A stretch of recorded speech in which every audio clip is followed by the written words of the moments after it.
What's up, guys? Welcome to the Shacknews Twitch channel. It is Thursday, I think. Or is it Wednesday? It could be Thursday. It's one of the days of the week. It's April the 11th. You're here on the official Shacknews live stream. Today, we're going to be taking a look at Anno 1404, as we're here only a few hours before the Anno 1800 open beta goes wide to everybody on the PC platform. The game's going to be coming out here in a couple weeks or next week. I can't remember. But I figured since Anno 1800 is clearly a throwback to the classic Anno games, I figured we'd take one last look at 1404, also known as Dawn of Discovery, and play a little bit of that ahead of 1800, which I'm sure everybody's excited to jump into. So I figure we'll go ahead and kick over to the game and get going. We'll start off maybe in continuous mode or just with a large blank island, something like that. Kind of take it easy. We'll dig up some trees. We'll make some coal. We'll grow some weed. We'll get some spice from the sand islands. We'll go big Anno style. If you guys have any questions, comments, whatever, hit us up. Shacknews.com, on Twitter at Shacknews. Yell at me in the chat. I don't care. It's all here to have a good time. So let's jump in to that Anno. Alright, the main menu here. Let's see if I can get us a little bit of audio, and then we'll go all in.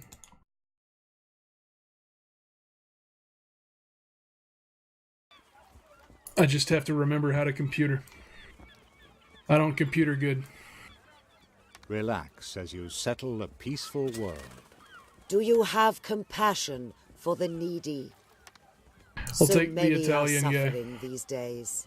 I stock the finest goods for miles around. You will definitely have to drop by sometime once you've settled in. You seem friendly enough. I'll consider adding you to my list of trade partners.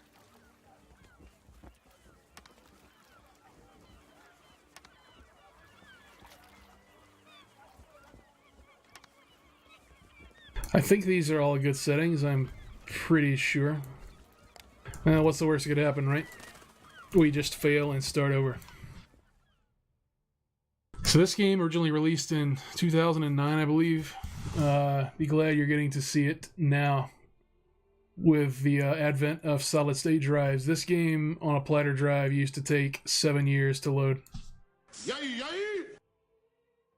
What's up, Squires? Welcome to the stream. Thank you for the drizzling of the 5 nuggets. Are you an Anno fan? Is this your first time? Are you about to get that butt cherry popped? Or are you a supply chain god already? I need to know. The more I learn about you, the more excited I get.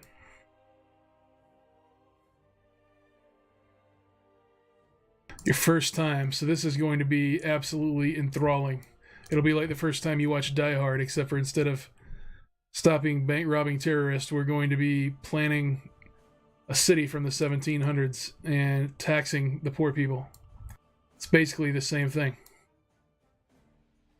I don't know if you saw the Tropico stream earlier in the week. It's a little bit like that, just not as tropical.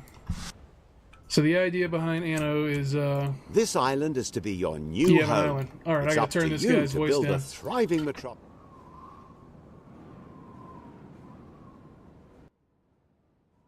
Unfortunately, my computer is being sub-chill and is not letting me adjust the volume here through Windows.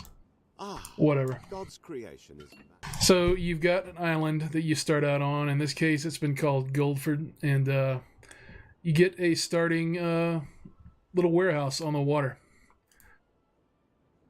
And all this land to develop, it's got natural resources and stuff like that on it. If you look here in the bottom left of the screen, well, I guess you can't see it because my wolf-ass head is here. I may need to move my wolf head.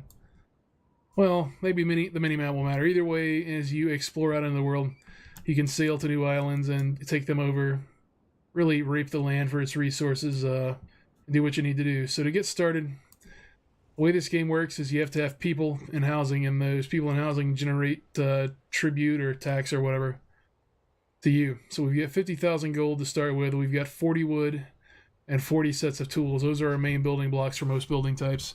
And that's at the top of your screen, up on the left next to the gold count. So yeah, we got tools and wood. All right. And at the top, you see the name of the island we're on, and you can see we're fertile for wine and marijuana and question mark. The question mark, later on, you work your way up through the skill tree and you can like add a fertility type to an empty slot in an island, so that'll be kind of cool. But first off, we see we've got 30 fish, which is our base food for the poor people, and we got 30 wine to start with. We have max wood, max tools. So what we want to do is open up our construction thingamajigger, and let's see what we want to build. The first thing usually you want to do is a marketplace. It's where your peasants can meet up and talk to each other, get food or whatever. So we'll put one of these down to get things started. Any spot seems to go to the other. You see you get a slight grid here if you are anal about where your pathways and things like that go. So I'm going to attempt to be anal here. We'll see what happens. I should probably just build the road first and not be stupid. Roads just cost gold, no building material of any type.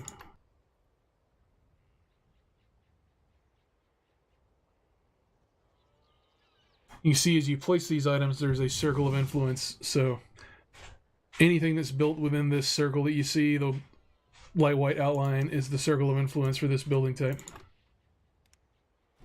So if any bit of housing is going to be influenced or usable, accessible to this market, it has to be in the circle of influence you see here, the highlighted part. If it's out there in the dark edge, these people cannot make use of the market. So let's build some houses.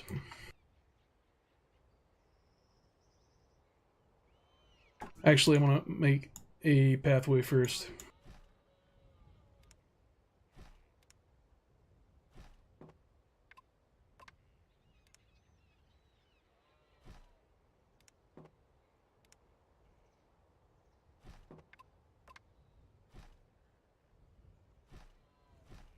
And I'm an idiot and built that road without realizing that I can't put two houses side by side there.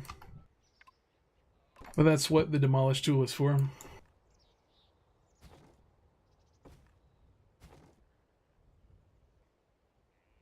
The swaying trees and the birds are nice, and as you zoom in, it can get pretty cool.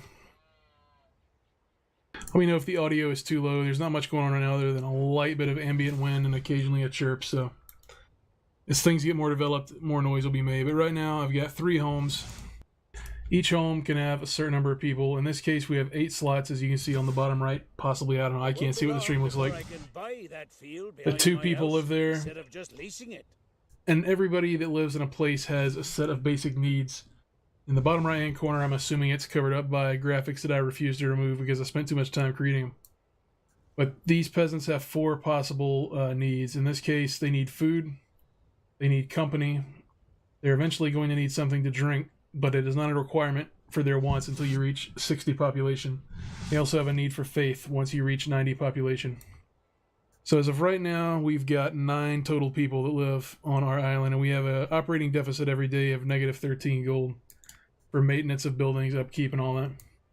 So we're going to add a few more houses here to get a few more people living. As you can see, when I place the house, as long as it's within the area, the market lights up green because it's still in the area of influence. But now we're starting to run short on wood, as each of these houses to build cost a little bit of wood, but we got plenty of trees here. So I'm going to get the basic bit of my industrial side kicked up.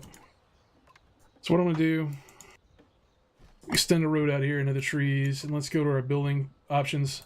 We can build a fisherman's hut, which gets us more food. We can build a lumberjack hut, which requires raw trees, which we've got, produces wood.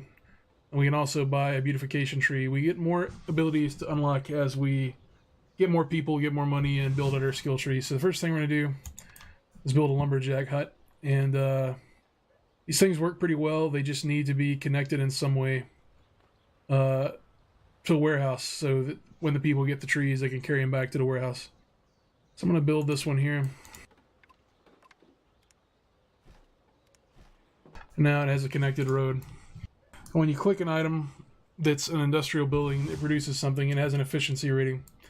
The higher the efficiency or closer to 100%, the faster it will work to produce whatever. So this lumberjack hut currently is able to work at 100% productivity because there's enough trees around and there's not barren land around. So in a little bit, it's going to start producing trees. It can hold up to 5 at a time. Every building that you have that produces a good has a cap on what it can hold. Typically, it's 5 at a time. At that point, they can send a dispatch to the warehouse that will send special boys with carts. So yeah, they just produced 1 wood, and now a dispatch cart has left the warehouse. This guy's going to come down here and grab the wood. Once he picks up the wood and gets it back to the warehouse, it goes into our pool of usable material. So, what else do we need? The people are eventually going to want something to drink, so it probably wouldn't hurt us to build a winery. Grow some grapes or something like that. We need food too, so might as well build the fisherman's hut while the getting is good. Give it road access. So the fisherman's hut will deploy small fishing boats. You see the first one's kicking out. These are automatically done, so you don't have to set it yourself. And they'll go out and look for fish, and it'll return. Just like the lumberjack hut, it can hold up to 5 tons of fish in its store before it'll call for a delivery boy. As you go deeper in the game, you can upgrade the efficiency of your warehouses and make it where they have multiple delivery boys. So that'll be real helpful once we get this machine very well oiled. So right now we have 36 inhabitants. I think each of our houses is full, 8 of 8. So the last 2 houses only have 7 or 8, but it's probably time for us to build more housing. So I'm going to throw those up. As we have more peasants move in, they're going to start eating more of our food. So right now we have the stores, fish. We've already used up one of them. We haven't had the wine. It's not going to be taken yet, but eventually we're going to have to come up with some more tools. We have no way to produce them right now as we don't have the advancements yet in our technology to start mining for coal and smelting and all this stuff. We've also had a random NPC boat. Looks like it's from Lord Richard here. He's come from his place and he has dropped off. He's trying to trade with us. We don't offer anything, so we can't really get any money or goods from him right now. But in Anno, as you play, anytime you have open docks, NPC boats can stop in to possibly do business if we're in the business of doing business. In this case, you would open up the trade window, which I wish I could remember how to do this because I'm an idiot. So if you want to trade stuff out of your warehouse, you have a plus and a minus button. The plus button is things you're looking to buy. So if a ship comes by, we want to be able to buy tools from them since we can't do it ourselves right now, and we're offering to pay market price for tools if somebody brings them. And since I know we're probably going to have a surplus of fish, since we already had 30 tons in our stores, and now I'm producing fish on my own, I'm going to sell our surplus plus fish, and we're going to offer it a market price of minus 10 gold, whatever market price is. So we'll have some extra money coming in on our surplus fish, and in the meantime, next time an NPC ship comes in, we may be able to buy a wider range of some available to you. Extra tools from them. And now, since we've reached the threshold of 60 peasants, we have upgraded our tech tree. So now we can build a cider farm, which we will want to do to be able to supply the drink to the citizens. So with farms, they're a little different than things like lumberjack huts. You have a certain amount of land you can build in. Once you build the farm, you also have to lay the plots down for the stuff. So in this case, we have up to 4 plots that it can take, and these are rectangular shaped in the case of the cider farm. So as long as I get 4 of them placed within this circle of influence, they will produce cider for me.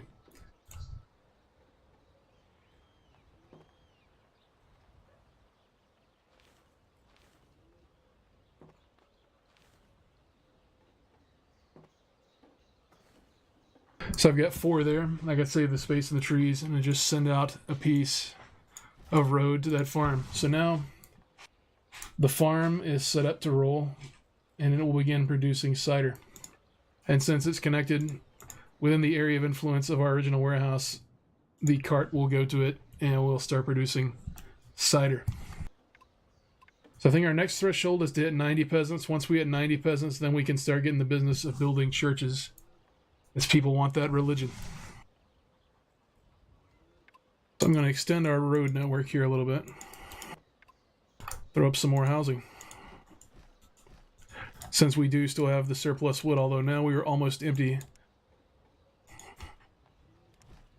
We have 3 wood left. You just have to make sure some piece of some road touches each of the pieces of building you throw down, and they have a way to get back to the market. As long as they're within the area of effect and some piece of the road touches it and also touches the market, we are good to go.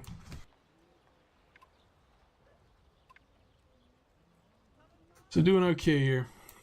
We now have 86 peasants. So 4 more and we'll be in the church game. We just picked up an extra wood.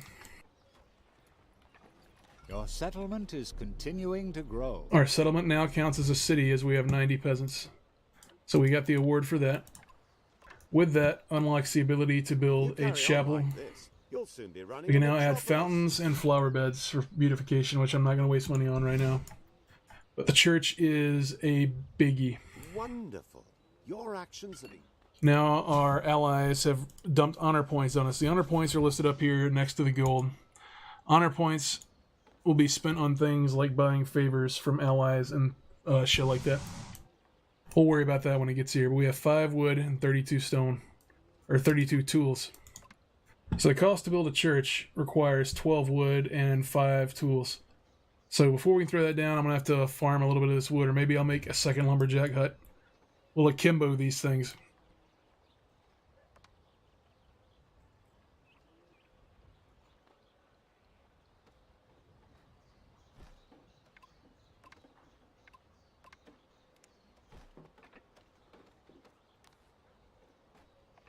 Got it working at 100% capacity, so now we're making double the wood.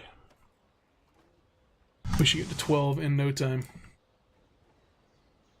I don't know how it is for all the other Anno games, or at least for this one. If you're willing to hold the plus key on the number pad, you can also speed up the passage of time. So, in service of being more entertaining here, I'm going to hold down the key and make it where we can get this wood a little faster. You'll see the trees move quicker, you'll see the guys in the farms move faster. Just doing this to get us to where you have the church.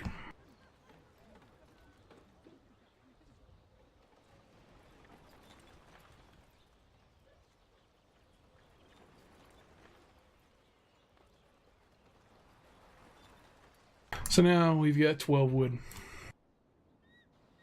Just need to decide where we want to put the church. Like the market, the church has an area of effect, so we want to make sure where we throw it, it can touch the maximum number of homes.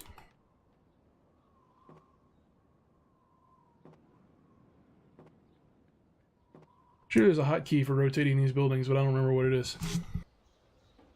This is why you practice before you stream. Yeah, so the need for peasants to have religion is a requirement for their ability to move up in the class of house they've got. So I've built these peasant homes, but eventually, if I satisfy all of their basic needs and they feel like they're always going to be met, they're going to be willing to advance as a people, and then you can upgrade their housing. And as they get nicer in their housing, you can charge more money to them, or off of them, which will be good for our settlement here. So let's go ahead, let's just put the church in. We'll put it there. This doesn't need to look good, really. So now we got an area of effect. All of the houses we built now are in the area of effect of the church. So if we click one of our peasant homes, we see Some citizens they are have moved having into your city. their need for drink and faith is met, but I'm going to block their ascension. Normally the game does it automatically, but it eats up some of our tools, which you don't want. So Keep now up the good work. these guys have got little green arrows above their house, which means they are full up, and they've had their needs met, and they are ready to go up to the next level. We see this first house upgraded. It is a citizen home. And at the top here, you got a slider that is the tax load. So these people are okay. I'm taxing them at the lowest possible level. It makes them happy. I can drag this slider along, you say, and get more money from them. But if I put it in orange, more than likely they're going to move out. I'm not hurting for money right now, so I'm going to keep the tax load low. But I don't want to automatically grant all these houses to the next level because they increase the type of shit they want. And it uses up the valuable tools, which I want to need for my infrastructure in a little bit here. So the big difference now going up to citizens is they want food, but they don't want just fish anymore. They're tired of that plain-ass fish every night. They want spice to go along with their food. Unfortunately, I don't live on an island that can supply spice. This is going to have to come from somewhere else. So we see our fish shits going down. But they also have a need for clothing. So they want linen garments. Eventually, if we get 255 citizens, they are going to want amusement, which means we need to start building taverns, entertainment, things like that. But the gist of this game is we always want to keep our supply chain running so that our citizens have whatever type of item they want to stay happy so that we can keep taxing them. And the more you're taxing, the more money we have to grow and expand. So We have a new toolbar here. Since we've unlocked the citizen class, it allows us to build an entirely new type of structures and shit like that. So the 4 main ways you start with is we can build a hemp plantation. We start growing weed, which is good on this island because this island is fertile for it, so that means the plants will actually take. Once we start storing hemp, we can use that in a weaver's hut, which is the thing that will produce the linen clothes. We also now can have a stonemason's hut. We can set these guys up on a stone mine somewhere, and it will begin to produce loose stone for us. So you can see at the top left of the screen. The food supplies are running short. Next to the hell's wrong? Our fish place is not delivering food. Does not be picked up by a cart. Is the cart busy? So we're out of fish, but we have plenty of fish here. I'm not really sure why they're not picking this up.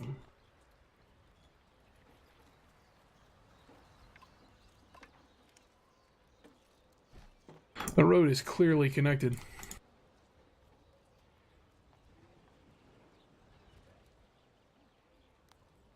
I've ordered an instant pickup. Up, and they picked up the fish. Okay. I don't know why they weren't picking that up before. So we've got 37 fish at the warehouse. And so yeah, everybody has their needs still met here, so that's good. But right now, we're kind of nearing the capacity for what we've got. We have the option to upgrade our warehouse. So if we can come up with 4 stone, we need 2 wood, 3 tools, 4 stone to upgrade into a small warehouse. We increase the capacity of raw goods we can carry. We just don't have stone. So we need to find a stone mine. That is a gate. That's not going to work. So this is a brine deposit. We can get salt out of that mine. Another salt mine here. So somewhere on this island, there's going to be stone. So stone deposit. So we've got one down here, south of the river. We got another one on this side of the island here, a stone mine. We can build a stone deposit there. Also here on the far right side of the island. So I have to decide, we're going to have to build a new warehouse somewhere because none of these stone mines are in our area of influence. So more than likely, we're going to have to build up here. Well, I guess, I don't know. I'm trying to look see if there's other mines we're going to need. I'm not too hot to build the salt just yet. I was kind of hoping there would be like a coal mine near, but so I could double up. There's a bear cave. There's 1,300 tons of bear there, but that's not really going to help us. There are no real solid options. These are kind of randomized as you start, so you really know where you get.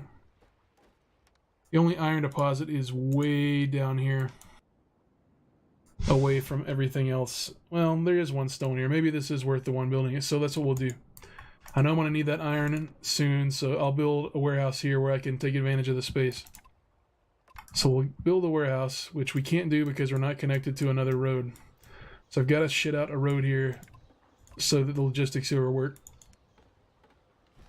But you can only build roads where you have buildings, which is kind of a boner. So let's see, the cheapest building we can make, I think it's the small market. It's 2 wood, 3 stone tools.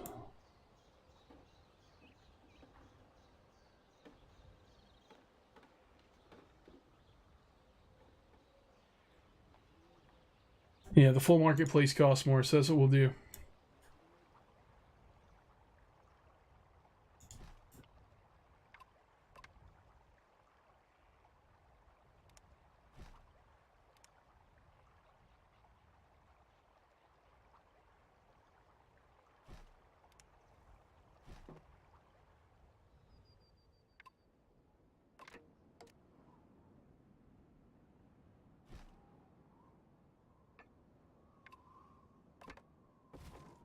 I'm going to demolish that one to get my money back. And what we want to do is build a stonemason's hut. It just has to be within the area of the stone. So we'll do that.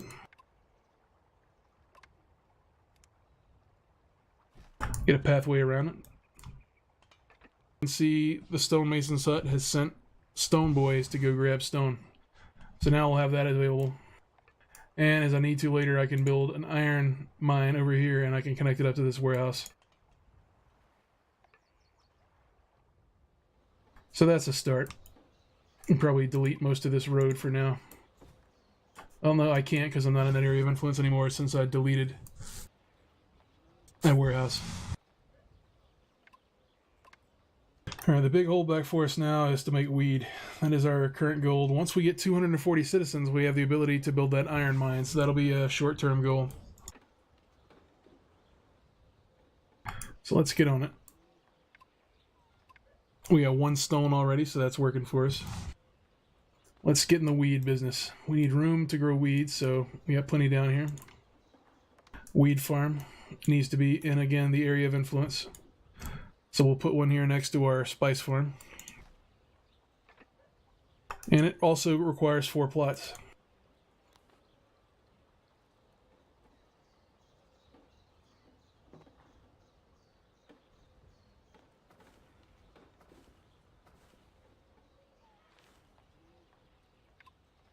We'll connect that to the road. Boys, we're growing weed.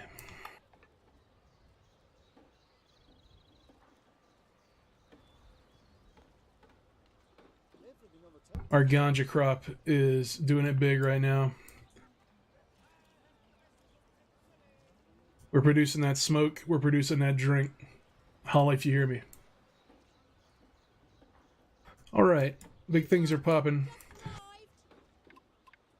Now, if we look at our warehouse under our citizen goods, you see our stone is starting to fill up. Eventually, once we have the cart come by and collect that initial piece of weed, we'll start to see weed in our warehouse. Once we have weed in the warehouse, we can then build a linen garment production house that will take the weed and turn it into garments for the slightly nicer citizens that we have. And now we're back up to 20 wood. We've got enough to start getting more folks. You can also see we're plus 16 daily on our gold coins, so we are actually making money now. We've got our 6 stones, so that's enough for us to upgrade our warehouse, which we'll do. So now we hold more, and I believe that our cart boys roll a little faster, if I'm not mistaken. So this is all good.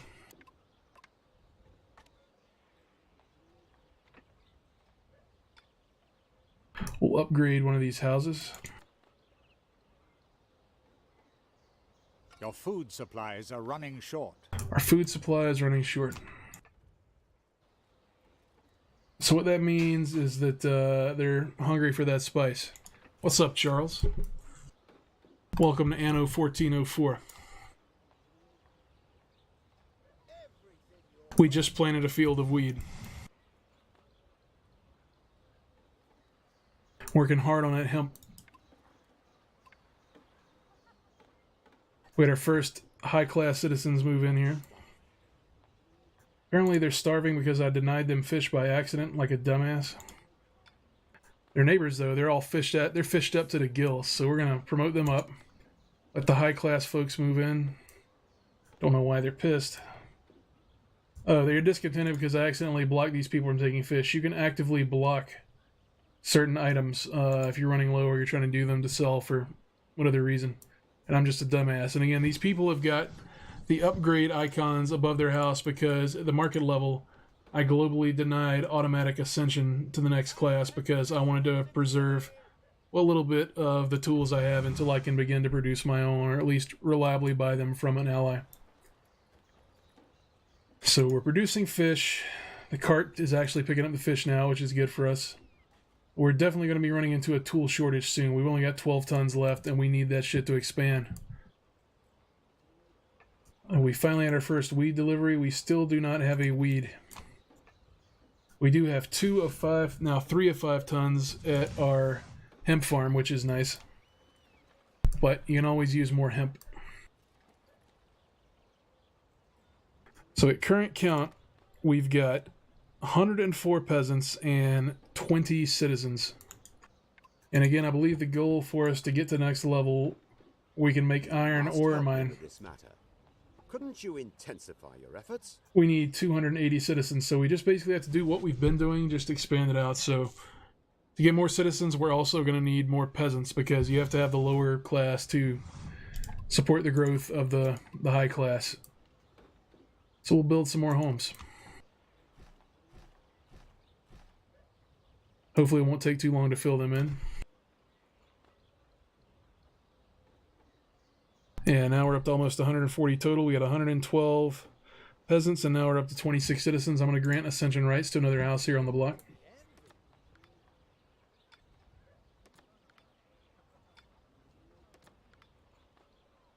These people start paying that tax in big. We may have to pave their street.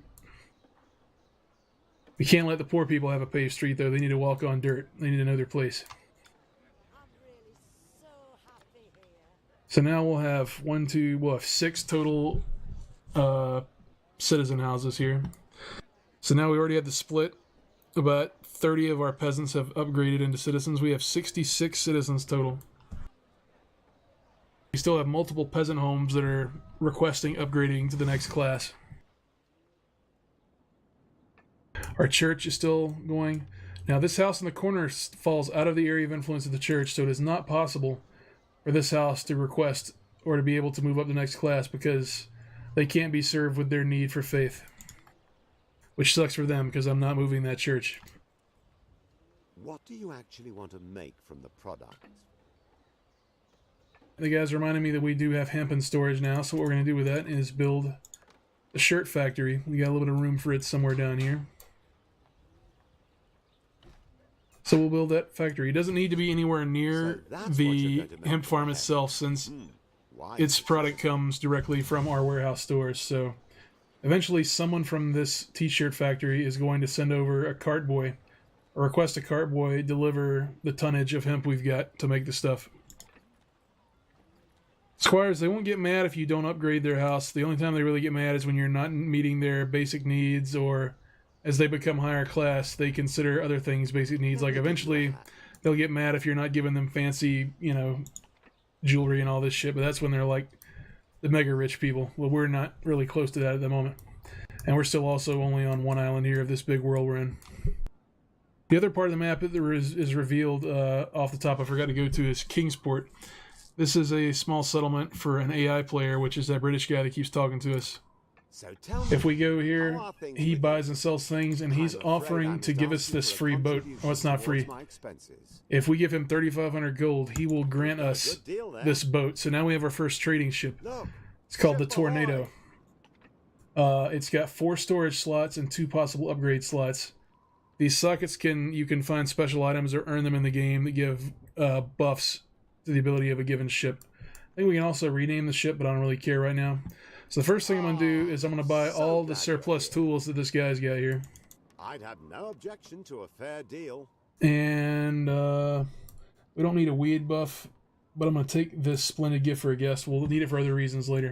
Let's shake on. So for the time being, I just dumped raw gold, and I spent a little bit of my honor points on that gift for a guest that I'll be able to use on another AI player that's in the world to get some stuff for them. Splendid. So now that I've selected this boat, I can move back on the map, and I aim the boat to come back to my port.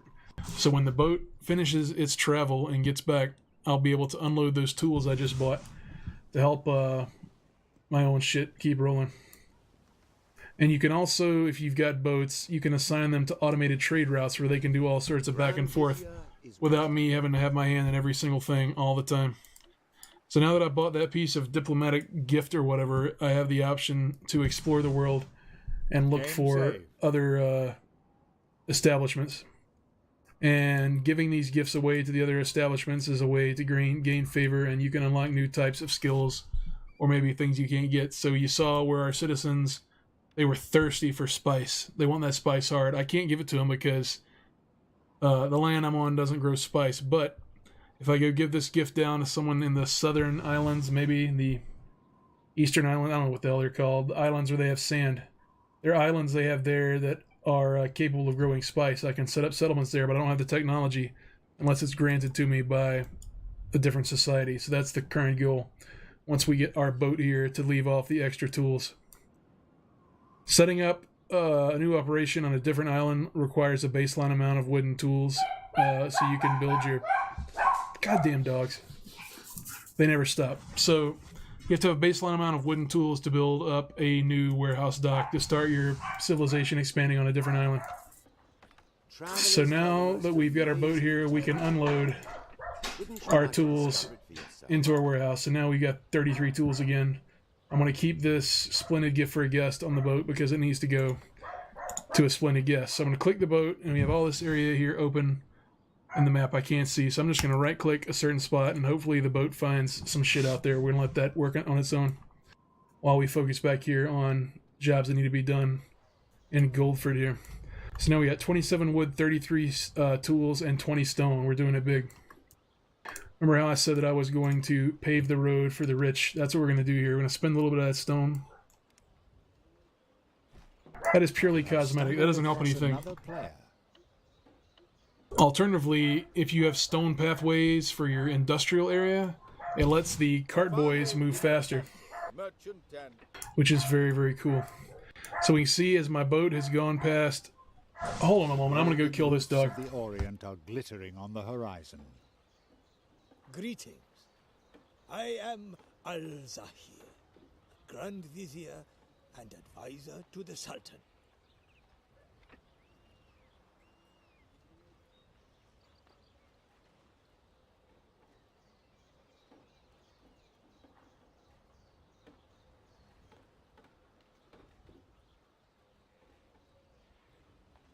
Knowledge of our architecture is only available to diplomats of rank and good name. I have just the right thing for you if you want to pay your respects to the Grand Vizier.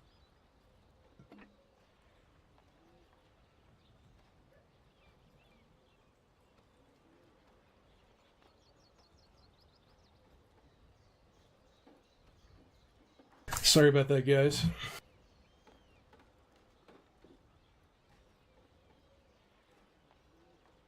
Hopefully that's the end of the distractions, but you know how it goes here. It'll never stop. So I forgot what I was doing. We had materials.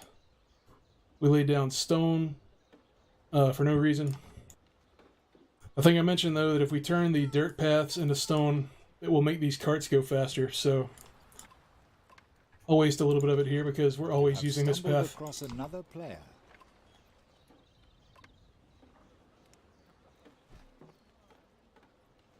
Yes, I forgot. We discovered the existence of another player.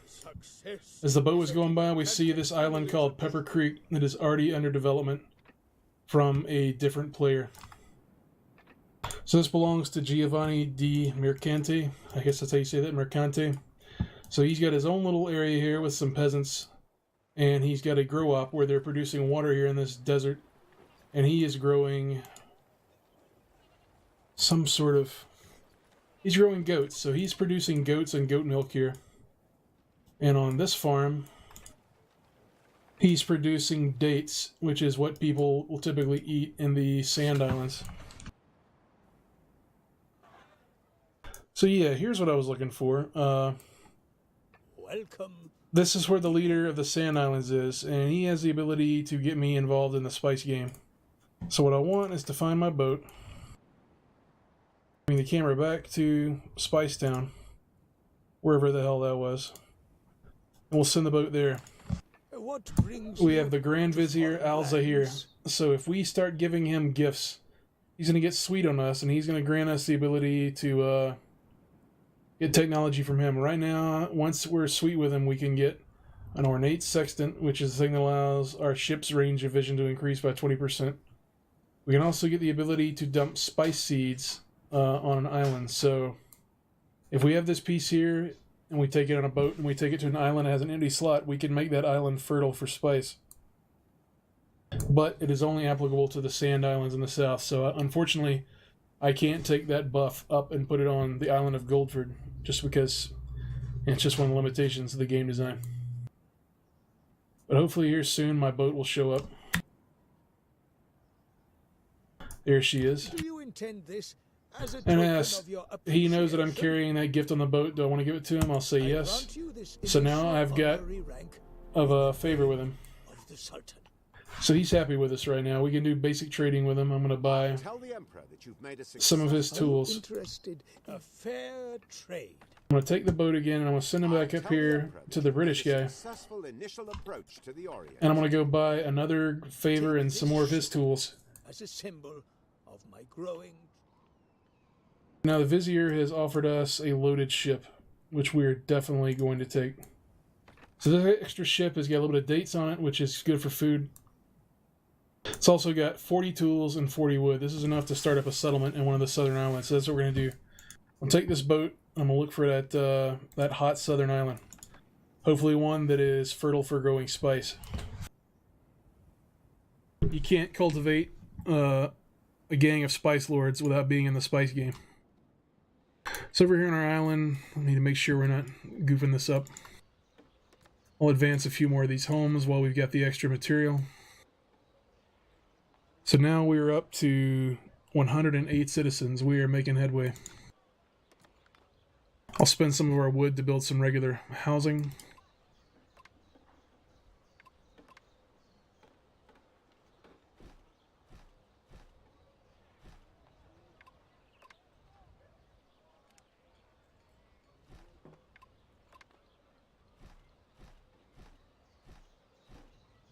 This should be good for our income here. This boat did not find anything. Hopefully there is some island somewhere. Meanwhile, our other boat made it back to the English dock. You can always be So we sure want to buy I'd be his here tools. like I'd be happy to help We you want to with buy food and that comfort. Is anything gift. else I can help you with? I'd be happy to help you. I spent some of my honor to unlock different things I can buy from him, like additional rope, which we'll use to make our own ships.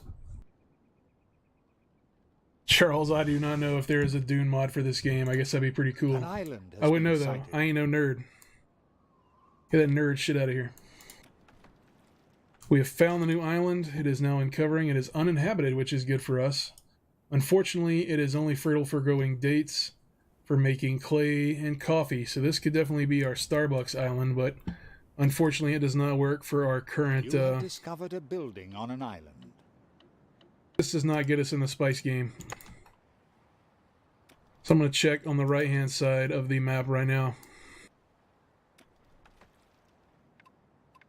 An island that can do spice.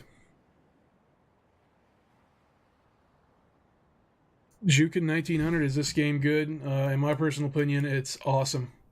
If you are the type of person that gets lost in these supply chain strategy games, this is probably my favorite one ever. It's over 10 years old now, but it still has some pretty good looks, still plays nice. And again, later tonight you have the open beta for Anno 1800, which goes live on Uplay, so you can preload it now if you get the Uplay client on your PC. It is a return to the classic style Anno play like this, whereas the last few games have been underwater, outer space. It kind of got extra on us, but I love the old style here. So we're back on our main island while that boat is still looking for shit to do. Charles says, so what you're saying is you and I guess, if we've got to have a date, we got to have a date, I guess. Ships do not run out of food and water is not a consideration for any ship crew. There are enemy-type ships and ports available. Like, depending on the type of game mode you play, there can be combat. So, it is something to worry about, although we're not worrying about it at this stage of the current match we're in. So, we found another island here, which is awesome. This one is huge, which means we could really rape and pillage the land for resources. Unfortunately, once again, this one is only fertile for dates, for clay, and for coffee. Now, I could use that gift from the Grand Vizier to add the ability to make this island fertile for spice, which is something I may have to do, although this island is so far away that it doesn't really make sense for me to do that. So we'll get our boat, and I'll send it over here to the right-hand side of the mini-map. Hopefully we'll find a nice island there. Otherwise, I'm going to have to butt in on an island like Pepper Creek or something, although Pepper Creek, not fertile for spice. Pepper Creek, though, has the ability to grow indigo and sugarcane, which will be important later. You'll need indigo to start making inks and stuff when you want to make books and expand people's stupidness. Now, this Shroud Ridge, it looks like it's already been claimed on one side. Yes? Yeah, so that Giovanni boy, he's on this island here, but this place is huge, so actually, this island may be where I want to drop and start up. There's so much land here that I can use to start the farm.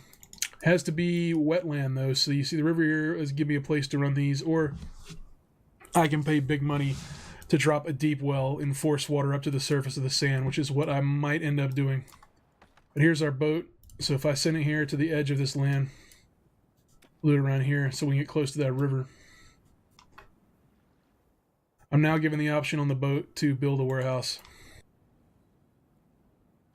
So now we have a new establishment called Ashgabad. Oh, that really pissed off Giovanni, but sorry, buddy, there's only so many spice lands. Good. Our emperor wishes... The Sultan also... The Sultan likes this. So now we have an island with 37 tools and 37 wood, 35 tools. But the tech tree is different because these are different people. So on this island, you have nomads, which are the poor class of the sand people. Nomads, rather than using a market, they use a bazaar. It represents the same exact thing, it's just a different name. They also stay in nomad homes rather than peasant huts. Then also have the option to build the deep well I talked about.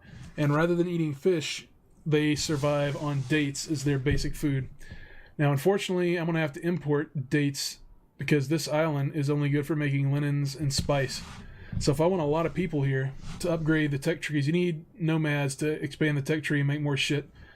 I'm either going to have to not have them live here and live on a different island or figure out something. Either way, I don't have the ability to make spice right now because you have to have 145 nomads to get into that business. So I'm going to have to come up with a way to make dates or import them from somewhere. So first off, we'll go ahead and get the market down. We get some housing up, the nomad homes.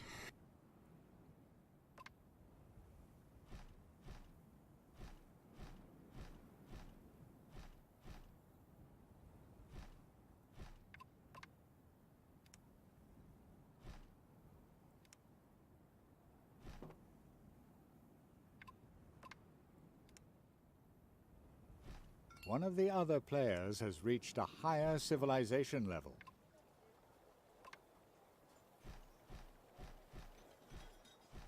We've exhausted most of our wooden tools here.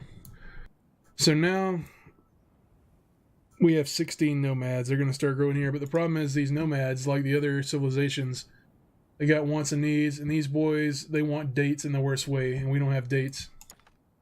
So I'm going to have to go back and talk with our boy and see if I can get the ability to plant dates. First off, we're going to drop off these tools at Goldford. Then I'm going to go deliver this gift to the Grand Vizier. See if he'll sell me some dates. I don't have enough honor to buy that, so that's not good. We may have to end up buying dates from Pepper Creek, which belongs to Dildo Hippopotamus, or whatever the guy's name is. Are you here on business? He might not be friendly to trade with yet, since he's pissed off I took that island he was already on. Or I may just have to go set up on one of these islands here, like this uninhabited island that is date capable. And then start building a boat that will carry nothing but dates back and forth, possibly. All about that supply chain.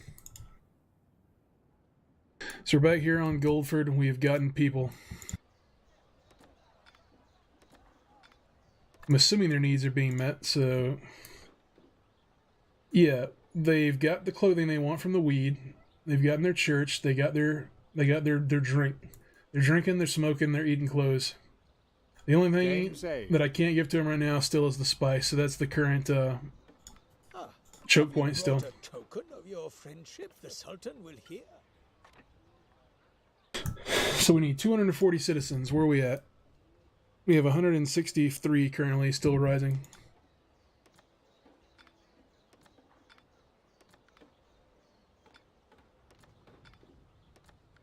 We're pushing that number, though, very quickly. Let's find out where our boats are. Welcome Please, back. man, sell me some dates. He's not selling dates. He is selling the ability to grow spice seed on a different island, which I may take. I probably should have done that and just took it to one of the other islands. Charles has to go to sleep. He won't check out early tonight. That's probably a smart play. We'll just have to keep giving him more gifts or buy dates from somewhere else. Greetings. This guy's not selling shit to us. We have to get back on his good side somehow. In the meantime, we'll take our boat back to Goldford and maybe prepare to build another settlement somewhere. I really don't want to give up the tools and wood we need to build the settlement, though. But I may have to.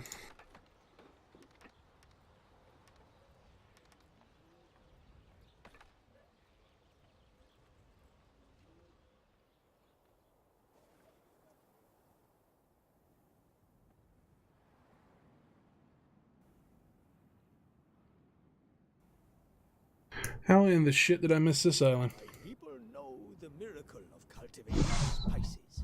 I'm a moron, guys. We'll just have to do coffee and our dates on this island.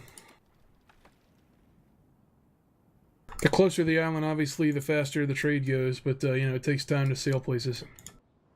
So, we're still maxing out on our food and drink.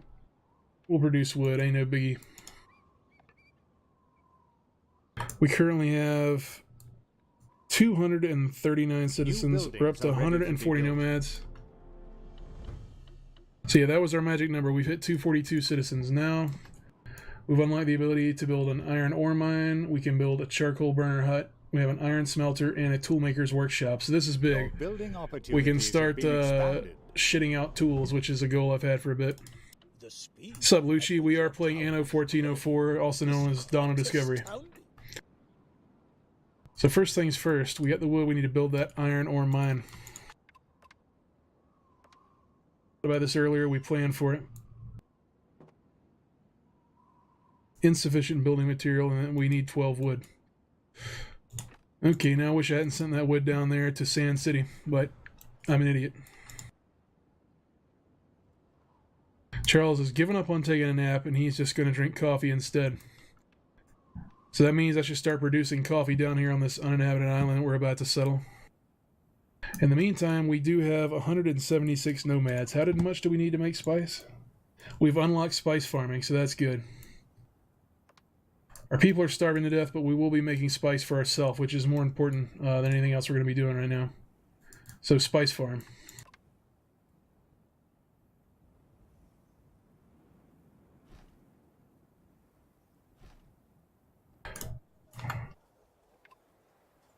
We need that deep well because these things are not going to be able to make fertile land on their own. So we need the plots. There's 4 plots.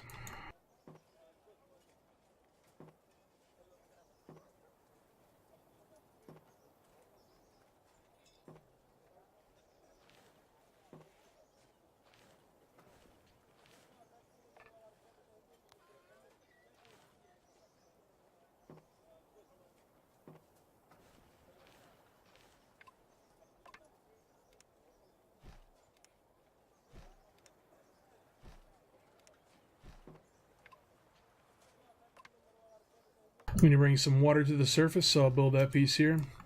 And now we are going to start to get more fertile land from this island I settled. The first one only offers spices and silk. Dates is on the other island I'm about to start over here. So we brought the stuff, we build the warehouse. We now have an island called Kurast. This place has dates and coffee. So the first thing I'm going to do here is set up a date factory. Hopefully I've got enough material to do this. A date farm.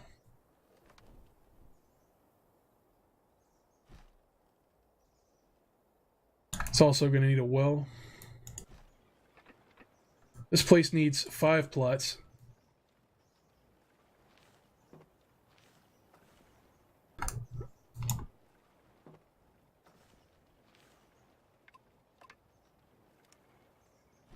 So now we are producing dates.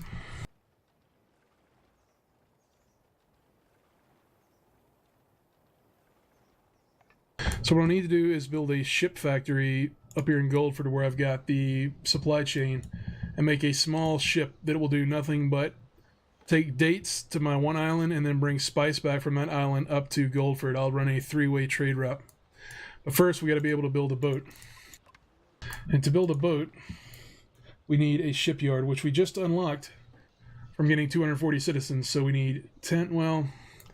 Actually, I'm going to spend that wood on our iron things. We need the tools as well. So we get the iron mine up. We'll connect it to our auxiliary warehouse we built down here. Now, we still do want to build a shipyard. Shipyards need rope to make ships. We have a little bit of rope in storage from a deal we did earlier, but we also need to make a rope yard, which will require 12 wood on its own. A shipyard requires 10, so right now it's just a matter of making wood, or maybe I go buy wood from the English, which will speed this up a little bit. I'll sail up there and buy their supply.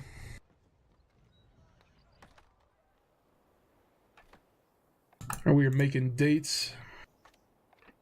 Slowly but surely.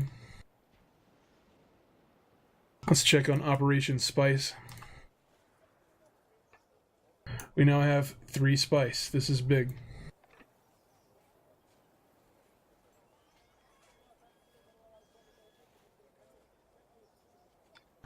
Yeah, somehow these people still have dates. I don't understand it, but maybe we had some in reserves. No, we don't have any dates in reserve. Maybe they're just a thrifty people. Salam alaikum. So as our first trade, El Zahir came to Goldford and he sold us 3 tons of tools and he bought a bunch of fish. So made some money there, picked up some extra tools. Now, we can't really build anything else on Ashgabat or whatever this is called here because we only have 1 wood and 9 tools left. So eventually I'm going to have to start making enough wood to supply it out to other places or drop more money here to artificially get the grass green and then try to grow trees or set up here near the river and harvest trees. I don't know yet. I'm going to wait till we have a little bit of spice built up and we're going to start importing that from this island up into Goldford. At least now we're starting to cook some iron. That's the first step. So now the shipyard I talked about, we need to go ahead and throw it up while we got the wood. Shipyard is built, so now we can make ships. Assuming we had rope. I think we have enough rope. We're just short of wood now. So again, just waiting on that wood. Our 2 lumberjack huts here are critical to the mission. Replant the trees to make sure we're at 100% efficiency. There's our cart boys pulling. Eric, we do have weed tech guaranteed up here. We are farming weed hard at 100% efficiency. We only have 1 weed farm, but we haven't gone worldwide yet. It's always time for more weed. We'll get our own specific island somewhere else where it's just dedicated to growing a shitload of weed.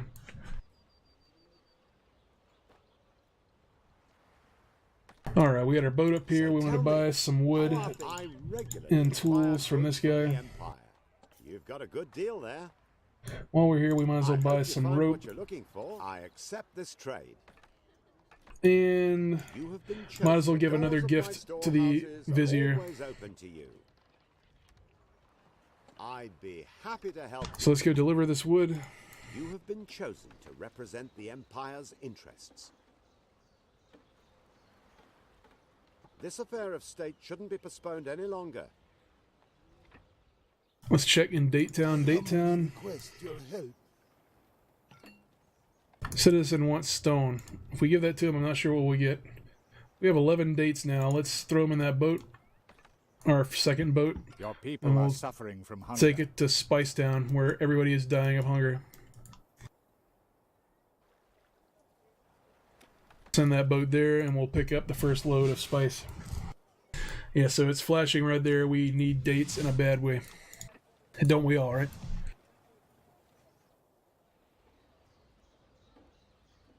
You should keep an eye on your spice production.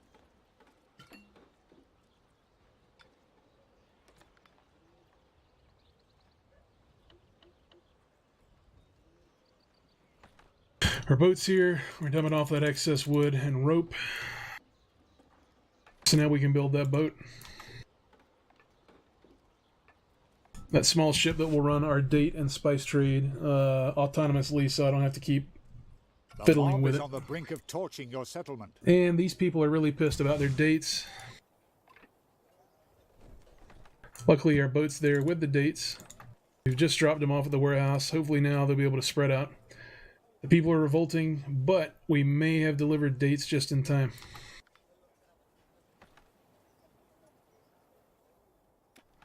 So I'm going to send that boat back to Kurast to get more dates.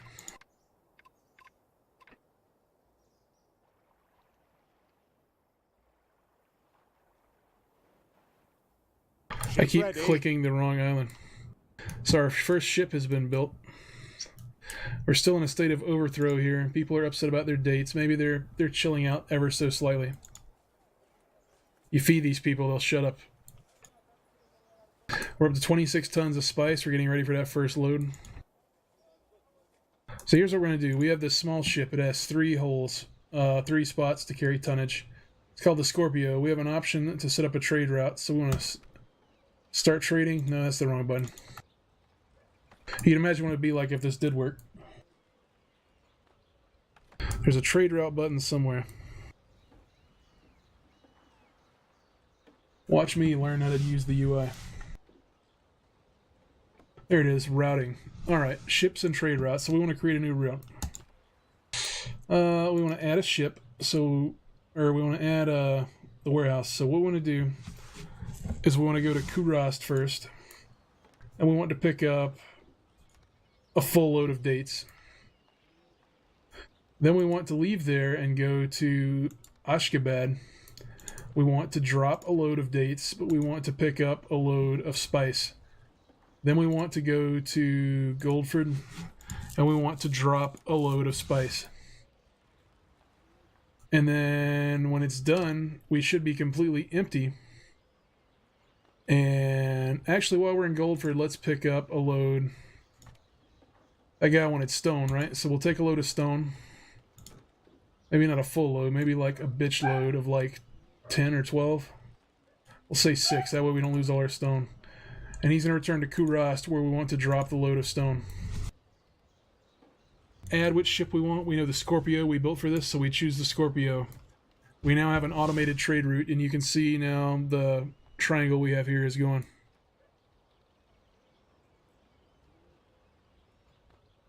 Jerkin, you're right. If we control the spice, we control Dune. That is the underlying goal here. But as you can see on the screen, we now have a working trade route, and we're going to go pick up the dates automatically. So no one have to worry about the people here wanting to set me on fire. And we'll automatically have the spice delivered back to Goldford, or that's the goal here with that trade route. So let's go give this gift to the Alza here. That way he'll give us more of that hot tech. We always want tech. I gotta stop clicking on that middle island.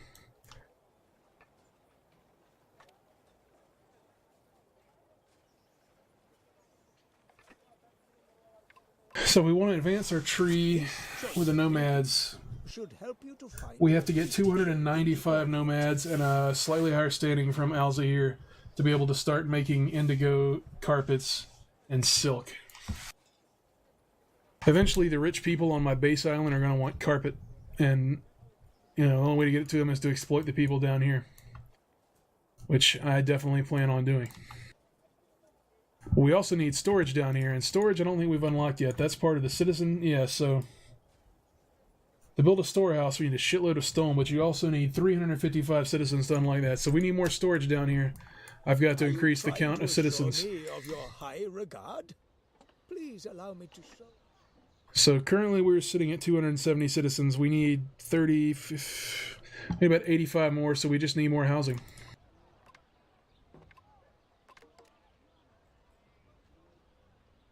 Game auto saves.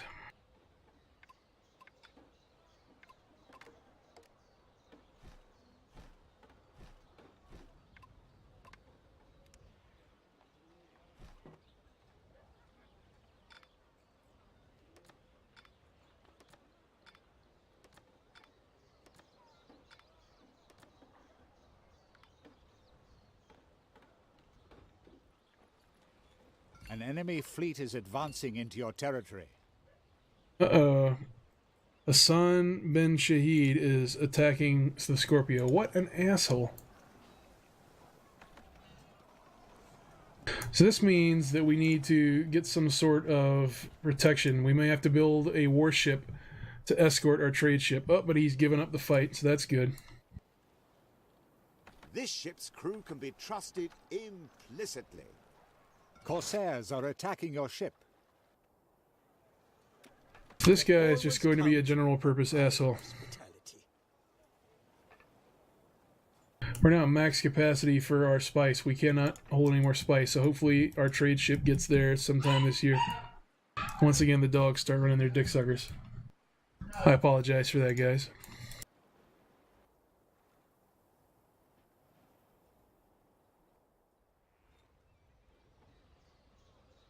We're up to 325 citizens on Goldford. We're about 25 short of the goal.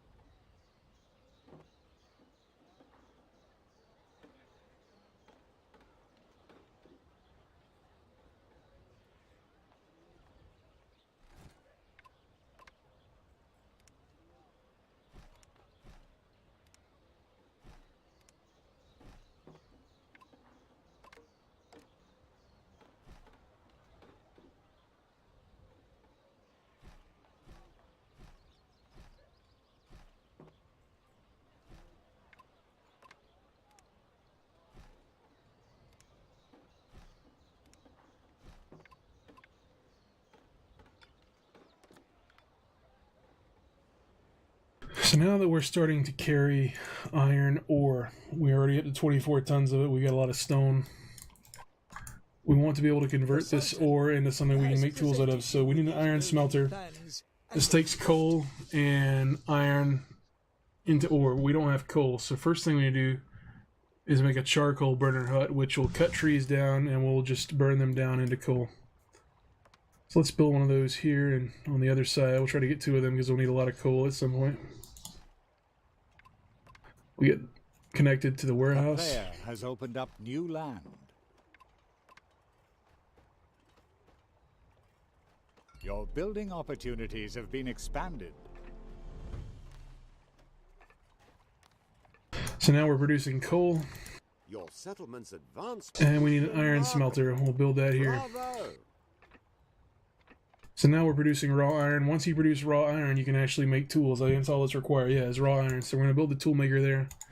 So now, once we have that coal come in, we will start producing our own tools, which is huge to our growth here. The only way to expand our weed empire is to, whatever I said, I don't remember. We need tools. We just also got our 355th citizen, so that means now we can do storage.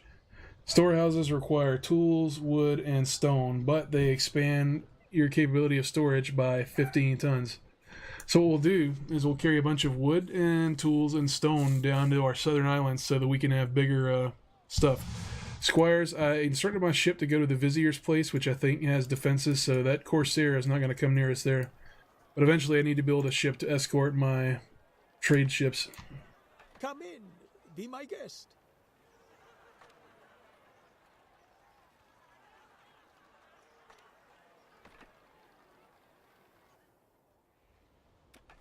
I don't know if my trade ship ever had its shit. I need to actually check and see if it's still alive.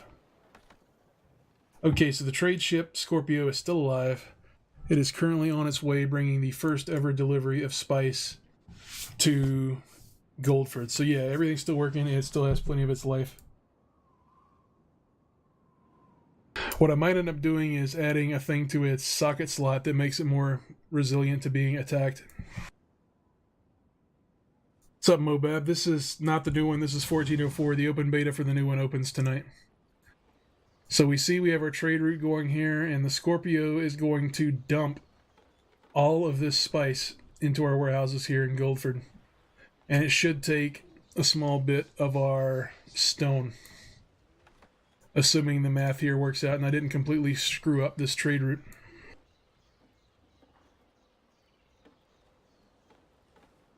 Yep, so it dumped the spice, and you see at the bottom it switched here to stone. So now if we look in our warehouse in Goldford, we now have 39 spice. So these thirsty citizens have already started digging into the spice, and now you can see their want meter for the spice is being filled up now. They have access to it, so now they can have salt and pepper on their fish, which is all they ever wanted. But now you satisfied one need, they grew thirsty for something else. In this case, They want to be entertained, so they have no entertainment available to them. But since they have that want now, we've unlocked it in the skill or the building tree, the ability to build a tavern. So if we get 15 wood and 8 tools, which we'll have soon now that we're producing both independently on the island, we'll build a tavern. Tavern works like a church or wherever else. It has an area of effect. So if we put it right here, all of our houses that are citizen houses would be able to get to this tavern. Yes, this can finance.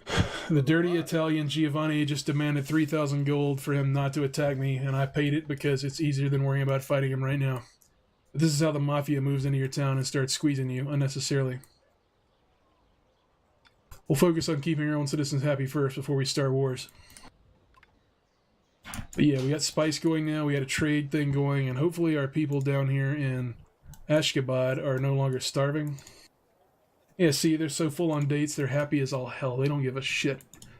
So the near-term goal now is we're almost full up again on spice before that trade ship gets there. What we need is more storage. So what we're going to do is focus on getting some of that stone. And we only have 1 wood and 9 tools here. So to build extra storage, we are going to have to ship some down on a one-off here. So I'll prepare one of my boats for that. We have plenty of stone, so I'm going to go ahead and take it while I wait on the other stuff to be built. We'll take 1 full load of stone down there. I don't know if there's anything else we got surplus that we could just keep down there for fun, but I don't see it at the moment. Nothing that we're really filling up on.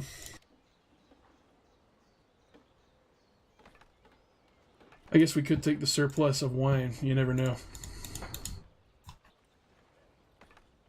My request. Have you actually fulfilled it? So it looks like the trade boat brought the stone to Kurast. Yes, it's in the storehouse. So this guy earlier asked if there was a way we could deliver stone to him. He asked me, he used that stone, so that's why I sent it. That's what we'll do. I'll accept it. Now we have received 1 custom good, a spice, and we've received a pack of honor, which we can use to buy special gifts from, Enough goods are being produced from your iron smelter you know. to supply another toolmaker's workshop.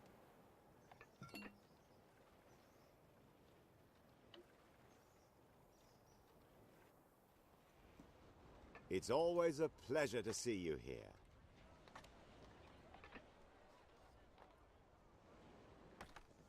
So there's our boat, the Tornado, our original boat. It is carrying the wine and the stone down to Ashgabat, or however you say it. It's always a pleasure to see We're at the Vizier. We should buy something from him. The Mercante is on everyone's lips, just as it is always. I should buy this spice thing here. We'll take that to the first island that we have full control over, and we'll add spice fertility to it. That way I can produce everything on one island. We'll just leave the poor people on the island by themselves with the dates, or maybe we'll move them over. I don't really know how I want to do this yet. But there's plenty of room here. I can grow all sorts of spice and not be an issue. We see our trade boat is here, picking up the dates to take to the other island. Go ahead, sow the seeds so they will soon bear fruit. We'll let a little bit of time pass here so that that'll happen. As we're gaining up wood and tools again here in Goldford.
This ship will soon drop anchor in Salam Alaikum.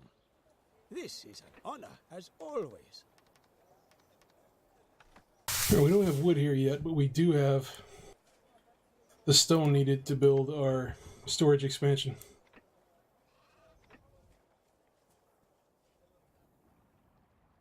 Wonder if I could just build a tree hut here.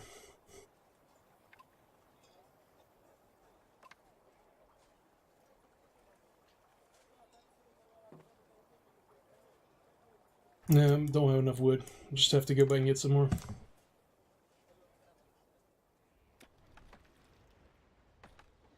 Here's our trade ship, Scorpio, dumping off more of this spice. We still have 29 for the last time, so we're going to be full as all hell. We definitely need to upgrade our storage here. So we do have the material to do it. Storehouse.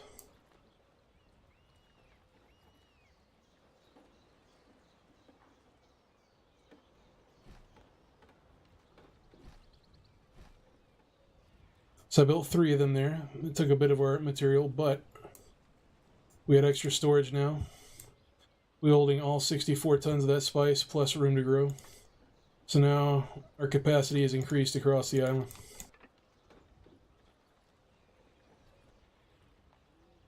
Now we can start weeding mega hard. So once we get 20 stone up, the first thing we're going to do is build a tavern for these people. So they can start getting their drink on. Harder than they already are. We've got 8 stone in reserve. We're down here making it as fast as we can. Again, we're burning that charcoal pretty hard.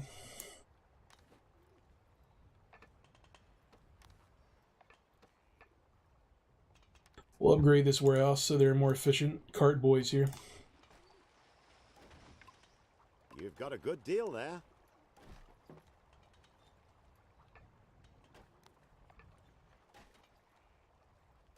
You are an honorable fellow. The Emperor will hear about this. I'll see to that.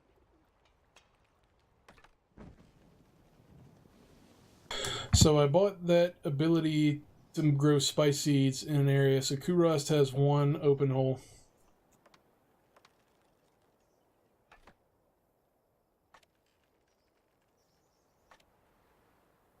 So I've added custom goods. So if I right click this item, I think this sockets.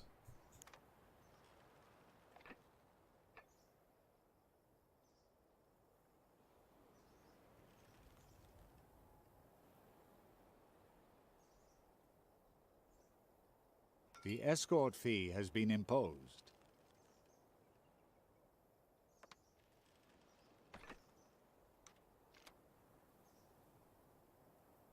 Game saved.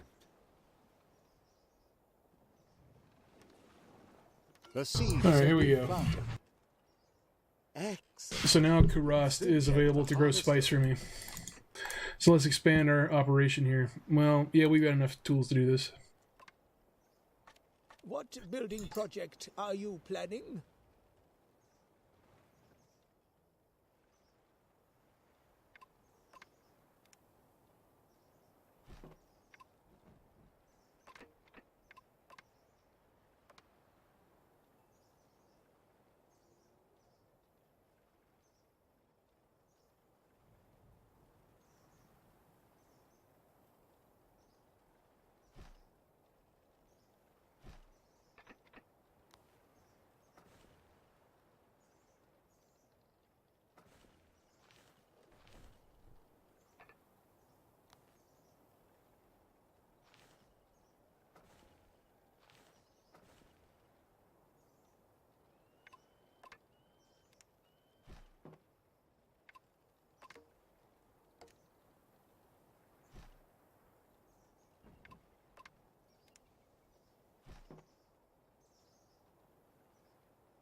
So now we've got doubled up on the spice game here.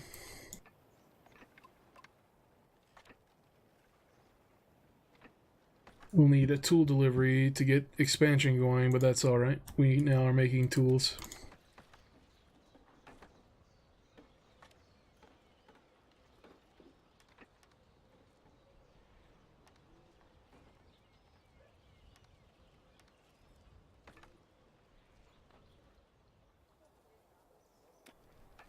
My trading ships are carrying new goods from the Empire.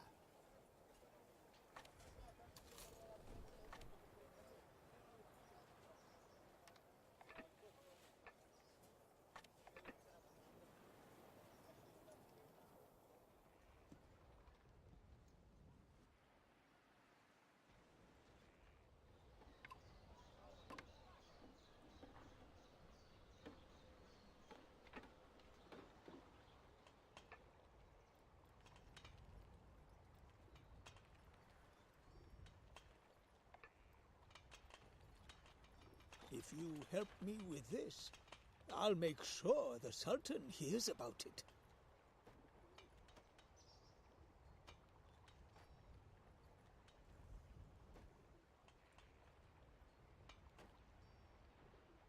Let me know when the time... Yeah, it's a city builder that is super heavy on supply chain over all else. I'm eventually about to start expanding and other stuff here. I'm just trying to get the groundwork laid for my basics.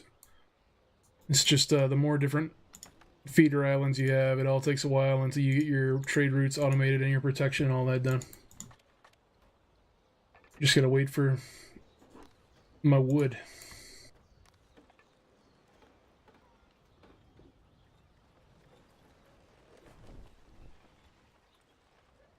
We're actually losing money here in Goldford. We're on a negative 34 gold coin pull in, so I need to get some more poor people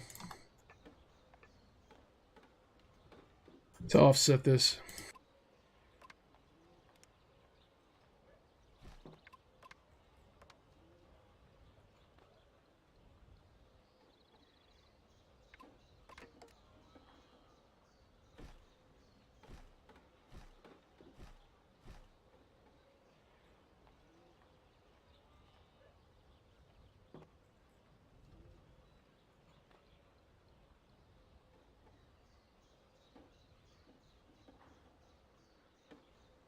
If I'm meeting demand for these people,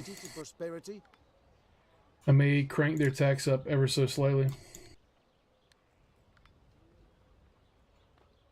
Yeah, that put us back in the black, back in the green.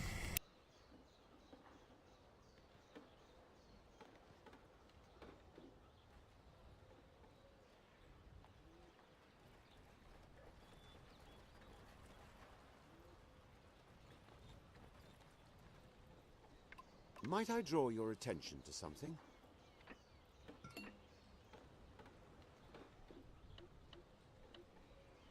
Almost got enough to build this tavern here. Just need 5 more wood. But what will your people have to say about the high taxes?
Alright, we had our first tavern built. It covers all of our houses so far. So now those people have that need fulfilled. They should be super happy for a change.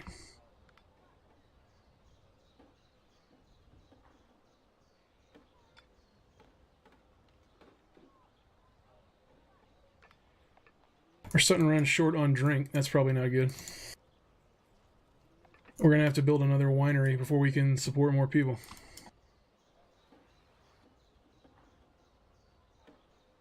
Another cider farm.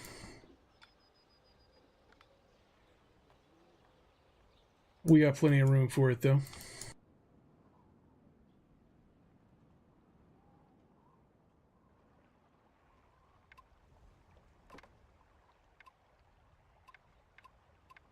Just need some more wood, like always. Might should build a third lumberjack hut, I'm not sure.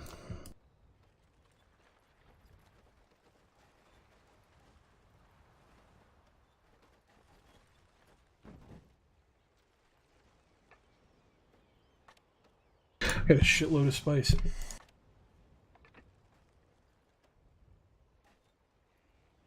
Might have overproduced on that.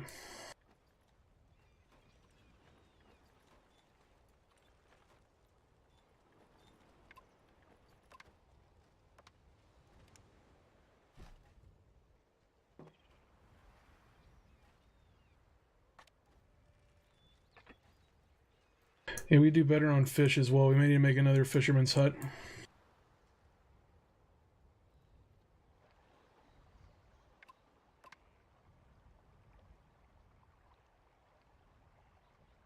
A good deal is always a welcome change.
Now we have enough cider for everyone. I'd be happy to help you.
Alright.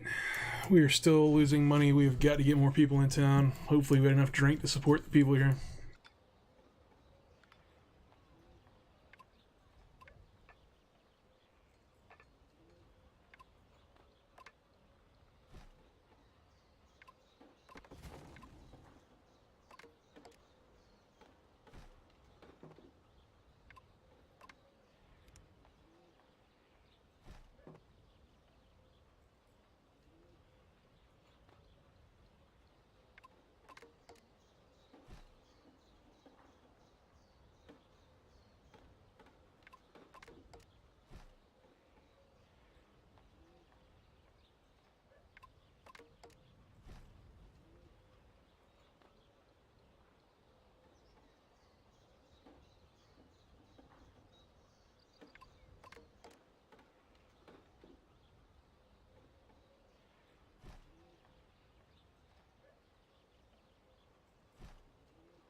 Are the peasants leaving the city?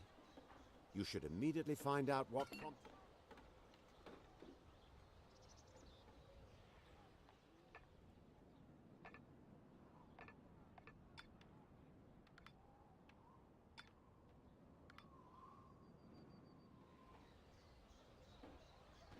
There is a lack of company in your settlement.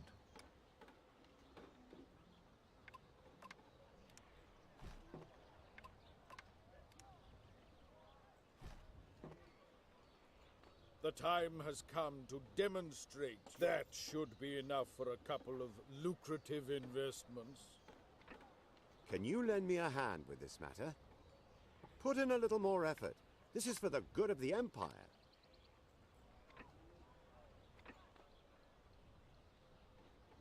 Captain Coolow, what's up? Welcome to Anno 1404.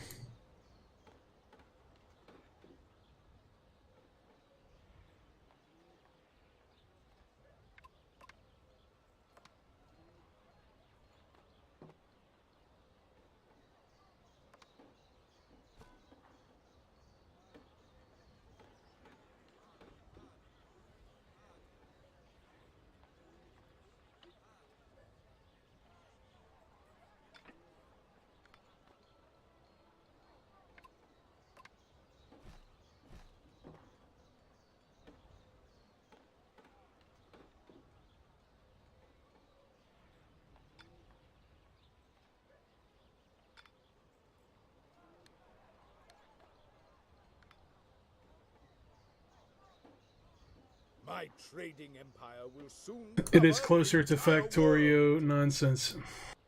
If there's anything else I can help you with, It's mostly just supply chain city building. Right now I'm trying to increase the amount of population I've got so I can jump my tax burden on them to make a little bit of money. I was hemorrhaging money for a long time. I'm finally back up in the green here. I'm hopefully to build up my coffers a little bit so I can do some real expansion. What I really need is more weed. We only have one weed farm, and it's doing the best it can. It's just a single dad doing its best. We'll pave their roads. Maybe it can help the cart boys do better.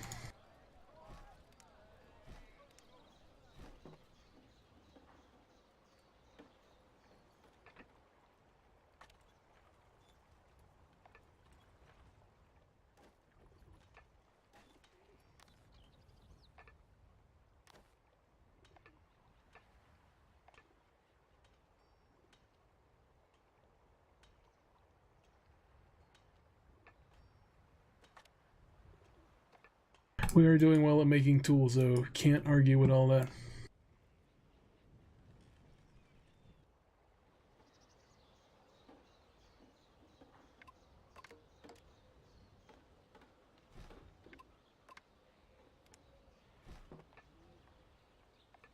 We'll add another lumberjack hut here, see what's up. like it.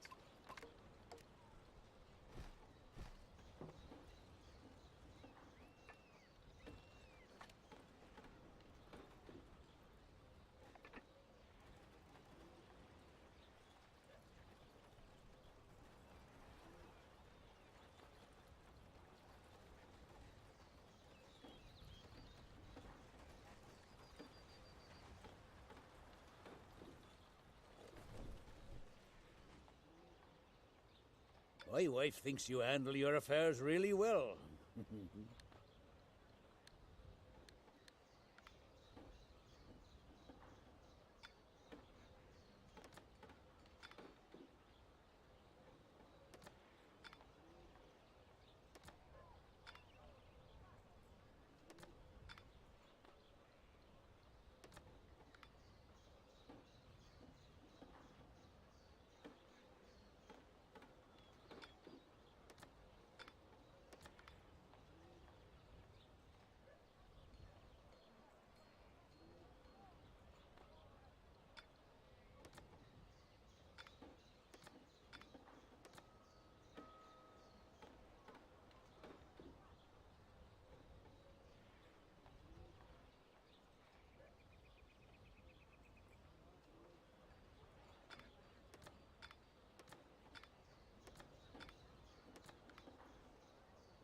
Production has been disrupted.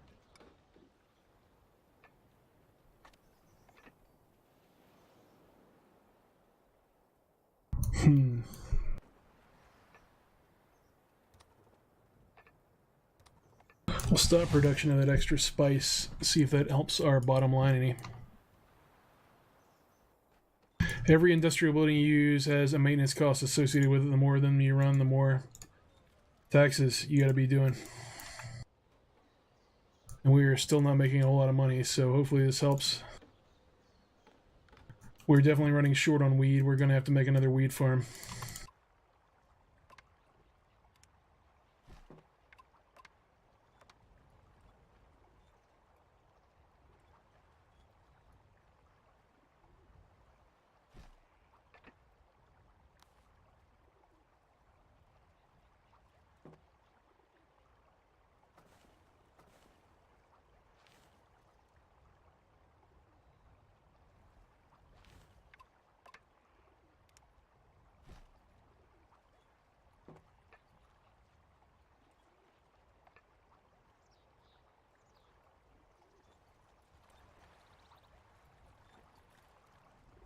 Cabin Cool Out. You probably wouldn't be surprised to hear that this is definitely a Hacksim game. He loves this game, I know firsthand. He's one of these that likes to take out spreadsheets, and he gets upset if he sees me playing and sees me arrange my farms in a non-optimal pattern for the circle of influence. So you see, as I've clicked my warehouse here, I have a finite amount of space to add farms and industrial equipment. And if I don't absolutely maximize each individual tile, he loses his cool. So he gets on the internet and talks with other nerds, and they come up with the absolute optimal ways to arrange your arrays of farmland and use all that stuff. Otherwise, they can't have fun.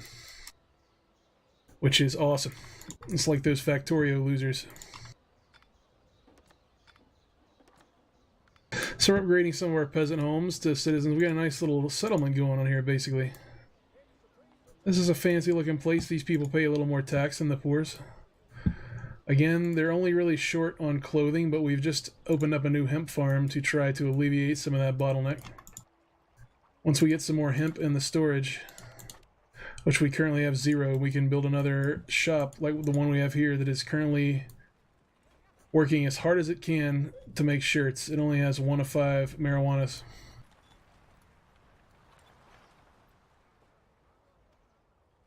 Charles, you're about to look at Anno 1800 on ultra high settings. That's going to be dope. This one, I think I'm playing on the high settings. I'm not sure. I just started up the stream. I'm assuming it defaulted.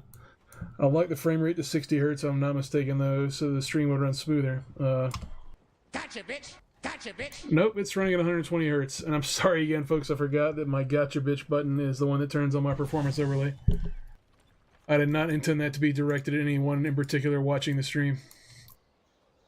I wanted to have like a lot of buttons available on my keyboard that would make noises at the right time for when I'm doing certain things. Maybe not on the stream or whatever, but I forget about it until I'm live, and then I hit a button that'll make a sound that I wasn't expecting it to make, like, you know. It's been a while. Fun stuff like that. You would never guess how often the stained button comes in handy from day-to-day use.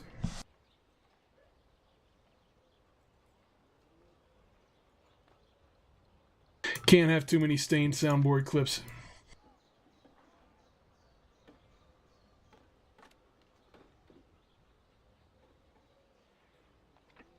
Briefcase, what's up?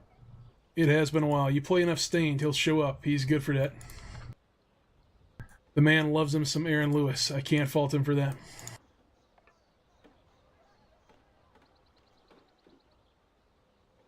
I can't wait till we get our tech tree moved up to where we can start hunting bear.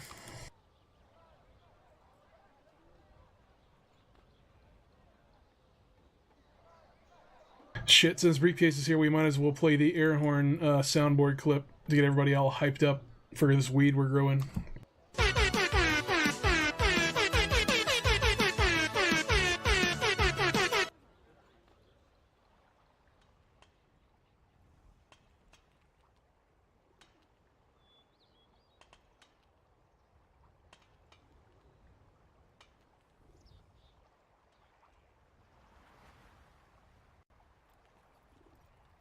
Got our women here. They're stomping on these grapes. They're making that hooch for us as fast as they can. While our good boys over here at the weed farm doing what they can, so everybody's got their smoke and their drink. We're almost finally making money again. Not a lot, but barely. I have to start expanding our reach of houses.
Don't be shy. You've earned a reward for your exceptional exploits.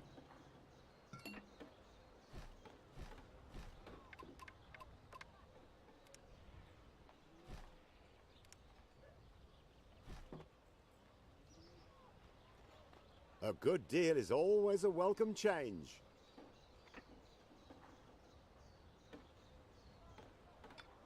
Alright, looks like we're slowly starting to catch back up on our hemp shirt production. We could finally have a steady supply of marijuana at the t-shirt store. Depending on how much marijuana there is there, when they may start airbrushing cool characters onto them. Or, you know, I don't know if you guys ever go to the beach and they have these surf shops that are near the beach where they always sell these skeezy copyright infringing designs that nobody seems to ever sue anybody over, I guess because they're just tiny surf shops. I remember as a kid, there was always shirts about smoking dope or drinking, and there would be like Elmo shotgunning a case of natural light and stuff like that. And stuff that clearly Big Bird himself would probably not sign off on. I don't know that that's true. I mean, maybe Big Bird gets turned, but I don't know. Usually he's thinking of the kids. You know how Big Bird is. Check in on our fisherman's hut. They seem to be doing okay with themselves. We're still making tools like it was our job. Let's see what we unlocked. We got 1,000 inhabitants, so that earned us a bronze gem.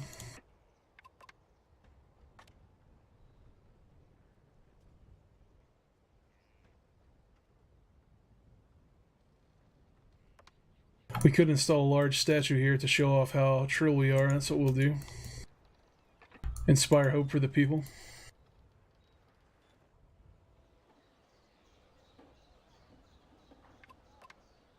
These are the building plans that I can issue to you at present.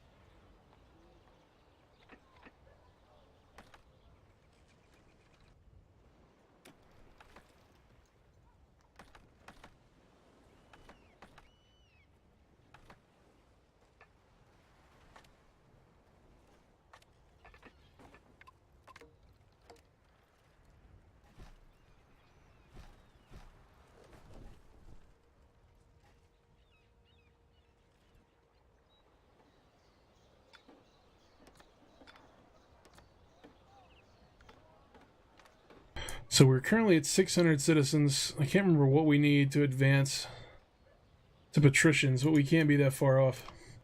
Actually, it's probably a matter of taxation. If I lower the taxes on the citizens, they can move up to patricians, but I'm going to get my coffers filled up a little bit. We only have 6,000 gold, which is not good if I want to start mass expansion.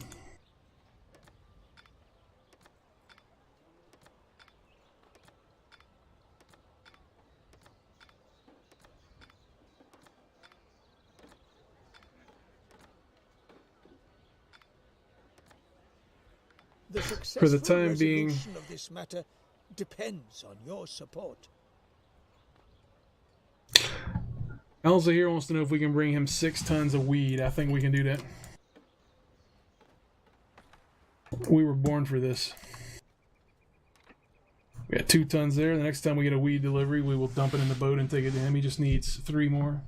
We have 3 tons. We just need 3 more tons.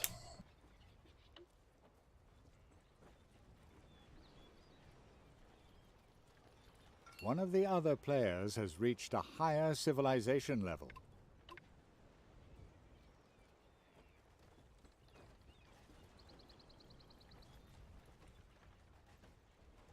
Ooh, missed out on that weed.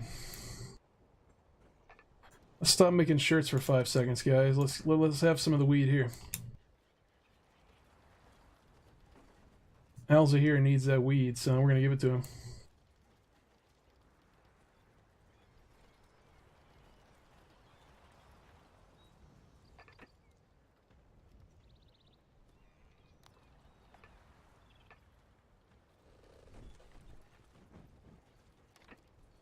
We have 5 weed.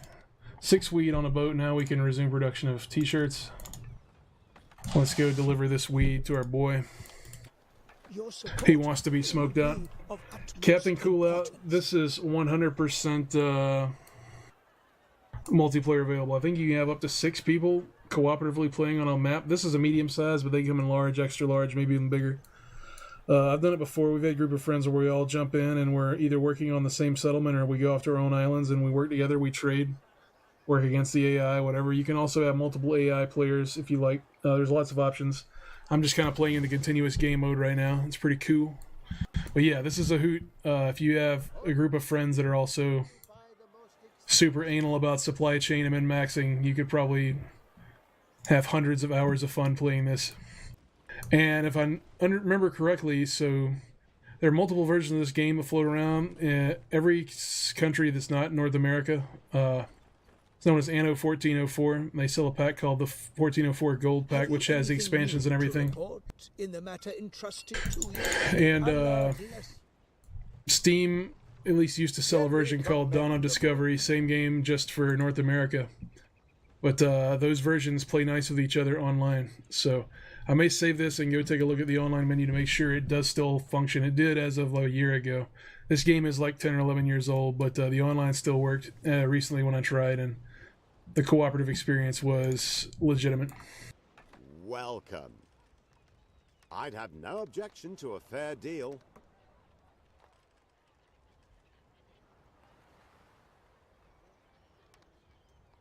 Let's shake on it.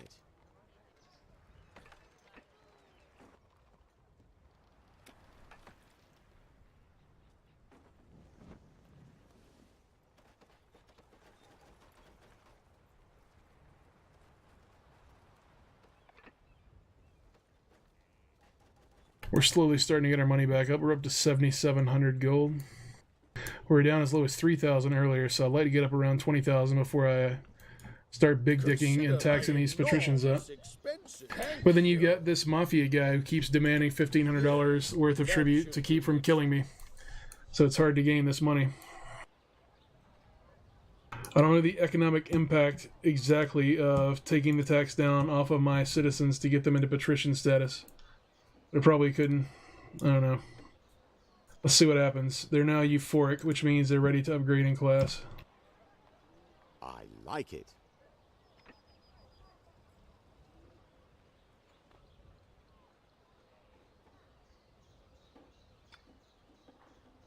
Yep, they are ready to upgrade. So we have to decide which neighborhood we want our first high-class citizen to move in. We'll get the people next to the pub. They probably know what it's about. Some patricians. So now we have our first ever patrician. But these people, not only do they want clothes, they want leather jerkins. They want bigger dick church. They also want bread. They're not just happy with spice and fish, and they also want beer. So now I have got an additional load economic-wise to put on myself. So what I'm going to do is retax the citizens to get some money coming up. And now we have to build an infrastructure so where we can produce bread and beer. Unfortunately, on this island, we cannot do either. But we can go to another island with the material we've got and see what's up.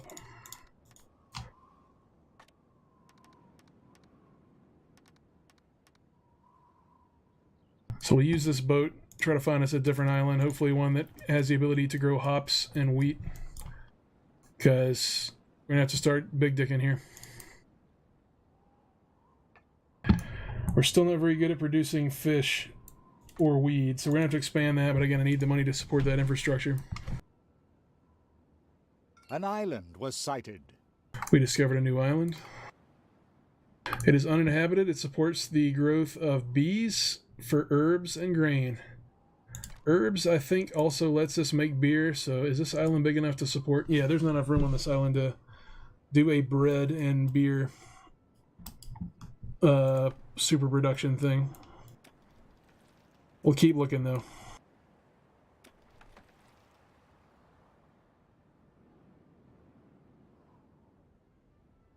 Exit from reality. I would grow hops there, but there's not enough room to do anything real serious.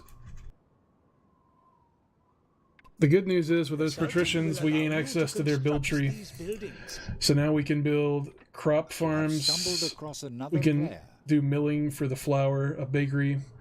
We now can produce weapons and walls and watchtowers to defend ourselves from the Corsairs or other players, which is the reason why I was not engaging anybody until now, because we had no way to defend ourselves. They would have just analed us over and over. So I do want to start expanding, and we eventually want to start producing some wheat once we find an island.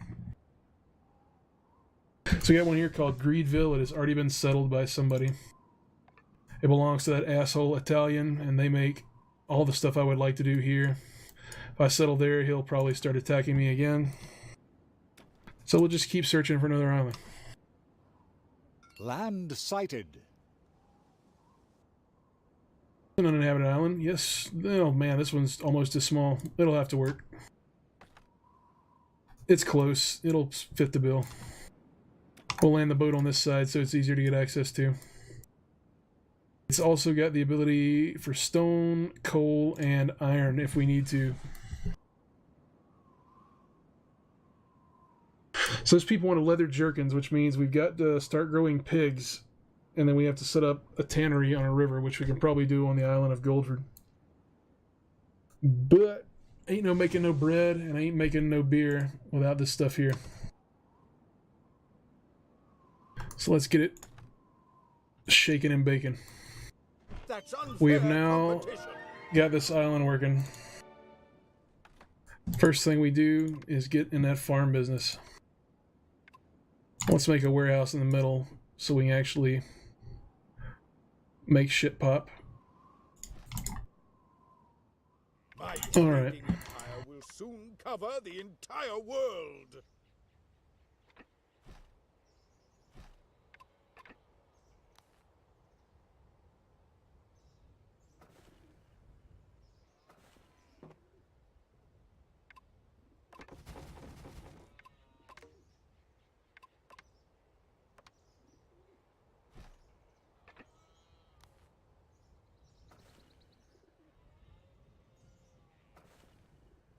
Nobody besmirches the name of Di Mercante and gets away with it.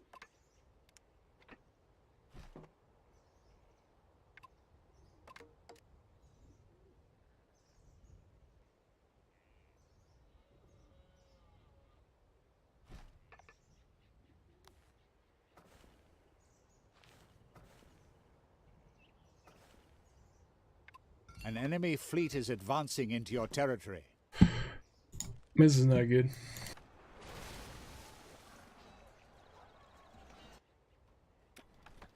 We need that watchtower tech sooner than later.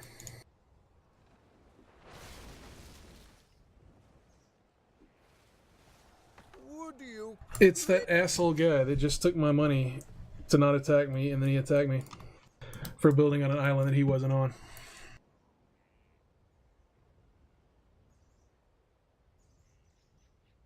Charles, you said you beat as far as you can go in the beta, in the campaign at least. Does the full game offer a continuous mode? That's what I'm currently playing in this one.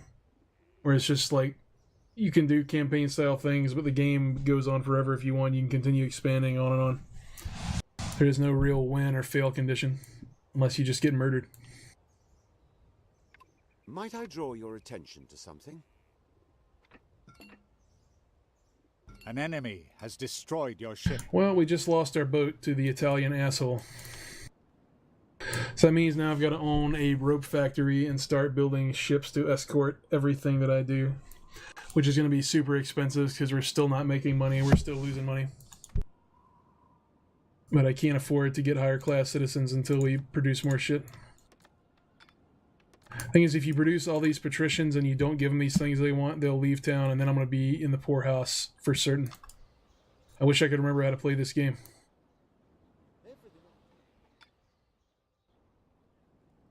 We're still not producing enough weed. I don't understand that.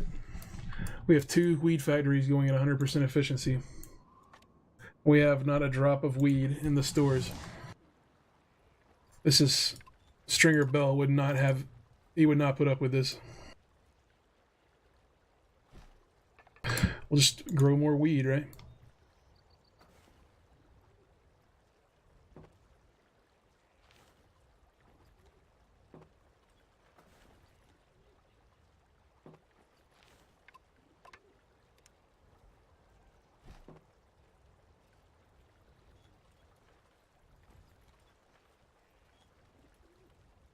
Your ship is the target of enemy fire.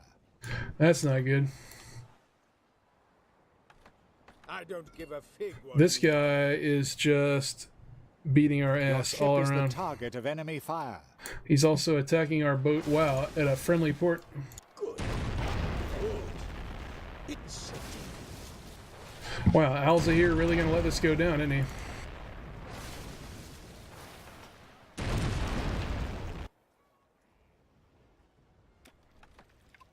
Well, it's time to find out how much a watchtower costs. We need to build one.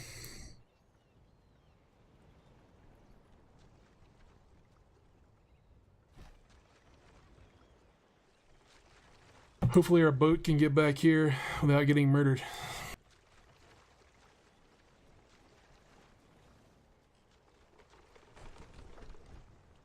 Everyone at court is relying on your skills in this matter. The Emperor Sorry, begins sir, to I can't grow go impatient. deliver you 3 dildos in a box while I'm being murdered.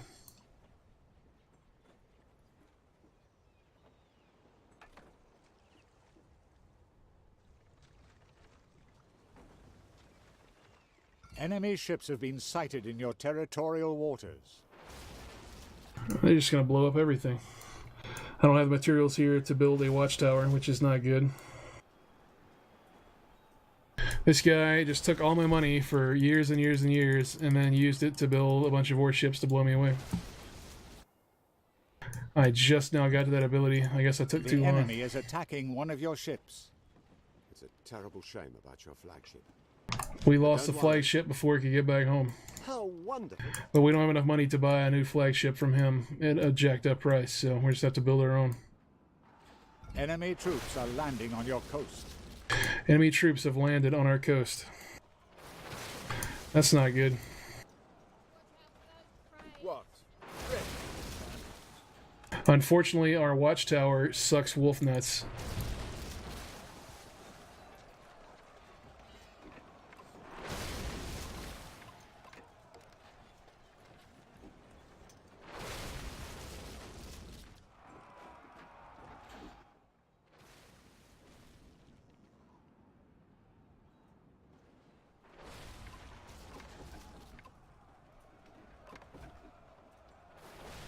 Nope, we can't do anything because this is now in the enemy's zone. So yeah, this game is over. I can't build any defense, I can't do anything here, so we're gonna lose it all. That sucks. Oh, he decided to quit attacking, maybe?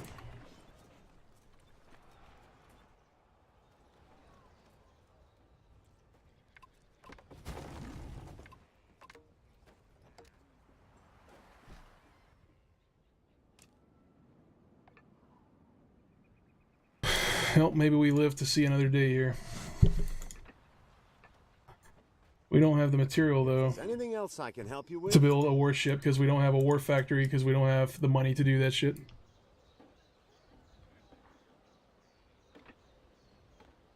Yeah, flinging tacos at people is not a good way to get them to leave.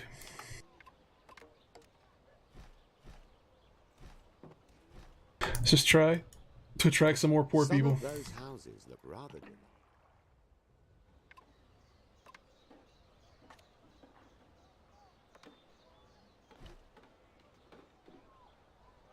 Let's Your see. carpenter keeping the buildings in good repair? Great. Well, now I'll start producing weapons. Regularly passes on my reports to our esteemed Sultan. What?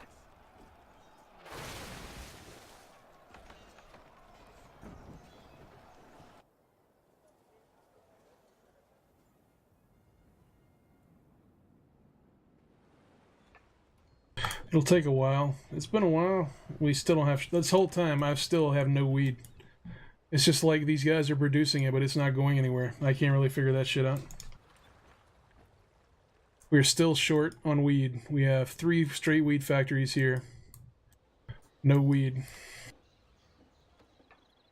It's like I'm smoking crazy pills here. Smoking pills. I'd be happy to help you. Our guys don't want to pay their tax because I don't have enough weed. But if I build another weed farm, I go back into debt completely, and we're still not making weed. Devastating your city.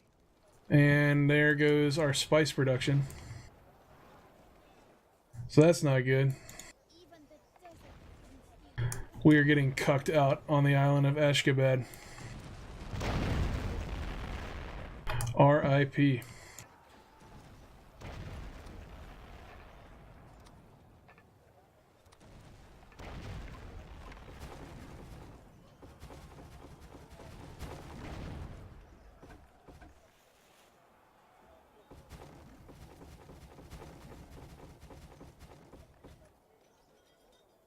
Let's get all those materials back.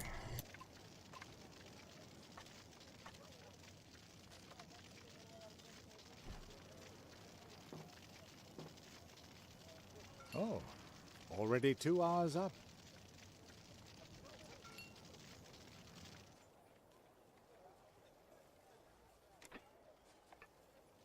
This guy has a shitload of military on all my islands. I don't know how the hell he's getting those resources.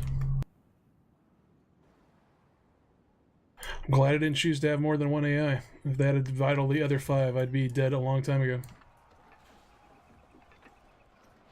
Here comes another warship. Are we actually going to shoot? We're just going to hit him with tacos. Do you mind?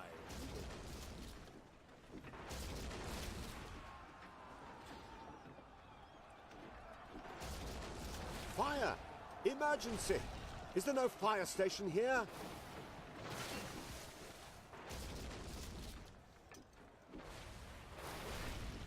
This is bad. We can't even hit the thing. It's stationary and we're missing it from the watchtower. This dumbass watchtower back here can't hit the guy.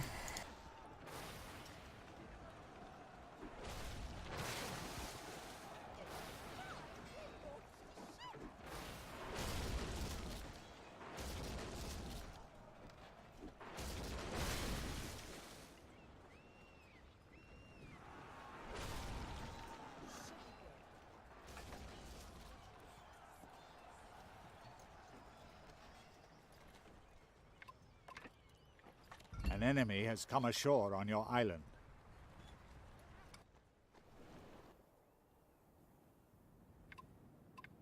Oh man, we're getting double reverse cucked now. Settlements in the most inappropriate places. This guy's got a serious industrial thing going here, but I don't see any of his patron houses. Like they're living here, but I have way more people than he's got, and I'm not pulling in money. Not really, and maybe it's not equal for player to NPC.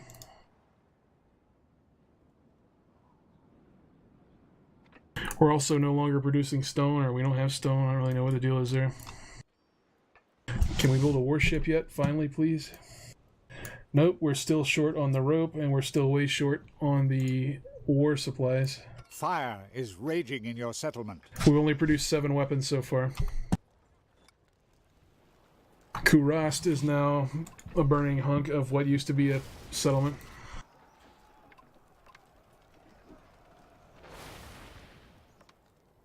We don't have materials to defend it either. Watch very closely. and learn from a master of his craft. The Italians, they boom me so good.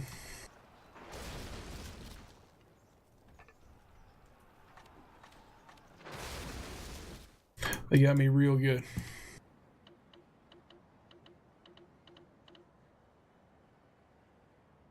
Ships can no longer stop off at a target harbor on your trading route.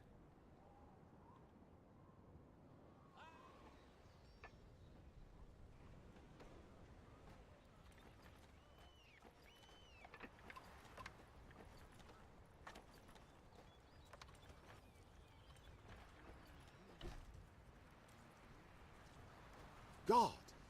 The fire engine is bound to arrive soon.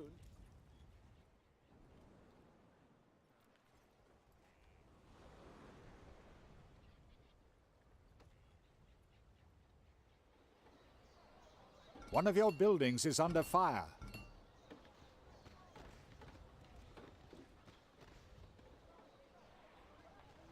An enemy fleet is advancing into your territory. Anyone who provokes Giovanni di Mercante must be prepared.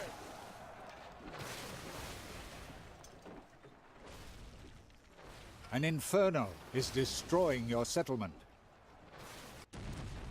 Wow, he's even attacking. This guy has 200 boats. There's no way to compete with this. Within 2 hours, this guy advanced to the final age and built 65 boats. And a full-scale land army on 2 of my islands. Best I can tell, he's only got 45 citizens. It's a tough group of people.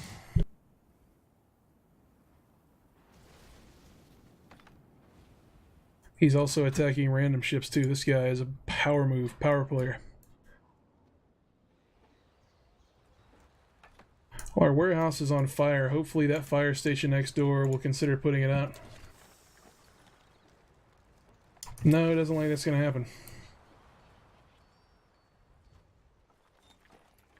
So our firehouse is just a guy with 2 buckets of water and a trailer. All right.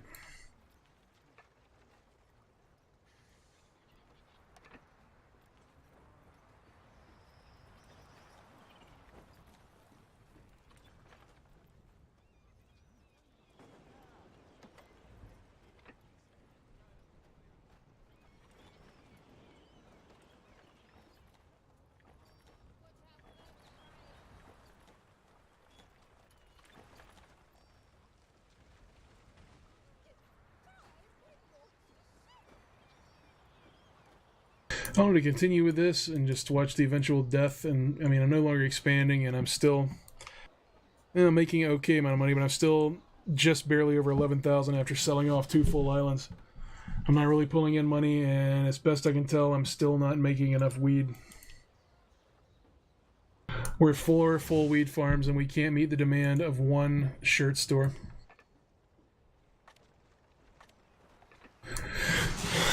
The efficiency on that is really weird. It should not have 1 shop eating all the marijuana from 4 farms and still be short. These guys are thirsty for weed and not using it any other place. Have we produced any weapons yet? We're up to 19 weapons. That's good.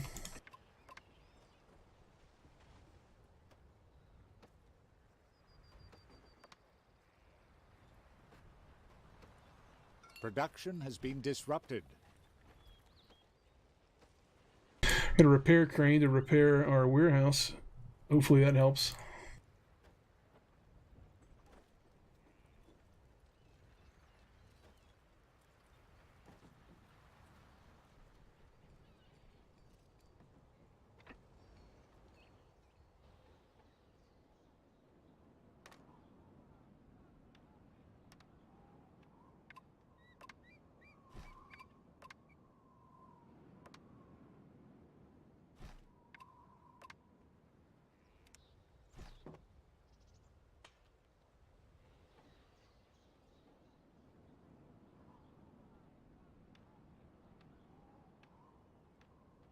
One of your buildings is the target of an attack.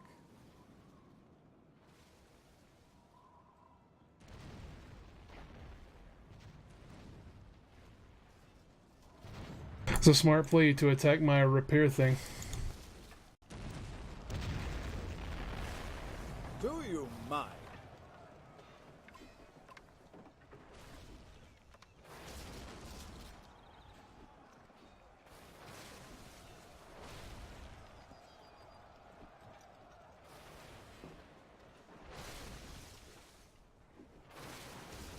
An opponent has built a castle on your island. That's not good.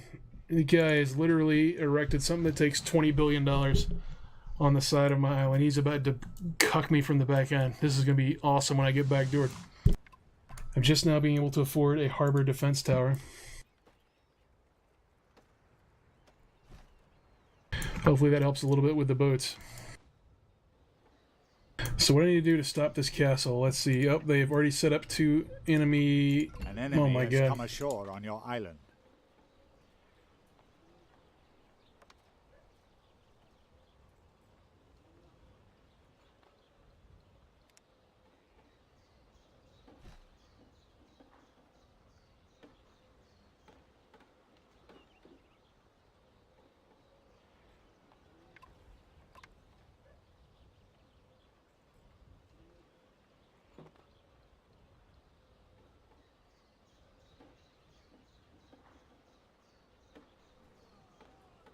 The enemy is advancing into your territory. An enemy fleet is advancing into your territory.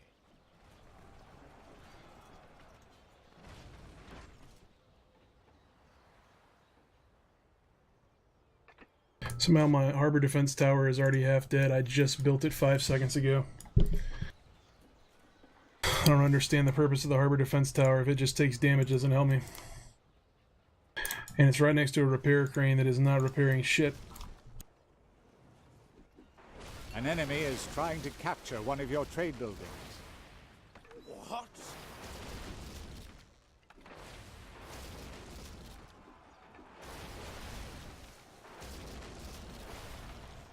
We haven't come close to sinking one of their boats. This is not good.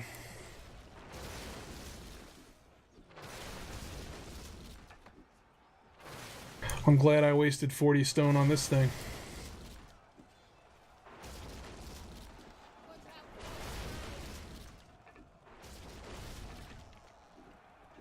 Fire is raging in your settlement. This is not good. These guys already built a trebuchet. That's incredible.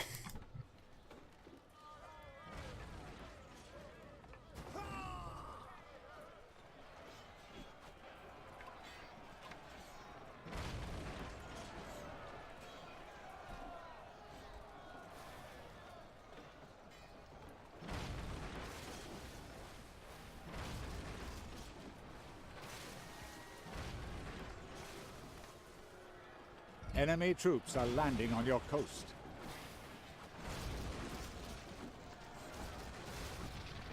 An enemy has crossed the border to your settlement area. So I learned one thing today is spending all my stuff to equip these watchtowers is worthless because they can't damage anything.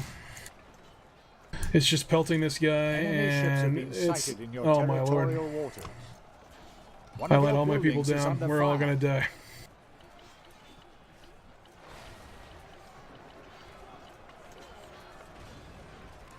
This watchtower is going down.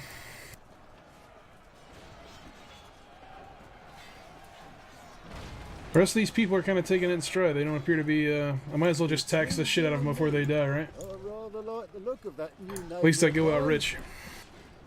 The Sultan would be delighted if you could fulfill this service for me. Fire is devastating your city.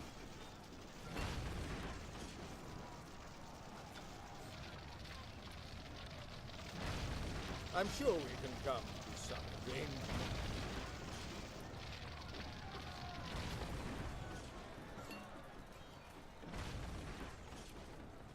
An enemy is trying. You've no idea what you're missing.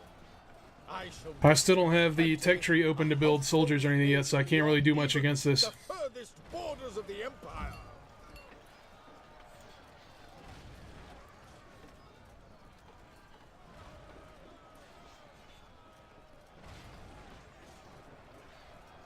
Fire is raging in your settlement. War is a business, and business is something I know plenty about.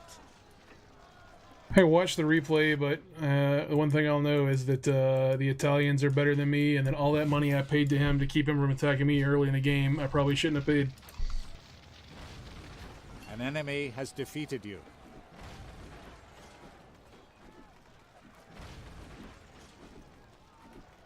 Production has been disrupted. Enemy ships have been sighted in your territorial waters.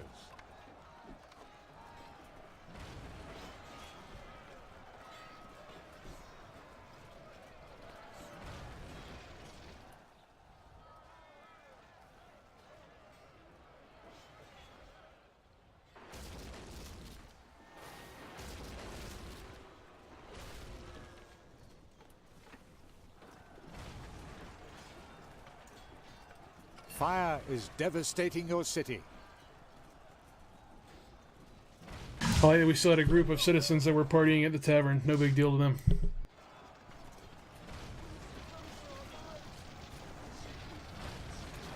One of your buildings is under fire. An enemy fleet is advancing into your territory.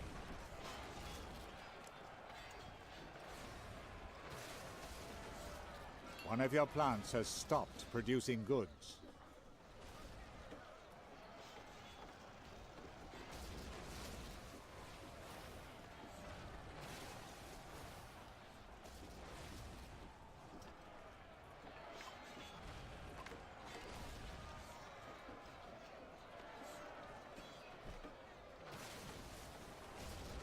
Fire is devastating your city.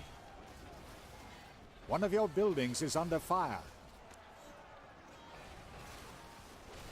Oh, we actually got that one spot to break up from those two watchtowers. Let's see what happens. They're probably just going to go march up to the tower and murder the guys in the top.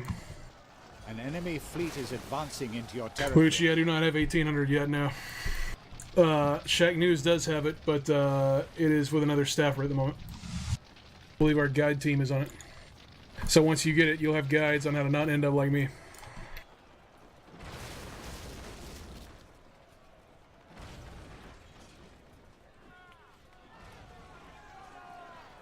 Can I count on you?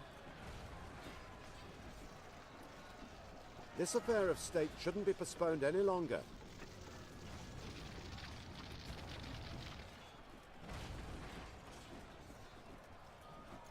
Enemy troops are landing on your coast. An inferno is destroying your settlement. An enemy fleet is advancing into your territory.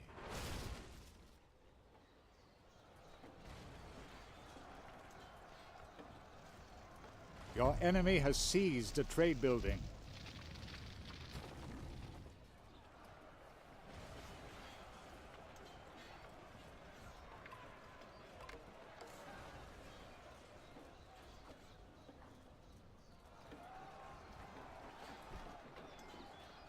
Production has been disrupted.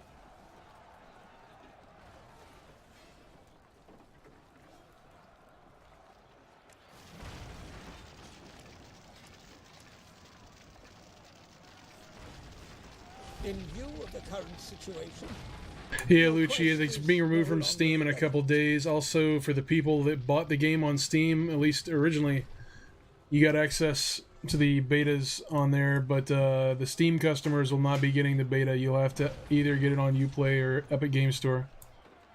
But if you buy before whatever the cutoff date is, I think it's the 14th or the 15th, you can still get the game when it does come out officially on Steam. But sales will be suspended on there beyond that point. So if you want to get this and you want it on Steam, you better act now. But if you still want to play the open beta and have it on Steam, you can do that too.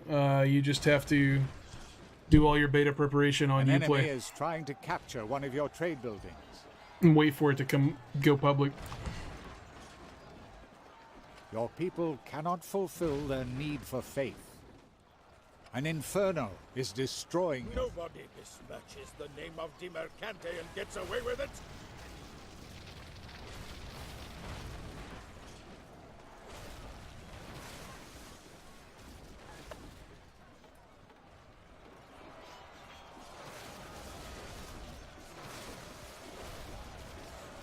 One of your buildings is being attacked.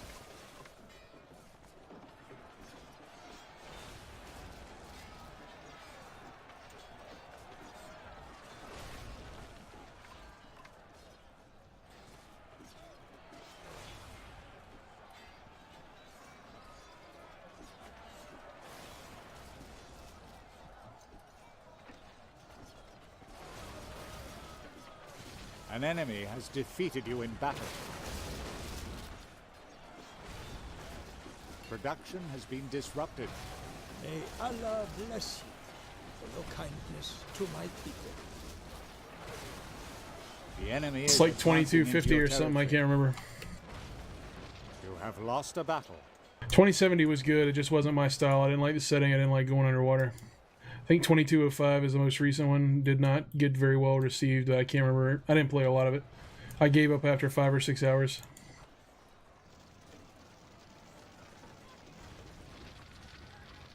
One of your buildings is being attacked.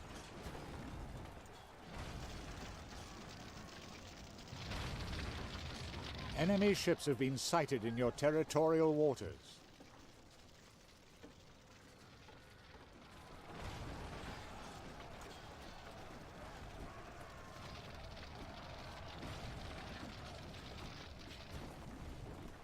Fire is raging in your settlement.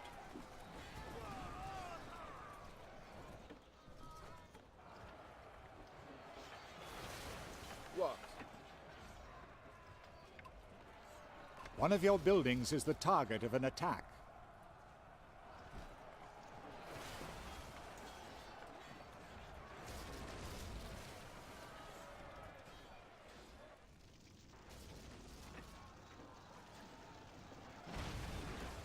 An enemy fleet is advancing into your territory.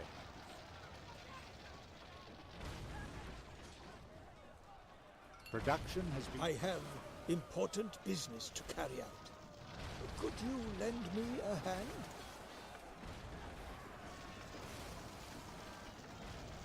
The enemy is advancing into your territory. Fire is raging in your settlement.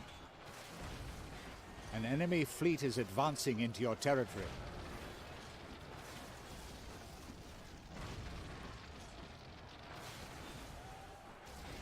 You have lost a battle.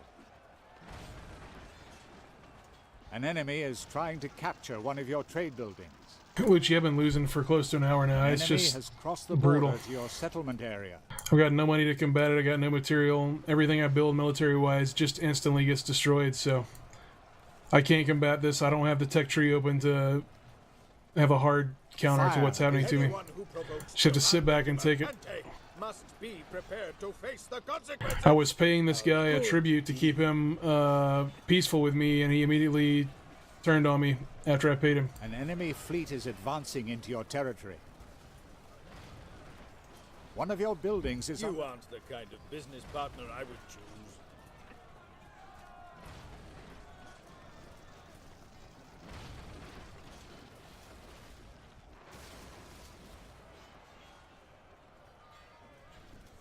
An inferno is destroying your settlement.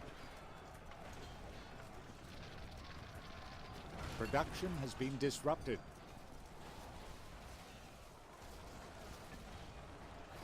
One of your buildings is being attacked. The enemy is advancing into your territory. The enemy is about to take one of your trade buildings. An enemy is trying to capture one of your trade buildings.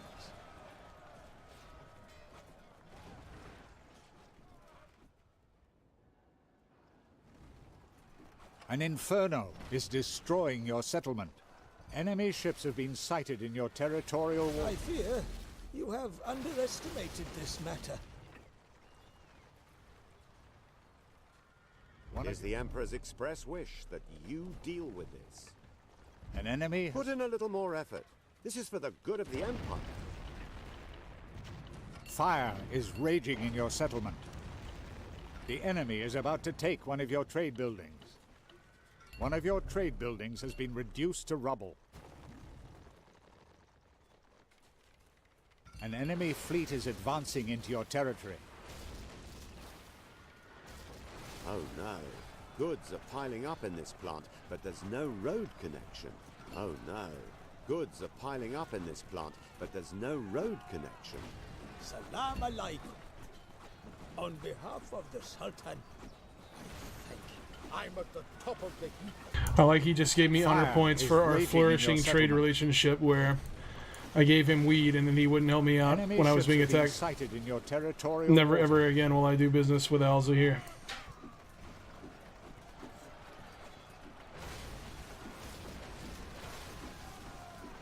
You have botched up my business. You'll pay for this. One of your trade buildings has been reduced to rubble.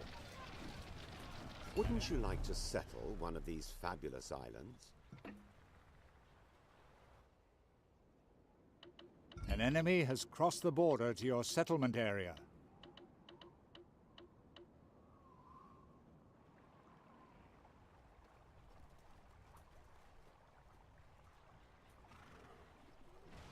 One of your buildings is the target of an attack.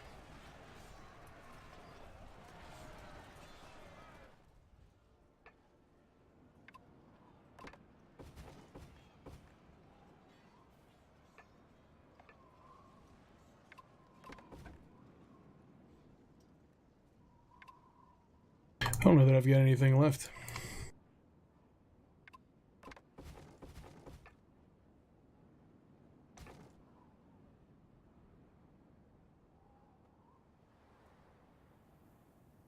We've been Fire is eradicated raging from in your both of the settlement. southern islands. They've just completely murdered me. I guess I just have to wait for this remaining bit in these islands to explode. Or this the only island I've got left.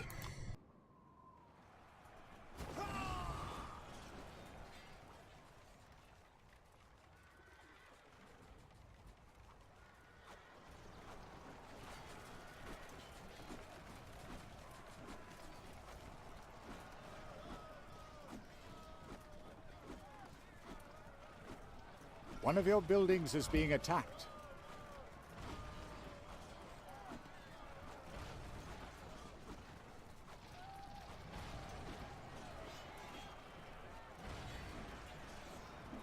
Fire is devastating your city. So that's what it took to finally lose. We've suffered defeat and been driven out of the region. No help from the Allies at all. Thanks, guys. So back to the main menu here. Some folks were asking earlier about internet play. Looks like we require an online profile, so we just have to actually create a player profile, I think. Profile management. Change name. Create an online profile. So yeah, you have to use your Ubisoft Uplay account, put in there. Once your account is online enabled, then you can go to the multiplayer, join other people's games, or create your own. Group of friends can play at least 4, maybe 6, I'm not sure, in a cooperative modes. If you want to play it, straight sandbox, or if you want to have PvP or whatever you want to do. The options are all there. Not much to cover in the options menu. It's kind of hard to read on the stream, but it's got your basic graphic settings and stuff like that. I think we're playing most everything turned up. You have interface options, audio sliders, and keybinds. So for anybody who was on the fence about this to 18, I don't know how old this game is, at least 10 or 12 years old. It's Dawn of Discovery, aka Anno 1404. Also had the Venice expansion pack installed there. It's probably why the Italians were working me so hard. But I was playing continuous game mode, which is to set out on a new where adventure lap, you so to settle a peaceful world. pick. This time I had this choice. I picked the Italian guy because I thought Italians are funny. He really worked me. And set most things to easy, but it did not really work. You have all the options you can pick of how you want the rules to work, whether things can catch on fire, whether you can get hit by acts of God, like in SimCity, volcanoes, tornadoes, whatever. See if you start with money, if the map is revealed, if you can be attacked, if there's a city council. Winning conditions, whether if you want to win after you make a certain amount of money or inhabitants or whatever. You get a lot of options for the custom game mode. Then you have full-blown scenarios where you do campaign-style missions. These are all actually very, very good. I think you complete 3 or 4 of these, it unlocks the next set of scenarios. They go on until you become a big boy in the Anno world. So loads of content. This game goes on sale for $5 all the time on Steam, Uplay, wherever you get your digital games. It's pretty dope. And again, we were taking a look at this today as one last time before the Anno 1800 open beta drops later tonight for everybody to give a try to the newest version. And hopefully we'll be taking a look at that on stream sometime soon. But with that said, I figure maybe time to pivot over to something else since my heart has been broken. I don't know if I've got what it takes to start anew and spend another 3.5 hours and then get murdered. So give me one moment and we'll do the old flip around. Hopefully you'll enjoy. And I clicked the wrong button. Sorry about that.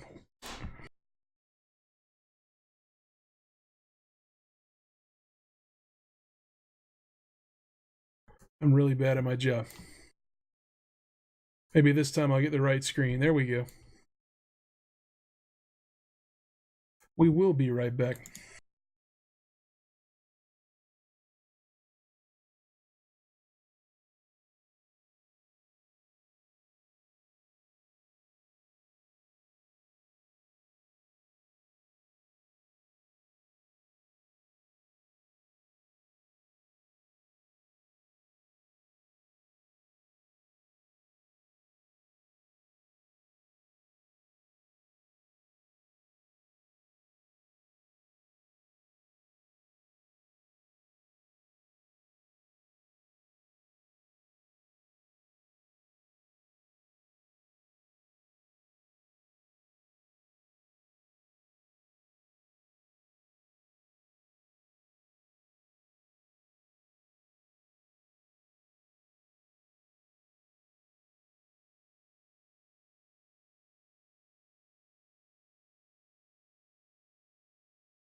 Okay, I think that we're back. I might have effed this up already.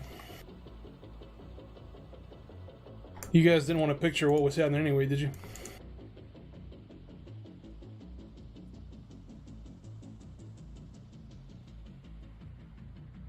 Jumping back over into Division, we got a new patch for this today. Figured I'd jump in this since restarting the 3-hour trek to get back where we were in Anno is probably not in the cards for the rest of this evening's stream since we're so close to the end. So we'll take a look at this new patch, see if they fixed anything, and try to find out if running a skill build is in any way viable.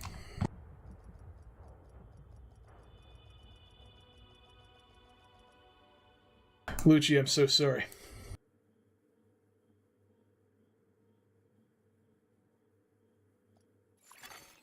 Entering safe area.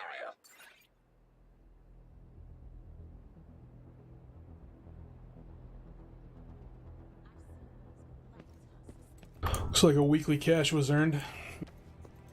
We'll get to that. Sorry for the burp. Actually, sorry, not sorry.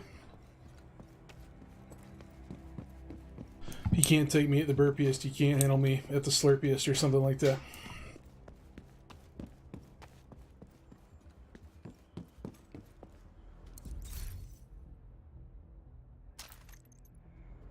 So let's see what we got in the old clan cache. It's a silver. We don't know what that means. It means we got a machine gun.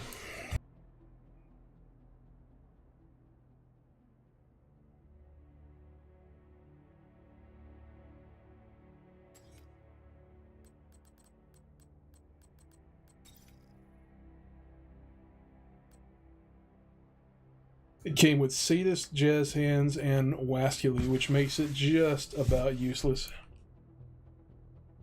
The damage roll any good? I can't tell. 14.8? No, not really. We'll keep it for the talent, so maybe we'll do something with it.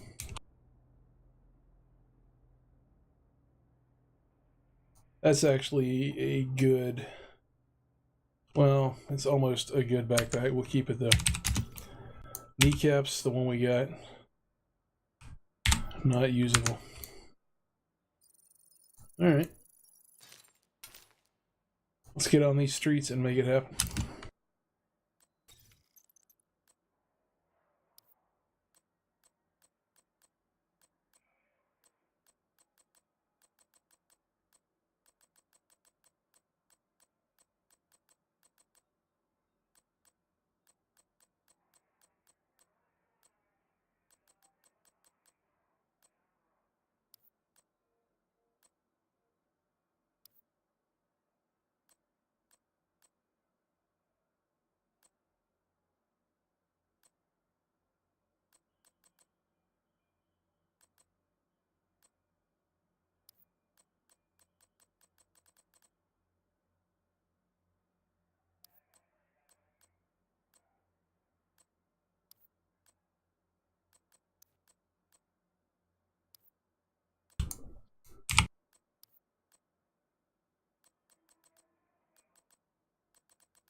Okie dokie.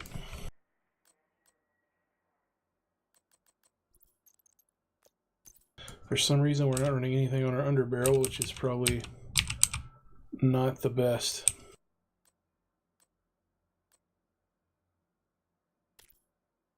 Throw a little stability on there. What are the dailies for today? American History Museum, Air and Space, Jefferson Plaza. We also have a new apparel project where we got to work in the West End and Foggy Bottom. We have to do a few missions and do an invaded mission, and we can get hot cosmetics, which is what you want. Cosmetics are kind of cool.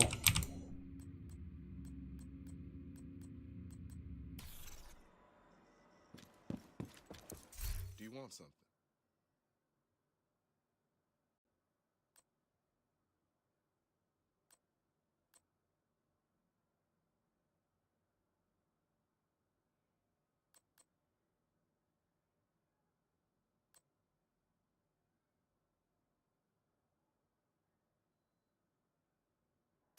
That's quality stuff.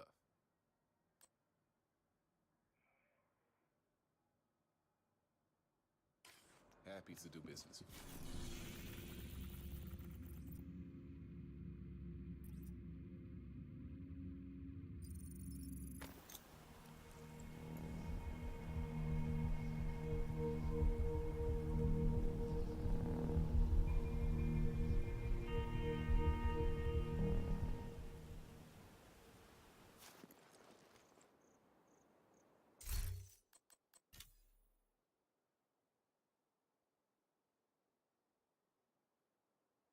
Let's join some folks and run through the Air and Space Museum. Invite to another agent. Sniper the Kid has a game. We'll see how that goes.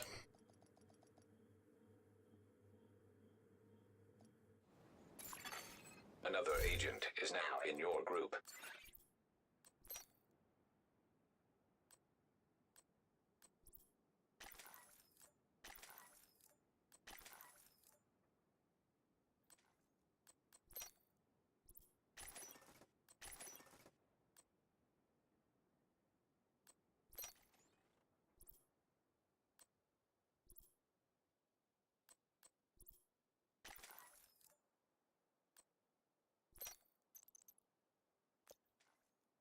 The ramp to the parking garage looks like your best way in.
True Sun's munitions detected.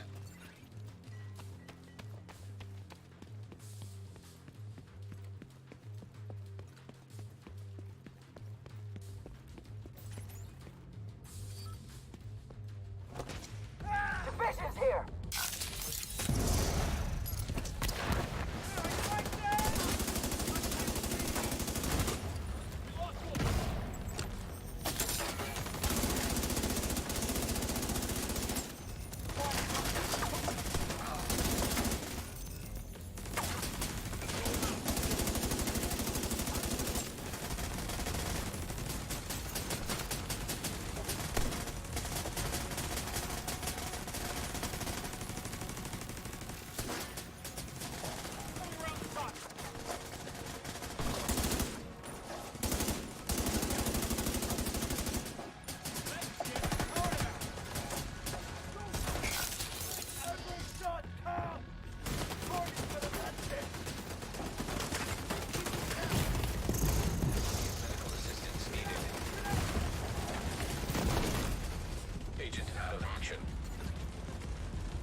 Figure out what they're doing here.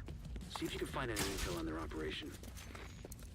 Seems like these guys are salvaging and repurposing anything they can from this place. They're crafty bastards, I'll give them that.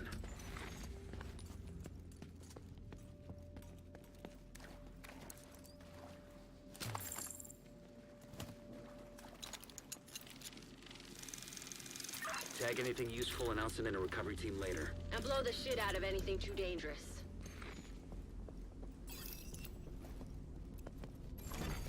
Military-grade explosive residue detected.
I have no idea how this airburst grenade works. I don't know how to aim it. I don't know how to deploy it. Which is pretty depressing for as many hours as I've played this. And I continue to use it, and I have no idea what works. It's just... makes no sense to me. You can't, like, aim and then press where you want to go. You have to activate it and then aim, but then sometimes it goes there, and other times nothing happens, and you just lose the cooldown, and I don't know why.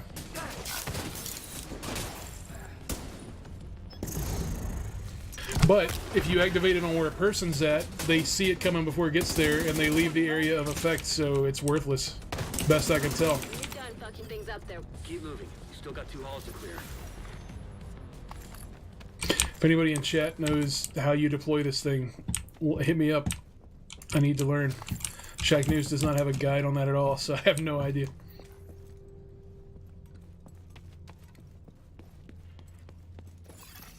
Hostile radio intercepted.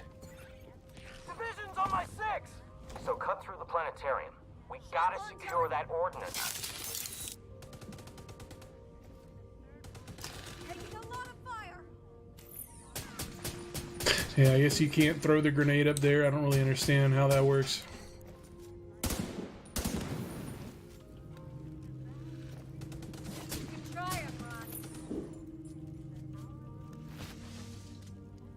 Now the cooldown is up. I have no idea. A grenade that you can't throw is super useless.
assistance needed. Agent incapacitated.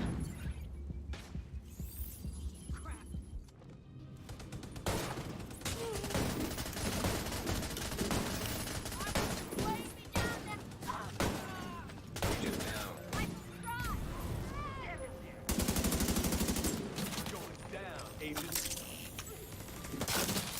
Locking the enemy down.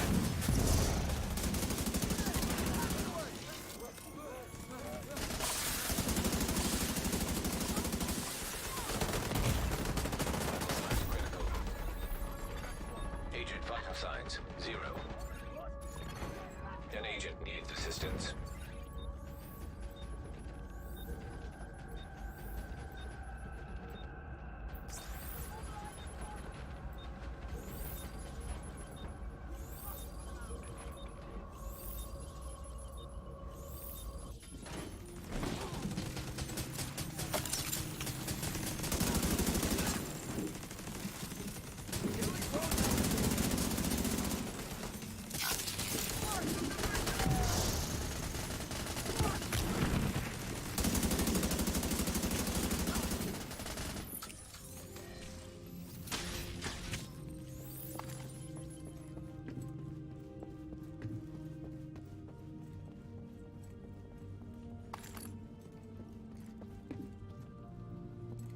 They definitely fixed signature ammo not dropping. I've seen multiples drop now here in a few minutes, so that part looks to be fixed.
assistance.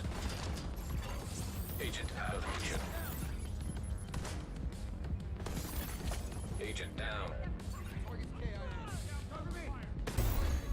Agent killed.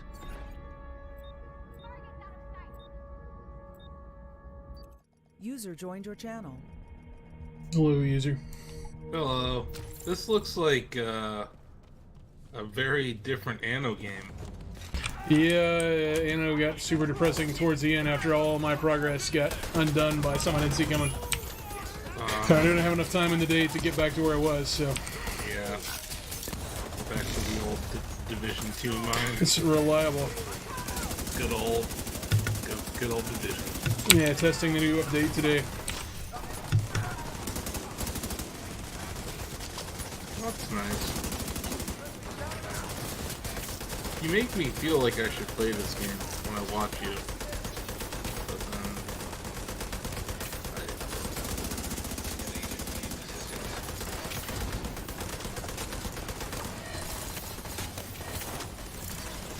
Oh, it's so frustrating sometimes.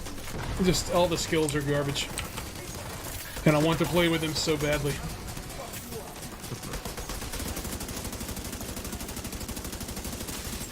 I feel like I'm letting my team down by not being effective, but it's hard to be effective when all the skills break every time I try to use them.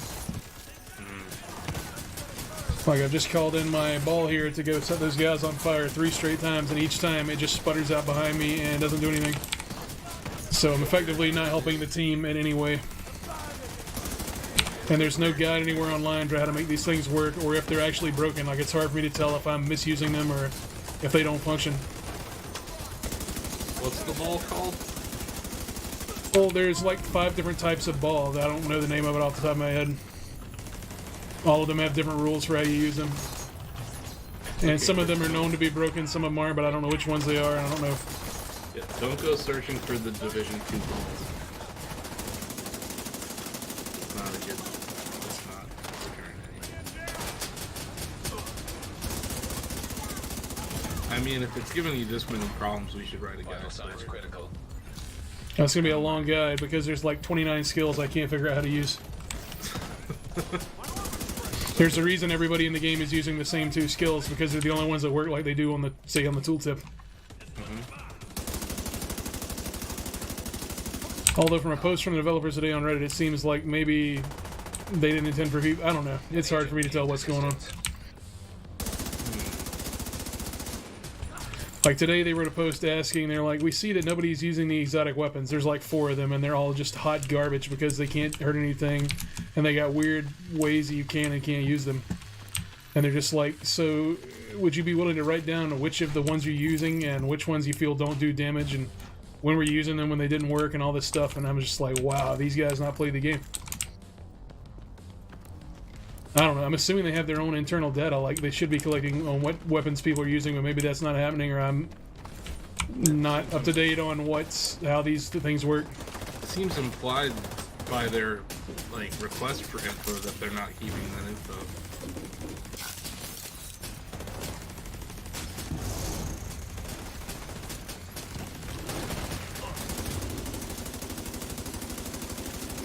That particular time, the ball went where I wanted it to go.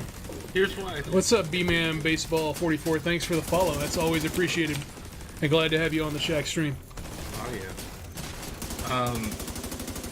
I was gonna say, I think it's because you were on that platform.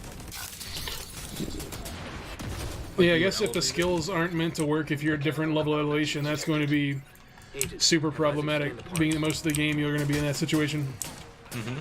Well, that's what I found. A lot of the skills where I can get them to work in real niche situations, but it makes it where there's no point carrying them at all because you have to give up all the other viability parts of your build or what you're doing to make them work in that certain situation. That may happen once every 40 or 50 minutes. And it doesn't seem like... grenade that seemed to work pretty well. Well, yeah, actually, that may be worth using it. I can't use it right now because I'm in a different specialization, but for a while, you couldn't get ammo for the thing, so everybody stopped using them because ammo wouldn't drop anymore. So, it's just one of those things. Although that was fixed, I believe, with today's update, that ammo will drop again for the guns. Oh, man. Sometimes it feels like there's a different team that got assigned to the game after the team that put the first 1.0 out. Yeah, I'm sure that there's still people that are moved on to other projects. I think that a lot of the time they keep the same team going. Yeah. I know, like Red Dead, because they shipped the game, but they had online to deal with. They kept a lot of people on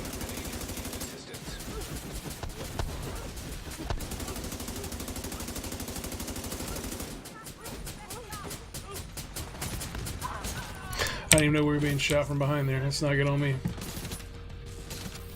I just always assume in these games that I'm being flanked. Like, I guess when you have teammates, you know, behind you, they should... Yeah. The other thing is when I'm match made with these people, I have no idea if they know what they're doing or if they know I know what I'm doing, and which I definitely don't. And I'm not sure if I'm the reason that we're getting cornholed or if it's other reasons. It's hard to tell. Like, I don't know. There's so much I love about everything that's happening, but I just never ever know what's happening.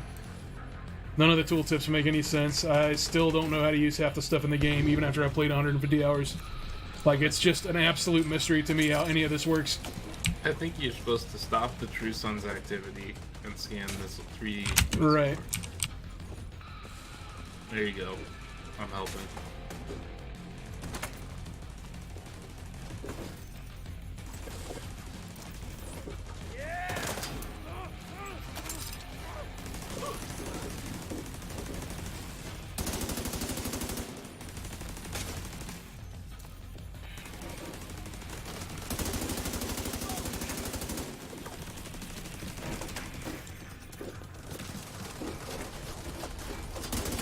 I know one reason we're not winning very much, because one of my teammates keeps going after turrets instead of the enemies. Or maybe he's playing 6D chess.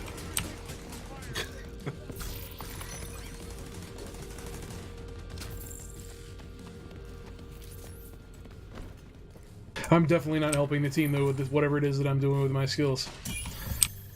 In the first game, there were lots of different skills. All of them had very well-defined purposes for what they were in battle, whether or not you were doing damage with them, whether or not you were using them to control crowds, whether you were buffing your teammates, whether you were healing your teammates, or actively causing debuffs against enemies. Like, you know, I guess this is the same rules that apply. I don't really play MMOs, but I'm assuming those are kind of the basic tenets of your group-based play against whatever, goblins or, I don't know.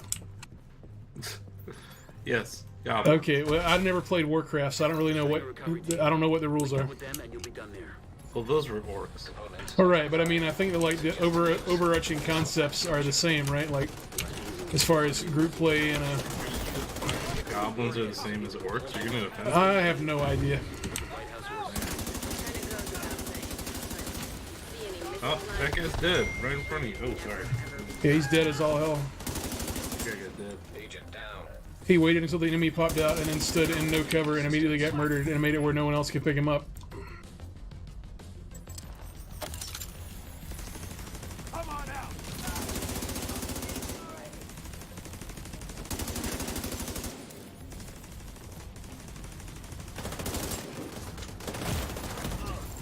Serious trauma detected. Goblins.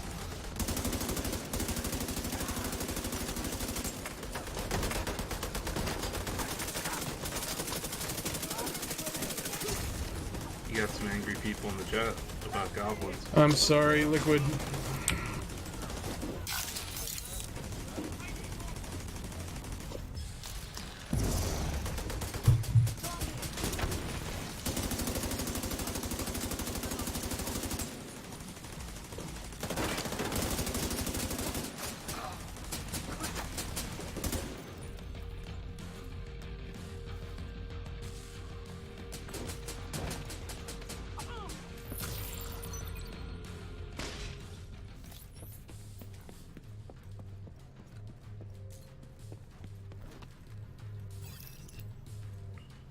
Fresh says the difference between this and World of Warcraft is in Warcraft, it's incredibly easy to understand what you're supposed to do with the gear you have. It's easy to understand how your gear works. So, in this case, I don't want to hold my teammates too bad, but I'm using balls. This ball is called the Air Burst, and it says it will roll towards the target and it launches explosive bursts in the air. So it'll rain fire down on a small area that you can't really see.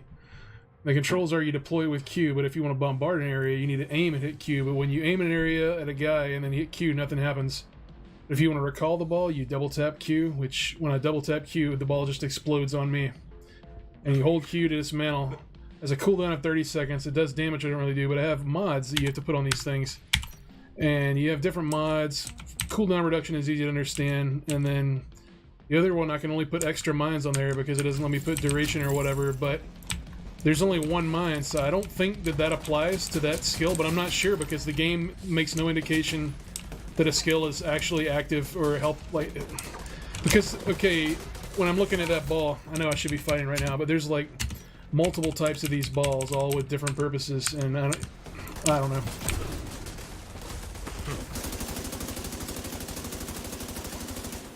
What I want to be doing to help the team here is to tactically deploy these balls at a given time to lock up the enemies in an area where they can be debuffed. So when my teammates shoot them, that they're not taking damage since the guys will be on fire. But if you're behind cover, you can't see where the balls are going, so it's impossible to aim them unless I stand up and get my head blown off. It appears like it's only safe to use if I'm like way above in elevated position, I guess, where you could possibly see over the cover using the third-person camera. But again, I'm not sure about that. Like, because you can't like say, oh, I want to take the ball and aim it in the general area of that enemy, because the aimer won't let you do that. It just destroys the ball in your hand if you try to aim it towards an enemy. But if you're in cover down this, or the enemy's above you, or you just can't see over the chest-high wall, you can't ever deploy it. And I feel like I'm taking crazy pills.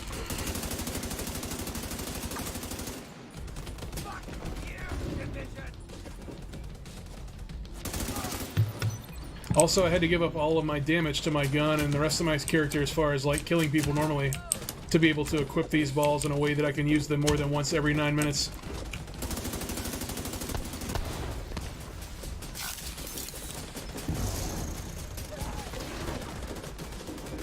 See, I just launched the ball at that heavy guy to give my team a chance to shoot him, and by the time the ball gets to him, he puts his foot up in the air and the ball just disappears, and he doesn't take any fire damage. He doesn't get crowd controlled. And it goes on cooldown, so I have to wait again to use it and not be able to help the team.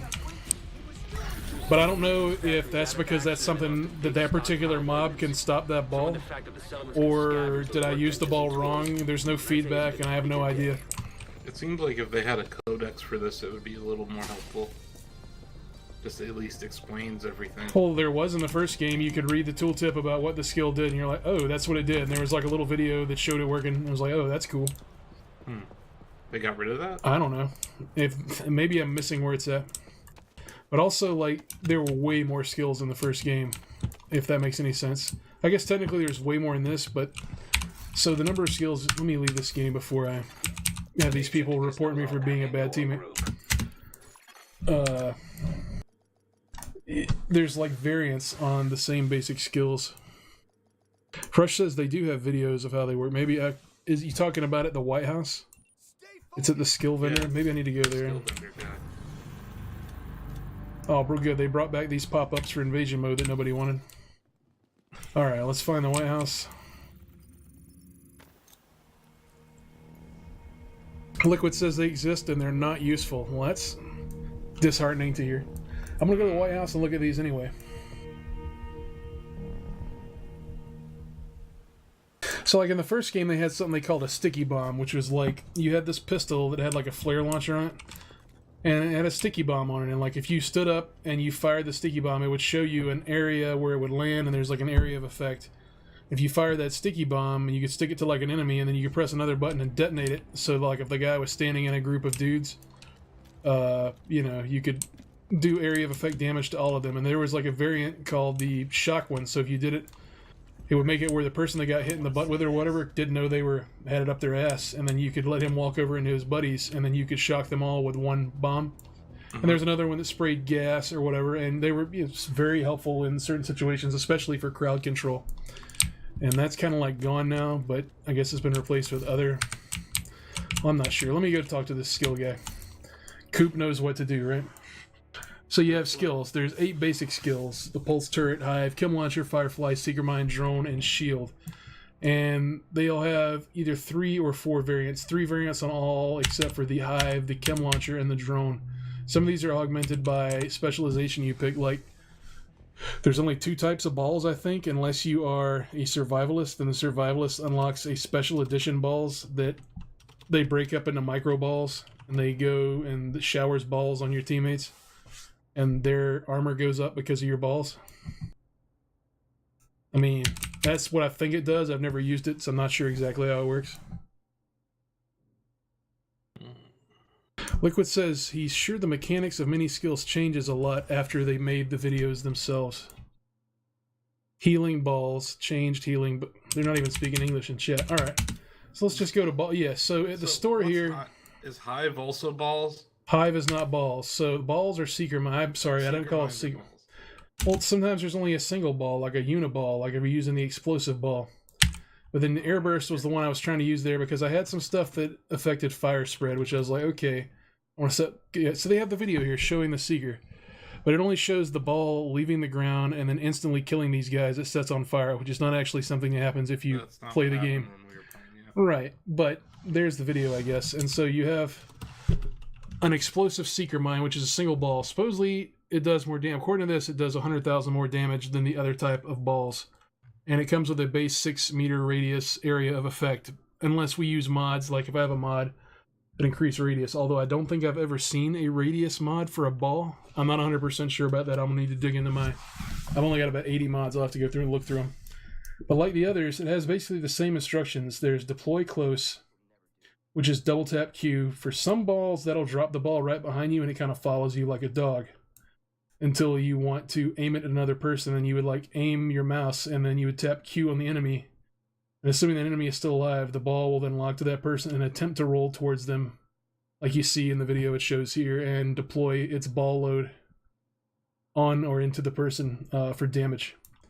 And this can be augmented if you're carrying gear that uses plus explosive damage, I believe it is. There's talents that give you that. There's modifications that can be added to gear you wear, as well as modifications directly to the balls. And it looks like the other ones, maybe you can recall, or maybe if I sent a ball out that I don't think is going to be effective or the guy moves, maybe if I double tap, it'll stop the balls and the balls will come back to me. I'm not 100% sure. But like, you have your given skill, you tap the F key. Well, I guess it doesn't work at the skill man, which doesn't make a whole lot of sense. But on your main menu, if you tap F, you have skills. Different skills have different number of slots. It's not consistent. Like, balls have 3 slots, plus you have an effect slot, which I think is just a cosmetic. So this thing will shit sparkles when it's being used. At least that's the only one I've found. But like things like the Chem Launcher you have only have 2 slots. Well, maybe some of them have 3 slots, I'm not sure. I've only really used the Reinforcer. The Reinforcer only has 2 slots in addition to the cosmetic slot, which I've never seen an actual cosmetic for. But that part's still kind of confusing to me. The thing is, when you find mods for these things, you can't just stick a mod into it. Like, say if you have a Chem Launcher mod, you can't just put that mod into an empty mod slot. It also has to be matching, so they call the slots the agitator or the pneumatic. So the skill you have has to be an agitator mod or a pneumatic mod. And so even if you have 2 mods you want, if they're not the right name, you can't equip them to a given skill, which adds another layer of complexity to this that is a little wild. But in addition to that, you also have skill point breakpoints you have to have on your character. So for example, right now my character has armor and health, but he also has a skill power rating. I have 2197 skill power. So if I want to add a mod to my balls, I've got a list of them here that I found from playing the game, from drops or pickups or whatever, and each one of them has a skill power requirement. This one here that gives you 5 extra mines, or that's what it says what it does, requires 2130. So since I'm at 2197, I meet the requirement for that, and I can equip this Russian doll protocol into my payload slot because it counts as a payload mod. I cannot activate this thing called the pellet payload, which does 24% damage, which would be cool, but it requires 2400 skill points. Now, something that was in the last division that is not in this one is if you were to take all your gear and, like, so say I'm giving up crit chance, crit damage, weapon damage, survivability or whatever to get skill points, which, you know, is something you would do. So like if you wanted to run a build that was based more around skills, like you wanted to be the technical guy in the party, do lots of extra healing for people, or just be crowd controlling, like keep the enemies debuffed or whatever for your teammates, you could do that. In this one, skill power affects nothing but your ability to equip these mods that do only slight enhancements to the base skill, I guess. So say, like, every piece I'm wearing has skill power on it right now. Like, every piece of armor I've got, I'm giving up my ability to do weapon damage and the ability to be shot by taking these yellow skill attributes that are like batteries. There's 3 types. The battery, which is yellow for skills, blue, which is like armor and health, red, which is like firepower. And I'm giving them up so that I can add skill power in every available slot that I can find on the pieces of armor that I'm wearing. So like my backpack has 2 batteries, but then it has one thing, I have 2% weapon damage, but I'm also dumping almost the max amount of skill power I can into that given backpack slot. I'm also picking up a little bit of cooldown reduction there. And sometimes items you pick up also have slots in them where you can add mods. And it kind of works on the same system as the skills, where a utility slot can only take a utility mod. So in this one I've got another 580 skill power that's built into the chest piece, but I also have a utility mod slot where I'm equipping a mod now that gives me plus 52 skill power. Helps healing if I'm running healing, and gives me a little bit of turret skill power. As far as I can tell, the only way you can augment the effectiveness of any of the skills you've got is if you happen to have an armor mod, like one of these, that offers specifically mention power to a given skill. So I'm assuming that if I'm running the regular machine gun turret, that this will add 268, whatever the fuck that means, power to the skill. So no matter how much, so if I just keep stacking skill power, it doesn't actually affect the viability of the skills themselves, only my ability to equip the mods I put on them. So if I sacrifice all of my damage and survivability to get my skill power up, it doesn't actually make my use of skills better or more effective. It doesn't, make them more useful. It doesn't help my cooldown to be able to use the skills more often. That's all down to the mod I use, which is super counterintuitive to me and makes it feel like I'm a worthless piece of garbage to my team. I don't know if this is overcomplicated or stupid the way I'm explaining. I don't know.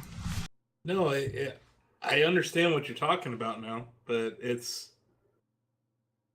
so it really boils down to the balls aren't working the way that the video says they will. Well, it's not just the balls. Like, I can't tell. So Pulse. So, okay. Pulse is a skill that returns from the first game. In the first game, basically, you tap this button, and it does tech magic, which is very cool. And it fires out like a radar pulse in a certain area of effect. Can see through walls, like it'd be, I detected an enemy through these walls, and now the enemy is highlighted with a red ring around them, so everybody in your squad can see, this bad guy's right here. Which is fairly helpful on its own. Like if you're in PvP and everybody's hiding in the clouds, yeah, that's cool as hell. But say you're fighting against enemies. In the first game, it made it where you had options. So when you pulsed an enemy, you could make it where they had like their shit jammed, where they couldn't use their electronics effectively, like an EMP kind of. Or it would make it where, say, if I pulsed a guy, this guy takes 10 additional crit damage from anybody that's in the party as a result of him being unfortunate enough to get pulsed, right? Except for in this game, when you equip the pulse, it doesn't do a goddamn thing.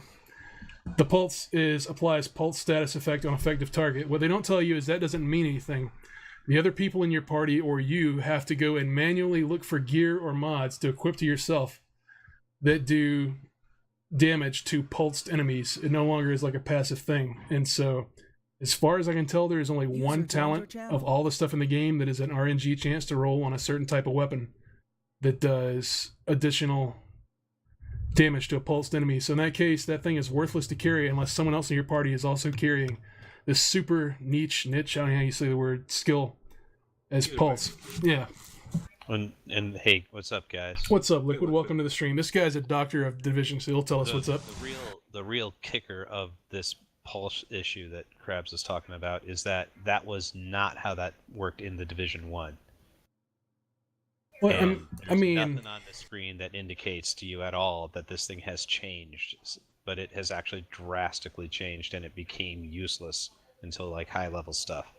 Yeah, so when I first started playing this game, and I'm assuming a lot of the returning players did, when it says applies a pulsed status effect on effective target, I took that to mean that people that because the range in this is very small. Effective radius well, actually mine's increased because I'm using a mod that increases the radius by 50%. But for 10 seconds, an enemy within 52 meters of me could receive a pulse status effect. And so I took it to mean that either me or my party did more damage to this person. There was an effect you could use in the first game where it would make, if they were pulsed, they could do less damage to you. Like, it was a debuff on them, I guess. Stuff like that. And I assume that something like that, even if it wasn't written here, was specifically happening. The community kind of figured out within a day or two that this thing doesn't do shit. All it does is applies on a pulse. All it does is apply the pulse to them. The only way this is effective is if someone on your team is carrying a gun that has a specific talent that does 10% damage to a pulsed enemy. And any other situation where they're in, if an enemy is not pulsed, that talent is not helping them all. So in the case of talents, like on your weapon, I'll go load up mine. So and that only works in talent slot number 1. Mine is Optimist, which is a talent that gives me weapon damage increasing 3% for every 10% of the ammo missing from a magazine, that's easy to understand. It's just basically a DPS increase. The closer I am to emptying the mag, I get a linear damage increase. Pulse was like the best skill for solo and for low level leveling up, which that's what people are doing at the start of the Division 2. So it's like people come in, know nothing, take Pulse because it's Pulse, and they may not find out forever that they've been screwing themselves this entire time because they're too busy playing the game to read Reddit. But getting back to the talent part of it, so I would have to be willing to dump a weapon that has like this Optimist I've got on it, which is easy to understand. It in any situation I come into in the game, you're always going to be firing a gun at somebody, right? So the idea that I'll have some ammo missing from a magazine at a given time, this is easy to understand. It's viable for it. I can't think of a situation where this is not something that is just as a rule. It's a plus in all situations, right? So I would have to be willing to dump something like this to pick up a talent that would be called Pulse Pluser or whatever the hell it's called. That'll do 10% damage to any enemy that happens to be under that 10-second pulse status effect that I can call in once every couple of minutes. And it's just like, why on earth would anybody use one of the 8 base skills in the game when that is the what's the word I'm looking for? Like, so many different specific requirements that are put on its effectiveness. Even if I spec out my character like to, equip these mods on. So it only has 2 slots on Pulse. The only thing I can do is increase the radius of it and reduce the cooldown or effect duration. So instead of making it last 10 seconds, apparently I can make it last negative 25.1 C. I don't even know what the fuck that means either. I know what cooldown means. It means I can call this kill in more often than not. Or maybe I'm just an idiot and not understanding how this works. Okay, so the base, you can only call this in every 85 seconds. But it lasts 10 seconds. So if I put that cooldown reduction, I get it down to 35 seconds. But even that doesn't make a whole lot of sense. 40% of 85 is got to be close to like 32, 33 maybe. I could be wrong on that math. But like 32 minus 85 is definitely not fucking 35. So I don't know where that number comes from or how that's calculated or why that even lines up like that if I equip that skill. Additionally, if I do the one for the effect duration, it says it adds 30% effect duration. So now that's my active skill.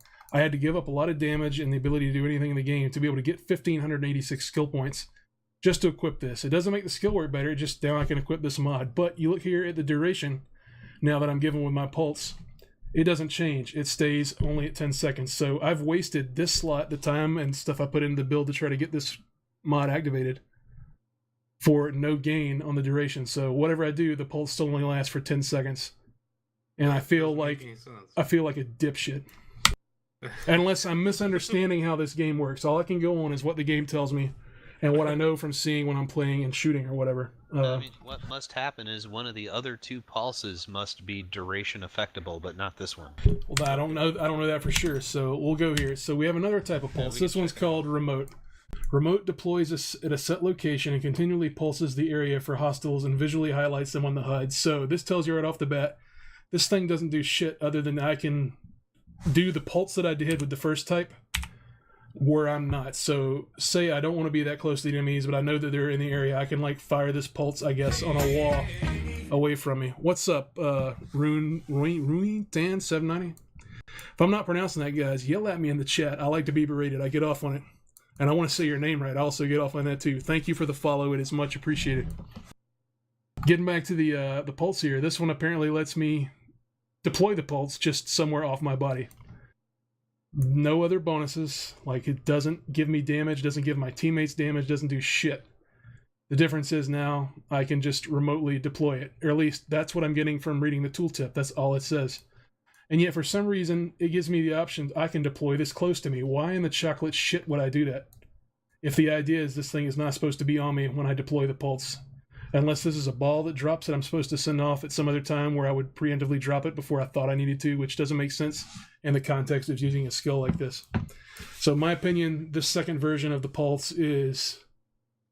I don't know what purpose... I can't think of any... Like, maybe the 1/10 of 1% of situations you might come across where maybe this is something you want to do, maybe. Not really sure. Then finally we have Jammer. It says Jammer sends an outward pulse and disables hostile electronics. So later in the game, you start fighting enemies, like specifically the engineers. They can build these little remote control cars or automated turrets, or they also have these spoilers, these giant ass robot dogs and Johnny Fives. We're all Short Circuit fans here, so anyone that's watched our stream knows we're all about Johnny Five. Anyway, they're in this game and it's very cool. So you're picking this thing up, and it says if you hit Q, it'll fire this pulse. So the way I took this to mean, especially because underneath the word cooldown, it says EMP, I take this to mean that if I fire this thing, it's keeping this skill. This will give me the ability to, at least temporarily, make one of these Johnny Fives, or these robot dogs, or these little motorized bombs on our RC control card. Maybe they'll slow down or stop for a bit to give teammates a chance to kill them. Or myself to kill him or whatever. So I equip this. I go in, I give it mods like anything else. Like I have the option to put on effect duration stuff, but it doesn't change anything here on the skills. The radius does change when I put radius, but I don't have enough skill power anymore because you need 2400, which basically requires... So you have 6 possible slots you can put something. You have to have almost at least 600 skill points in every single piece of your armor, which is really fucking hard to do unless you give up everything else you possibly do. But either way, that's beside the point on this. So the idea is you have an EMP here. The problem is I go in the game, like last night, me, or maybe it was the night before, I was with my group and I wanted to help out. We were trying to do a higher level mission to get loot. And so we're going up against a group of these electrified guys. There's a lot of them in every, especially elite crews. They've got these engineers, or that's what I call them. I don't know if that's their official name, but they have an icon that the group knows. It's like a wrench above their head, if I'm not mistaken. Like, we could probably correct me on that. They can build electronic items. And I believe also medics can throw EMP grenades that can affect our group's ability to use our skills of any type, I guess, because they're electric. But when I pop this shit, nothing ever happens. I've never seen it disable any enemy turret. I've never seen it freeze an enemy of any type in its tracks. It doesn't work on the robot dogs. It doesn't work on the Johnny Fives. I don't know what in the shit this thing does. I don't know what the purpose of it is. The only thing I can guess that I've read about on Reddit is that if somebody else on another team and you're playing in the dark zone pops a pulse, I think that you can pop this button that'll disable you from showing up on their pulse for that 10-second thing. I guess if everybody's playing sneaky or whatever. But outside of that incredibly just never going to happen moment, like, what in the shit does this thing do? It makes no sense to me. It requires a lot of specific building to be able to use these mods on it to make it somewhat you think would be effective in some way, but it's not. So I have no idea. It also cannot disable enemy EMPs. Like, there's towers they have that emit a fixed radius debuff on your team, which is tough to deal with if nobody's got any skills, at least if they're using ones that are actually effective. And it doesn't disable those towers either, which sucks. So in my opinion, right off the bat, one of the 8 skill categories is just completely, I don't know, I can't understand how to use it. It's possible I'm misrepresenting everything about this and how this works, but I have no other way to go other than my experience and when I'm reading in the tooltips and how I've seen it happen out on the street. It's like the iconic skill from the Division. And there it is at the top left, first one you get to pick. Yeah, I don't know. We have the turret. So the turret, the basic machine gun turret actually works like you would think and is a skill I see a lot of people carry because you throw it down and it'll move around and spin around the room looking for bad guys to shoot. You can also manually have it target an enemy, like you can have it avoid other ones that are near it to maybe hold down a tougher enemy into a suppressed position, which is super helpful. These things are helpful. They'll draw fire away from you. You can put mods on it that will make it take more bullets, because the enemy will try to kick it over, they'll try to shoot it, whatever, which is nice. You want it to do that rather than you. It accepts cooldown reduction. When you add the mods to it for cooldown reduction, it shows the cooldown change in the tooltip. The same thing with the duration of it. When I added my duration skill to it, the duration changed in the tooltip. And when I added damage mods to it, the damage per bullet that it fires changes in the tooltip. When you press the button to deploy it, it shows exactly where it's going to land, has an arch throw. Everything is okay. It all works. Super happy with this. Have zero problems whatsoever. Fire turret, I mostly feel the same way about it. It's like the other turret, except for this one has to be manually aimed. Like, you can throw it on the ground, but you need to tell it, I want you to fire in that direction, or these guys, or whatever. And it applies burn status. It doesn't stay up as long as a machine going, but that's okay. All I want it to do is set guys on fire and stop them from rushing the team. So, perfect. The mods work on it. The numbers change. I give this one the seals of approval. Sniper turret, same thing.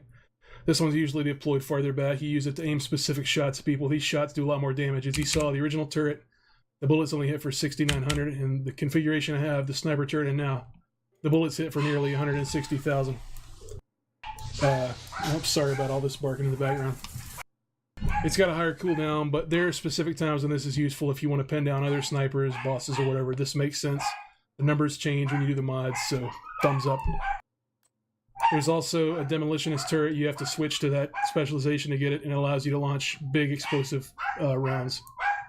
I'm not really good with using this one yet, but I've seen it kill an enemy before, so I believe that it's viable in some way. I'm sorry, I got every noise on earth going on here in the background.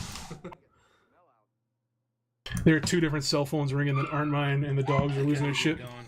Alright, thanks for stopping in with us. Yep, later guys. User disconnected from your channel. I don't know, I feel like I'm just yelling at the stream, which is probably not good for viewers. Briefcase doesn't want to have anything to do with those dogs. Oh, I don't either. I don't want anything to do. I wish I could kill them. I guess I shouldn't say that out loud. I wish that they could be rehomed. Is that fair to say? That depends. Are you talking about the dogs or the phones? Both of them. I want the phones in the bottom of the river, and I want the dogs to be at another place where the family would love them. That's not cruel, right? That's probably going to lose me some subscribers. Well, either way. I would go down the list of the rest of these skills, but let's just say that other than the chem launcher that shoots fire and the one that heals you, I'm not really sure how the other 2 work or what's supposed to happen. I've been trying to use this oxidizer chem launcher because it supposedly hurts people over time. I'm still trying to find proof that it actually happens. Could have fooled me. Every time I hit an enemy with it, they just kind of walk away and nothing seems to happen. Not 100% sure. 3.5 meter radius? Yeah, the radius is not super great, but I mean, you shoot it like a grenade or whatever. It's the chem launcher. Yep. But the effect, at least, of this particular variant, specifically the oxidizer, because it only has 1 shot, unlike the other ones that are like 5 shots, 3 shots, or whatever. Yeah, it sounds cool when you just read it. Yeah, when you read it, it does sound really cool, because it says it damages the enemy armor and skill proxies. I'm not 100% sure. I'm assuming that means if they have an RC car they've deployed. I think that's what skill proxy means. Yeah. It says it causes damage over time. The cloud damage is only 18,000 per tick, though. And this thing lasts for 5 seconds. So at maximum, even though I've got the radius on this buffed, although I have heal set in my mod, so that probably is not as good as having damage. But if I can add like 8.3% damage, 8.3% times 18,000 is not exactly going to... Nobody's dropping their... Nope, it's not going to end any lives. Nobody's going to be dropping their panties over this. But I like the idea of what it says it does. It looks like it just needs, either a bigger radius or a longer area of effect, or the ability to like slow down the enemies in its area of effect, maybe like is a crowd control. Because damage over time is cool, but you're unable to say if I wanted to use the fire version of the chem launcher, which can stop a guy running. The fire version is like the crowd control chem launcher. Right. So you set them on fire, but you cannot run both chem launchers on the same person. So it would require like a lot of coordination between 2 players in a party. Assuming I knew when one of you guys was going to dump the fire launcher on a group, like a tight group, because that thing doesn't have the world's biggest area of effect either. But I guess if I dump this oxidizer on top of an already burning enemy, maybe that's the trick to doing this, but that's also super specific. just if I just was like guessing based on reading these, I would guess that the oxidizer dot gets applied for passing through the cloud. You don't have to stay in it. Right. But I can doesn't tell seem to they stop taking damage once they're out of the cloud. Like, it doesn't tag them like the Scarlet Letter. They have to be within the cloud to take the damage. Maybe it's a bug, or maybe it just wasn't play tested before release. Yeah, it's hard for me to say. Like, I don't know what's bugs and what. I'm just an idiot. And I'm going to preface, or not preface, I'm going to say everything we've been saying here. More than likely, I'm just an idiot, and I don't know how to use this stuff. But I felt like I could work things out on my own in the first game. Saying the exact same stuff. Well, I can't speak for every single player, but... Oh, I can. So the Riot Foam, I believe this shoots the expanding Sealer Foam, which is fun to use in real life.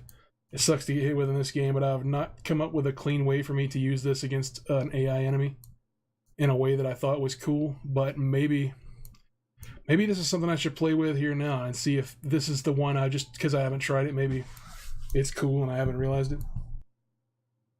Because in Snare, I feel like this is straight up CC, right? Yeah. So it says the foam has a health of 45,000 HP. That mean that they shoot it off of them, or like what? You know how when you get foamed, you get to tap. You have to hold.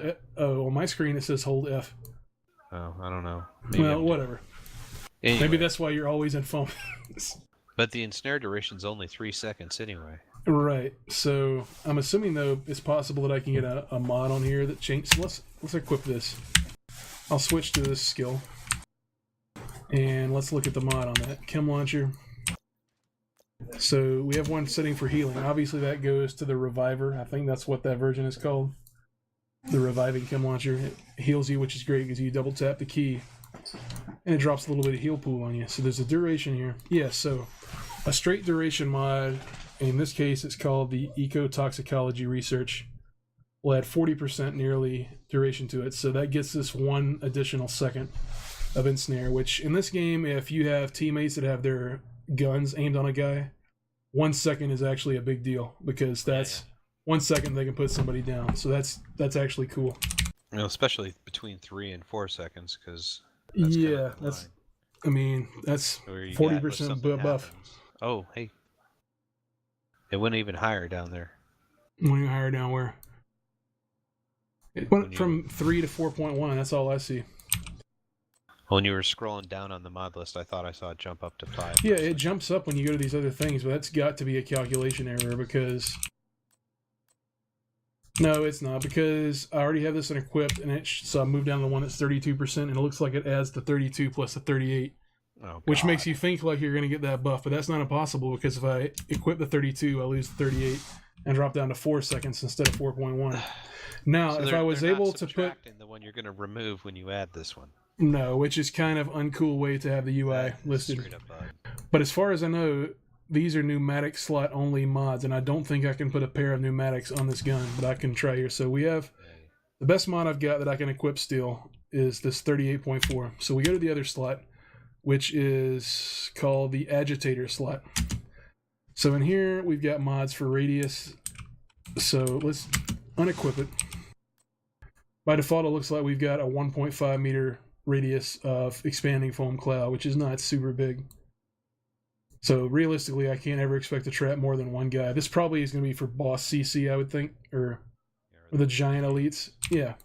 So 11.9% radius is nothing. That is 0.17, basically a fart in the wind. The thing that sucks about this particular mod is it's a 450, which is pretty high, but it requires nearly 1,200 skill point commitment just to get that fart in the wind radius boost. Like, that hurts, man. The only other skills I've got for this are for cooldown reduction and ammo, and I can't equip the ammo one because I'm like 8 points short of whatever that cooldown is, but I don't know that +5 ammo allows me to shoot 5 of these targeted foam balls or not, because so like if you add these +5 balls to the ball thing, it does not give you extra balls. So that's another part where I don't understand how the skill things work, or if certain mods are not meant to work with certain variations of an overall skill. There should be some sort of mark on the mod that tells you like this is never going to work with the healing foam or what, the healing launcher. I would have to think that's exactly what's happening here. Yeah. But see, everything else like when you some of the change... mods don't apply to any version. Right, so most things here that I'm putting the mouse over, they show the change in the tooltip, whether I equip them or not. When I put this thing over the +5 ammo, the ammo never ever changes on this, which makes me think this feed strip mod, for whatever reason, does not work. Whatever function it had was removed from the game, probably. Yeah, it's just not... It doesn't work on the riot foam. So that's, whatever. I'll put the radius back on because that's the best available one I've got that actually does anything, even though it's effectively worthless in this case. Now, if I change out this chem launcher to... What's the other one? Firestarter. So if we go look at that same setup, we have the same two. We have the agitator and the pneumatic slot.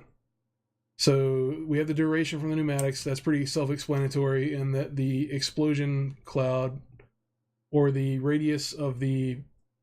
It's almost like gasoline that you throw on people because it doesn't ignite until they're shot, I think, in the case of that chem launcher. So if I go to this mod here, we have the same ones here. It shows 2 ammo because you have base 2 for this thing. I can't equip the 5, but it still doesn't add ammo. I'm not sure if it's just because I don't have the ability, but that one is weird. So I go to the reinforcer that comes with 3. I've definitely equipped the +5 to this thing before and took it to 8 shots, which honestly, in my opinion, is worthless because you can fully heal yourself on a shot and a half of this thing, even if you're stacking health.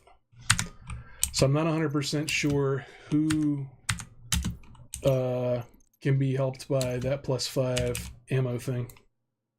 What I need to do is I need to grind out more of these mods and stop throwing them away until I can test a lower level. But it's hard to get sub 450.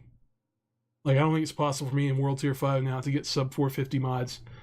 And so at some point I've got to redo some of my armor pieces to give me even more skill power to have a chance at even trying or equipping these skills. And it used to be crazy because they used to have some of these that required 6,000 and 7,000 skill points, which is just... Yeah, which was 100% impossible. Whatever. Either way, chem launcher, I do want to try that ensnare one, but it looks like, at least from my limited look, that the mods honestly can't do anything to enhance the viability of what could possibly be a hot skill for me to be using. But I'm going to equip it now and see what happens exactly against a big, like, they have those random roaming boss enemies on the street that have the AI fighting. I might try it on that guy. So we have the stuff equipped there. What the other stuff I was looking at? Firefly is one I played with a little bit last night. I didn't use the blinding one because I feel like if you're not having a team that has that talent on their guns that does 20% to blinded enemies, that this thing is just about worthless. Maybe it's nice for pestering snipers. That feels like a situation that doesn't come up super often except for at the end of certain missions, I guess. The burster was the one I was playing with. So the burster, you activate this skill and it brings up an aiming reticle that you can use without popping out of cover, which I like. And you can tag up to a certain number of targets. In this case, it's configured. I have +2 targets on mine, so I can do 5 instead of 3. You select these targets, and then this thing flies around and puts a little ball on them. But they know it's coming. They actually shoot at the thing. They try to avoid it. So if it puts these balls on these guys, and for one reason or another they all manage to run and touch each other, the balls will explode and they take a decent amount of damage. Or at least it seems to be if you're stacking explosive damage, especially if you're running the Demolitionist specialty and you have like a bunch of mods on your clothes that'll do explosive damage. But I haven't figured out a way to reliably get enemies to run towards each other or to group up. Or herding them around is kind of like herding cats, I guess. Even if you want to, it's hard to... So I'm not really sure exactly how effective this is supposed to be, or I'm not using this correctly. But that's one of these things where there's no tooltip thing that tells me anything other than precision aim or precision deploy. Like, I don't know. But I like the idea of it in theory. Just can't make it work in practice. The Demolisher only goes after enemy weak points, which is kind of cool, but like if you've got a wad of enemies coming at you of a different type, like you got a shotgunner and a regular assault guy, and then there's like the wrench guy and whatever else, and this thing jumps out and it goes over the group and it pops its wad, and their backpacks start doing the thing that makes them slow down or whatever. each time I've seen it happen, it is effective, but unless everybody in your squad is, dialed in on that exact spot at that exact moment for the 2 or 3 second slow down crowd control you get from that, it's kind of a boner, and then you're waiting for another, minute and a half before you can pop it again. And I've had times where I thought I deployed it correctly, and then it would leave my backpack and go up in the air and then just peter out, and I'm back at the cooldown again with nothing to show for anything I tried to do. And the time that I took to stop shooting and stop reacting to what's happened to target these people, because just putting the mouse over them doesn't get you the target. You have to kind of hold it on where they are, kind of like before you have a fight where it puts the triangle over their head. It almost takes that long for each one. So say I'm targeting 5 people in a serious fight here with the team, I'm devoting almost 10 full seconds of me not doing anything or being effective. So, I don't know. I haven't even used the shield yet. I've heard on Reddit that it's not cool like it was in the first game, but I can't speak for that when I've not used it myself enough to know. So I'm not going to even go into that. I'm assuming it works, but I can't say for sure. The Hive, I don't know a whole lot about. I've mostly been wanting to use the booster to give the team a straight buff. I still can't tell if they have to stay within the area of effect the entire time to get the buff. I know that the speed buff to it you hold after you leave the area of effect, but I don't know how long it lasts. It says here a duration of 64 seconds, but I don't know if that's for the... Well, no, that's a different buff duration, 20 seconds, so maybe that's it. And when you put... I've got duration mods on it, but as far as I can tell, that only applies to the area of effect thing when you initially give the buff to a person. It doesn't increase the length of time the buff is on a person. So this can work, and it's possible to help teammate out, makes their aiming down the sight a little bit easier, I guess. It supposedly helps their cooldowns, and I know it helps the movement speed, which can be cool in a certain time, but this one feels real niche again, like some of the others. I know there's a lot of people that run Reviver because this can bring you back to life. If you're soloing and you probably should be running Reviver Hive. It has the ability to bring you back to life. I have no qualms with this one. It does what you think it would do, and as far as I know, it's mostly reliable except for when it bugs out. I don't know if you have experience using this one. No, but I had Fresh bug out with it once. Yeah. So the Hive does have... I've never really used the Stinger Hive. It doesn't seem like, from the damage it lists, it doesn't seem... 88,000 means shit in World Tier 5, so the idea that I'm skilling up to get that shit going, that's not going to happen. The Restore does repair. I've seen it occasionally in pub matches, but not a whole lot. I think most people run Reviver, just because picking up a dead teammate is way more important than giving them 2 notches of armor. Or it seems disproportionately more effective. The drone, lots of people run Healer Drone because it is set it and forget it, like a Ronco Showtime Rotisserie Oven. You press a button and it just heals you until somebody shoots it. It makes sense. I don't like running it, but I totally see why anybody would, because it's easy to see what it's doing, and it provides a service that's easy to understand, and it's straightforward. This is in my opinion, a worthwhile skill. It drops a lot of heal on you too. Yeah, it can definitely be the difference between living and dying in a hot fight. So the Defender drone, I've only been able to use it where I liked it when I was fighting against the dogs that have sniper rifles in their face. I don't know if you've come across those yet, the ones that do the big shots. This thing will deflect that shot if it is floating above your head, the Defender variant of the drone. I've not figured out the way that I want to put mods onto this particular version of it, but other than that, I have seen it work in that particular... I don't know if it deflects grenades, which is kind of a boner. So you can't use it against like the big launcher guys, but definitely I've seen this thing stop a bullet cold from the sniper dogs. So that is, it at least has a specific use in one part of the game that I've seen myself. I know that it works, and the Striker, I know that we've had some people in our group that have used this to annoy distant snipers. Like they can point it at the sniper and it'll go over there and just knock the person out of cover. Obviously it doesn't do any damage at all. Damage, it says 2,000, which means it basically is just like a fly on a bull. It doesn't do shit.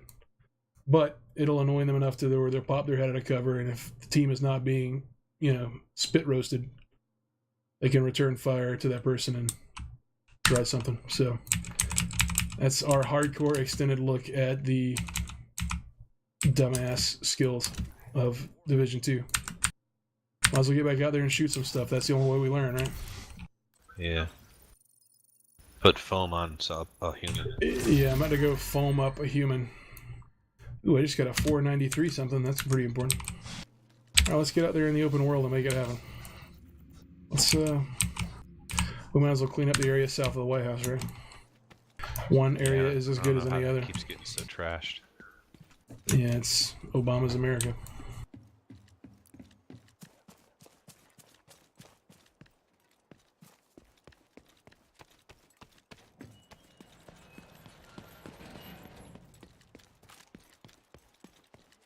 Fresh says the healing balls are the best healing skill. That does make sense. If they actually go out and hit the other 3 people and effectively heal, that sounds like a winner to me.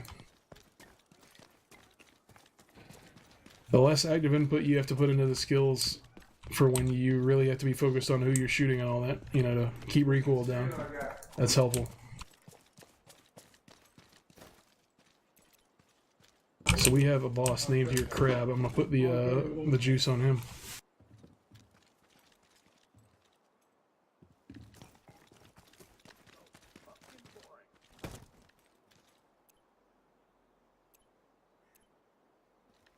This guy's got a lot of good backup, so we'll ensnare him. We'll throw the ball. Actually, I'll throw the balls, then ensnare him.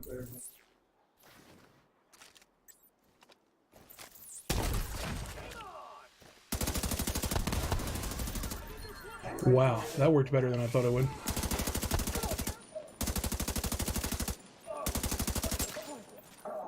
Was that supposed to work that way? Hope you saw what just happened on the stream. You killed him so fast we didn't get to see what the foam did. Yeah, I think the balls killed him, but I'm not sure how possible that would be. He was definitely foamed. He was foamed when he died. I think they grouped up there. You just think he caught splash explosions from multiple hits? Yeah.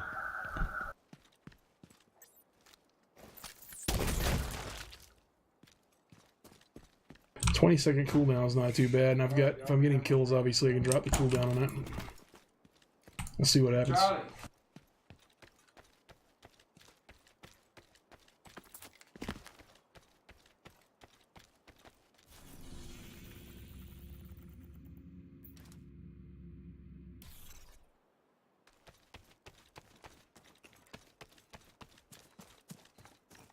Only good thing about the government are those supply runs.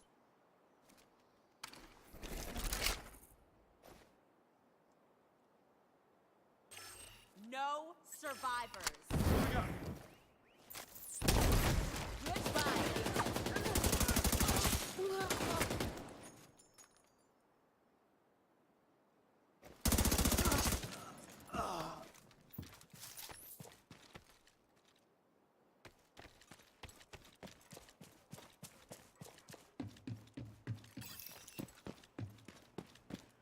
Yeah, that was pretty cool.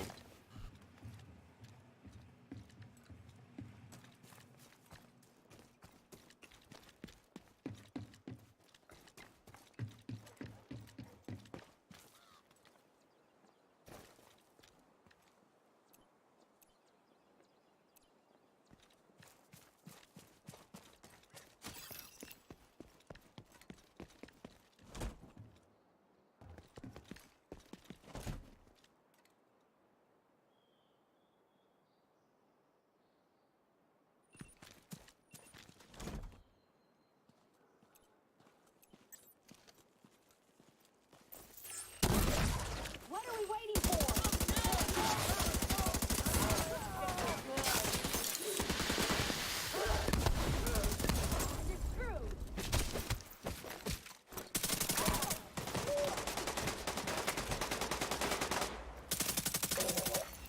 Detecting additional hostile contacts.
I've got to start farming a mod to see if I can get more. If I can like shoot 3 of those expander foams, like in rat tat tat quick order.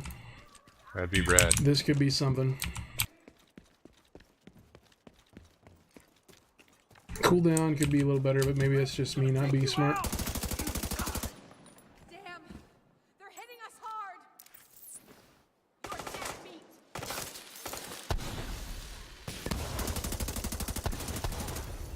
Incoming hostiles detected.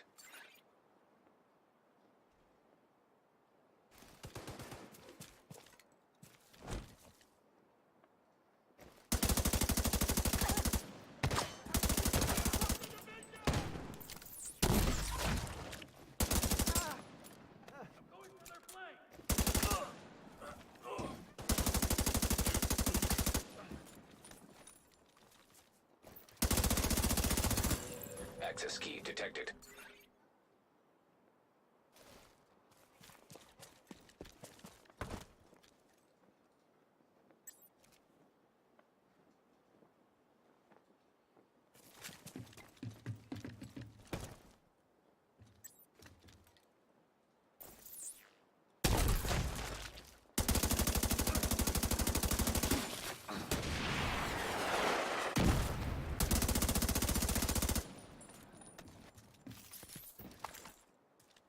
Oh. Yeah, there's a rocket man up there.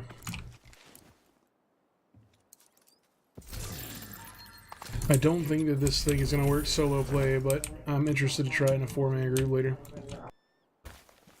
Just got to find that mod, or maybe I should start crafting mods for the kill launcher. The problem is they're probably all going to craft 450 or higher, so I can't use them. I may be better off just trying to roll different pieces of armor. Although I'm already carrying, like, how many pieces of yellow?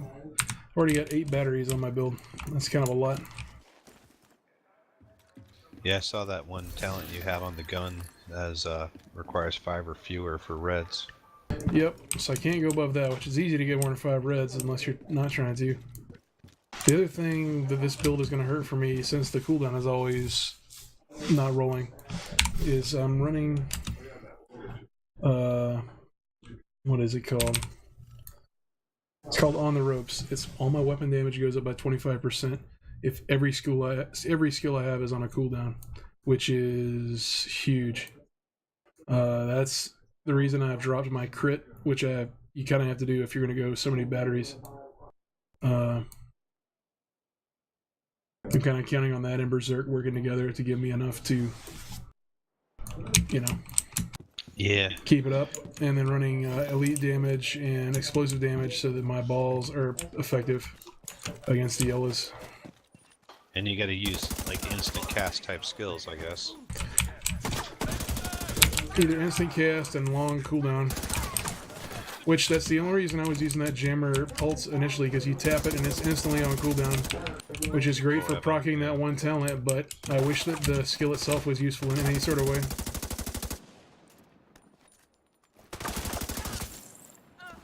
Like this thing that sprays expanding foam, the cooldown is so low that I would constantly have to be deploying it. Unless I can double tap it. Yeah, you can't insta-deploy this foam.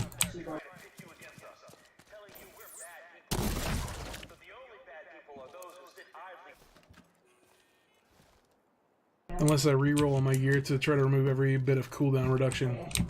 But that's kind of super specialized.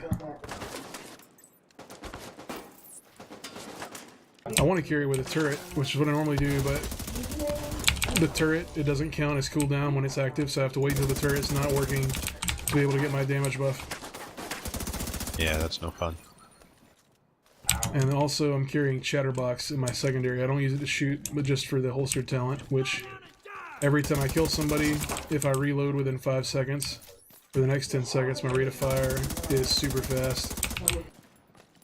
Which is a big time DPS buff, especially if you've got an LMG or an assault rifle that you can keep pretty high stability rating.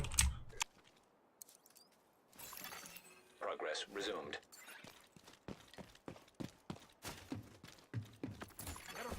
You have been promoted to group leader. Another agent has joined your group. Access key detected. Override required. Welcome to the suck. Progress resumed.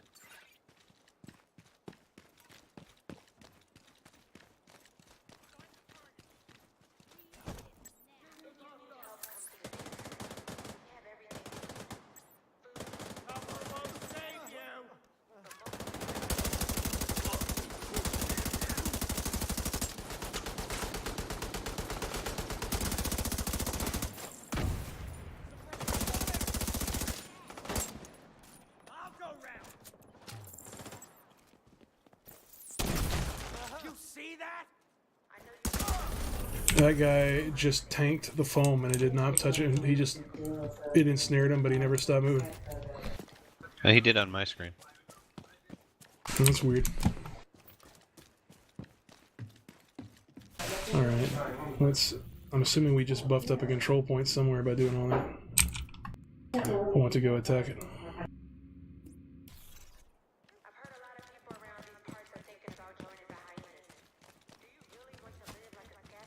So you're carrying the healing drone and the machine gun turret? Alright.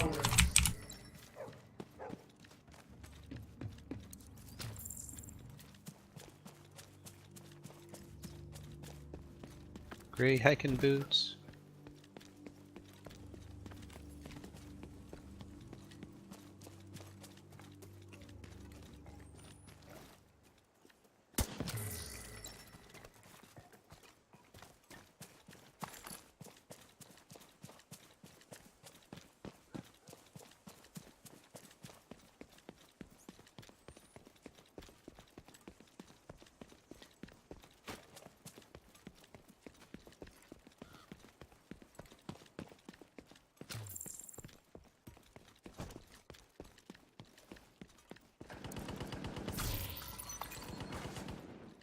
Maybe there's one of these big guys up here. Maybe not.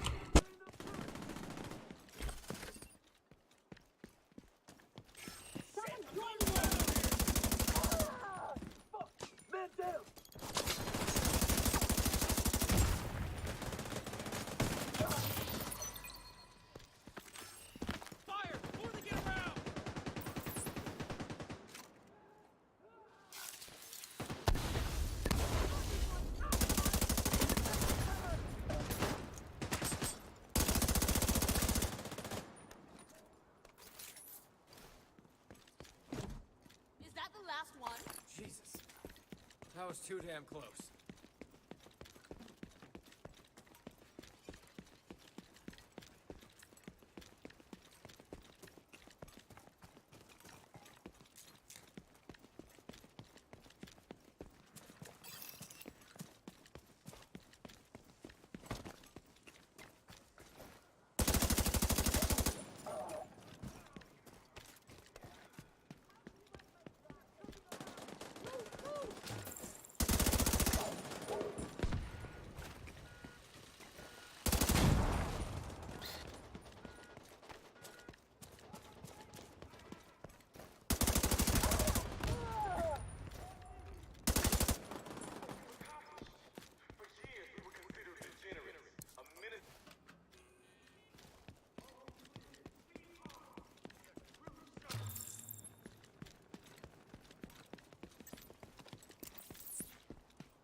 Get it.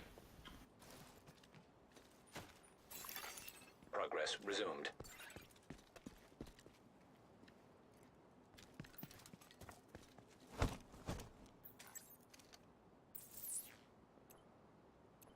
Another thing I've noticed since I've equipped this chem launcher, which is driving me bananas, is that every other time I try to equip my balls, it starts to load the balls and then the guy pulls out the launcher instead. It's just driving me nuts. and you can't press the button to switch back to the balls. You have to switch to your gun and then go back to be able to pull the balls. That's weird. I mean, obviously, I'm assuming it's a bug, but it just sucks nuts. It does not do that with the healing launcher, but it's definitely done it with this one to me about 6 times. It just happened again there when I went to throw the balls at these people.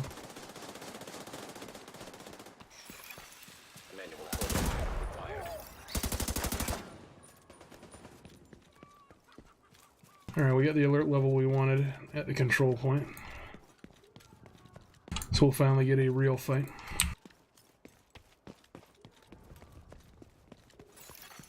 Progress resumed. What I'd really like to have is a build where I can carry the air burst, or at least figure out how to make it work, and then also run a flame turret with it.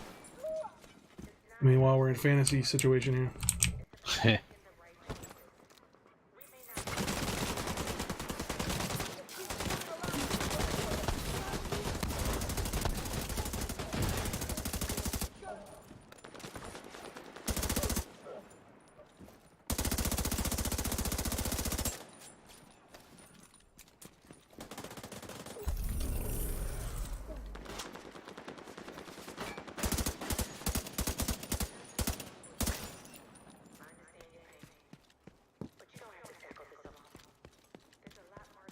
We did it. Hooray. The control point is right next to us. Demolition site.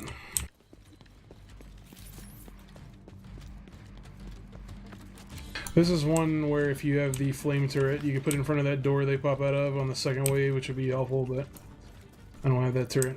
I don't feel like switching to it. Yeah.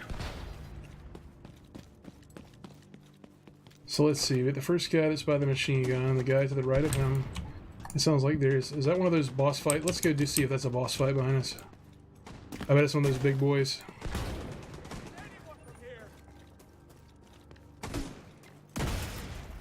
Yep, there he is. Alright, let's try foaming him.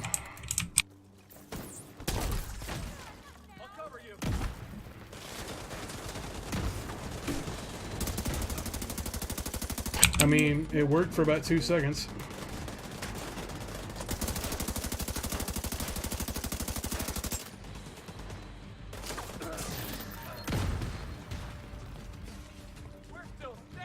I really didn't want him to walk up behind us while we were doing that control point. Ooh, I got a slit fit tube, if you know what I mean. Nice. I got a good feeling about this. We're gonna get this, and it's not gonna be frustrating, I hope. So we got the one guy marked to the left, one guy marked to the right. There's one guy on the second floor. The purple, we probably need to take him out sooner than later. I'm not close enough to kill any of them. I may have to move up a bit. Unless we want to split and I run to the far side. We can do that if you want. You think we can pull it off where we're not near each other? Or... Yeah, we'll be careful. Alright, I'll go around. I'll try to hit him with the balls soon so I get the cooldown up for it as quick as I can.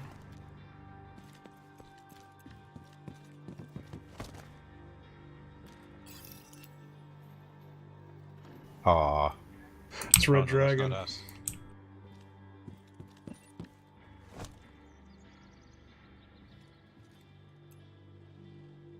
So there's a yellow up top to the far my side. I'm going to try to get him quick as I can. I'm going to snare him and take him out to start this fight after I toss the balls on the bottom floor. Right.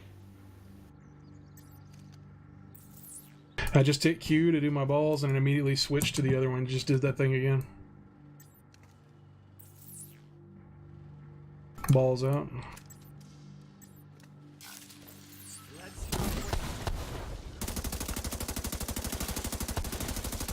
Of course, I put it where my character was firing into a wall rather than into the guy, so I didn't get a single hit on him. We lost a true son!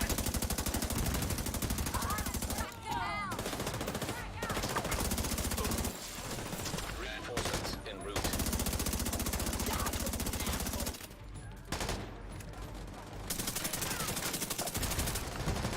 Oh shit, I'm in trouble.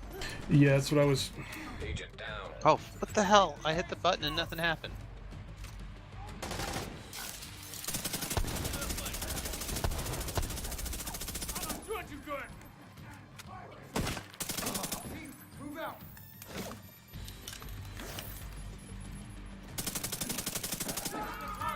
There's a guy coming around your back.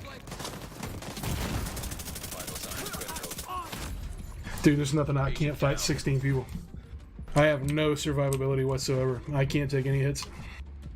Pair of yellow guys came out of the basement on me right when I was lining up on Yeah. the guy that was getting on the gun. There's no point in not giving up. Agent vital signs 0. Junktown, I've got an ammo to do alert 3. It's just I can't do damage with my gun. I have to work my skills. And the plan I did to fight the elite to start that thing didn't work because as soon as I popped out of cover to shoot the guy, it switched arms on my guy and it didn't recover fast enough to be able to shoot him because the foam that my skill uses only works for like a quarter of a second. Yep. And so we'll try to port back to you. We'll see what happens. Hey, you have to run 2 miles to get back to that shit again. But yeah, Junktown, I was trying to slow down the elite to get him out of the way first, and it just all fucked up to start, and I guess didn't have much of a chance. It's not gonna let you port to me. It's not? Did you respawn? I'm dead.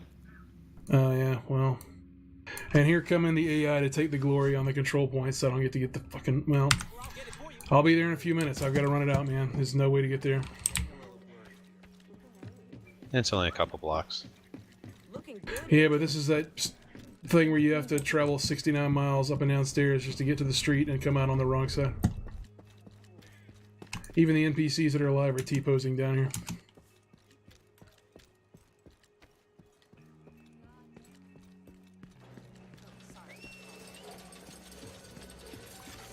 Civilians in distress. For the sake of actually passing this... Oh man, I'm gonna have to fight a bunch of dudes on the way there too, it looks like.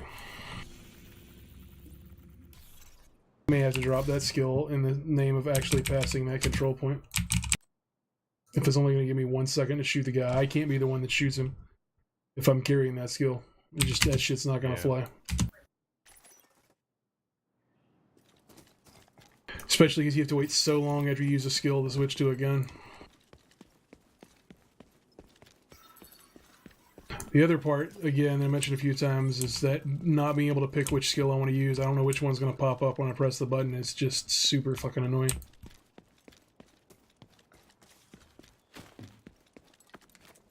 It was bad enough before the fight started there, but if that had happened when I was being shot and really needed one skill or another to work.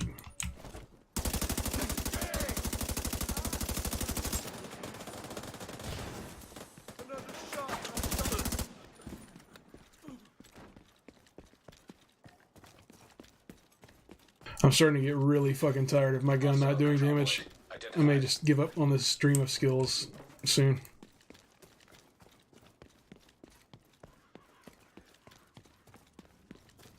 I just feel like I've gotten nothing in return for giving up all my crit chance and all my weapon damage. Yep.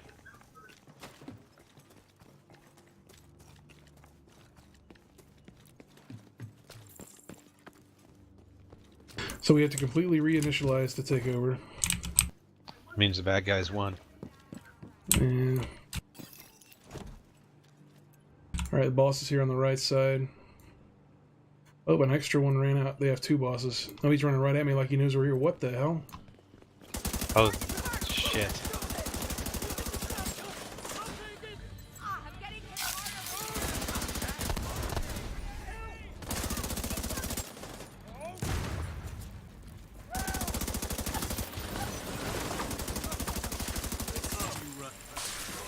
I'm caught in foam. Reinforcements incoming. I'm at the package. No line of sight.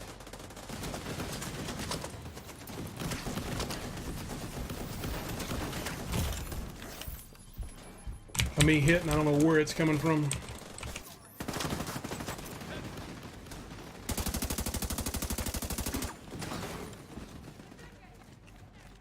That sucks that we just got instantly bum rushed like that. I had to move. I couldn't stay there in no cover, man. I'm sorry. Alright.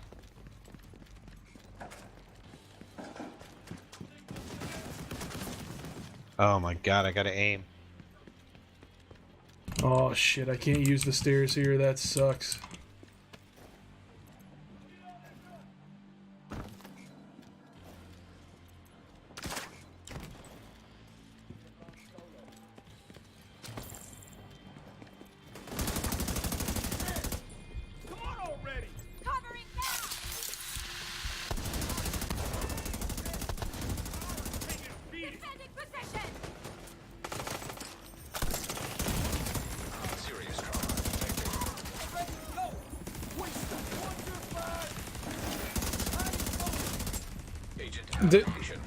Oh, I didn't know a whole pack of 6 of them spawned out of the door behind me.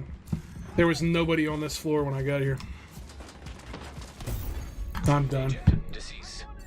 If you can get back off and stay alive, I'll try to respawn on you. That was really uncool. Just avoid being shot. Like, they insta-killed me. They just blew me away after I was down. So I've got to warp to the other side of the map on a respawn and hope I get back to you.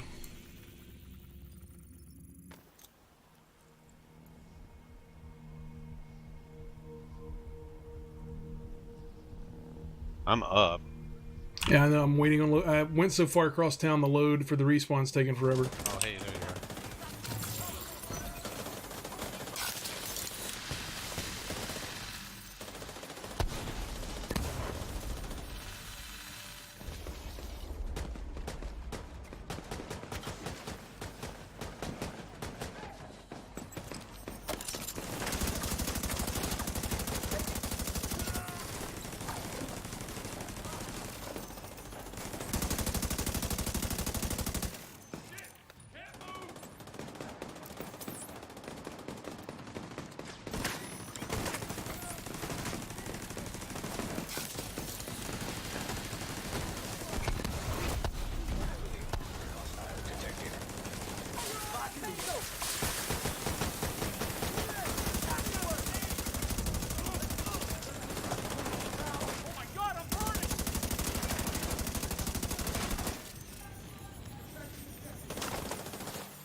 These asshole AI just are blocking every shot.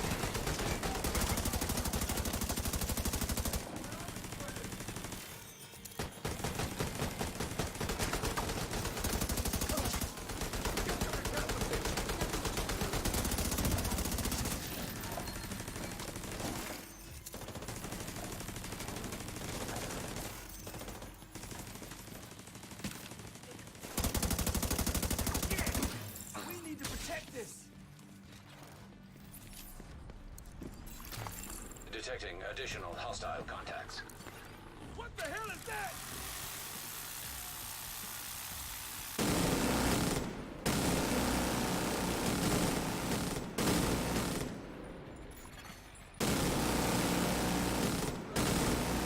The gun doesn't work on him. What? It just doesn't scale in damage in World Tier 5. Like, I shot the guy 30 times and it only lost 1 bullet, or 1 armor. My regular pea shooter does way more damage.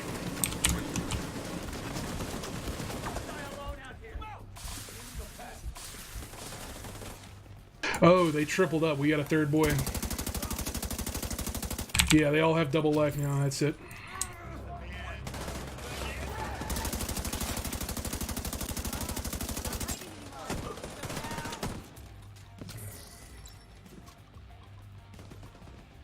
I'll defend it. I'll get to the big gun.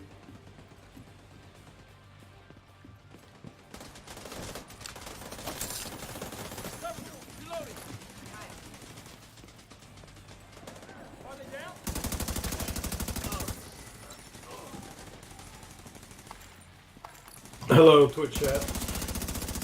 Welcome, Eric, to the game. I've been incognito in here until I could actually play the game. It's 2019 and we can't assign a game that can't patch itself without rebooting it 3 times.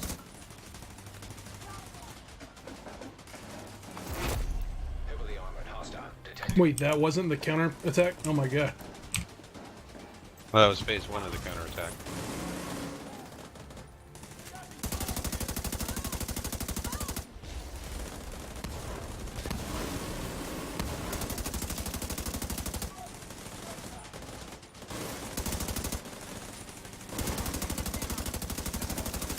Liquid, we got him coming. I'm coming.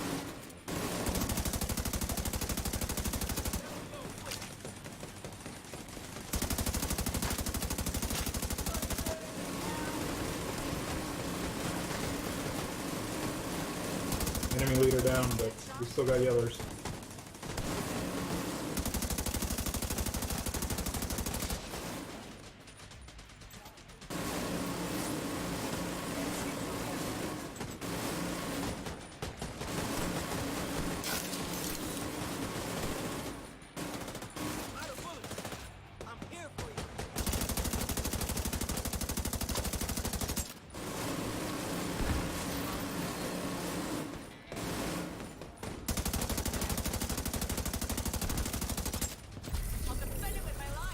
Well done, boys.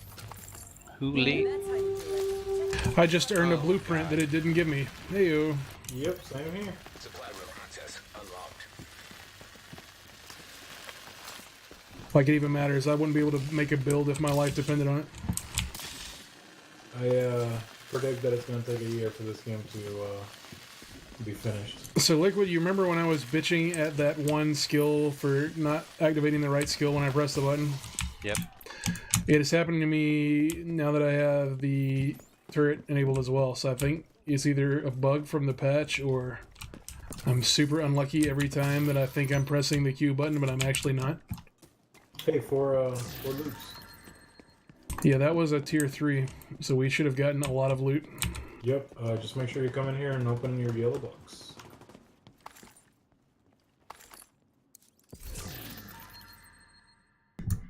I got an 870 Express, a glove, and 2 mods. I did just get a black market M60 though. If I'd have said to go back LMG, that might be a good one. I think it allows me to attach the most possible mods to it. I know the classic M60 you can't put a muzzle on. Control point officer needs food, water, and a screw-in. I'm all about that. Alright, let's see what we got here. It is almost 9 o'clock on the East Coast, and I almost forgot I was streaming. Guys, this has been the Shacknews ShackStream for the day. We started off earlier with Anno. We did about 3 hours of that. Finished up with about an hour and a half of... It's not the new Anno. I did the old one because Steam customers don't get the early beta or whatever. Or I'm not really sure what... I don't understand how games work. Also, I didn't get the Shacknews key. Our guide's team is working on that currently, so... Yeah, this has been the Shacknews ShackStream. Thanks for joining us. You can check us out on shacknews.com or on Twitter at Shacknews. We're always glad to have you here, and I want to thank all of our new subs, our followers, those who helped out in chat, those who fought the good fight, our in-stream guests, including Man with a Briefcase, Liquid, and Eric.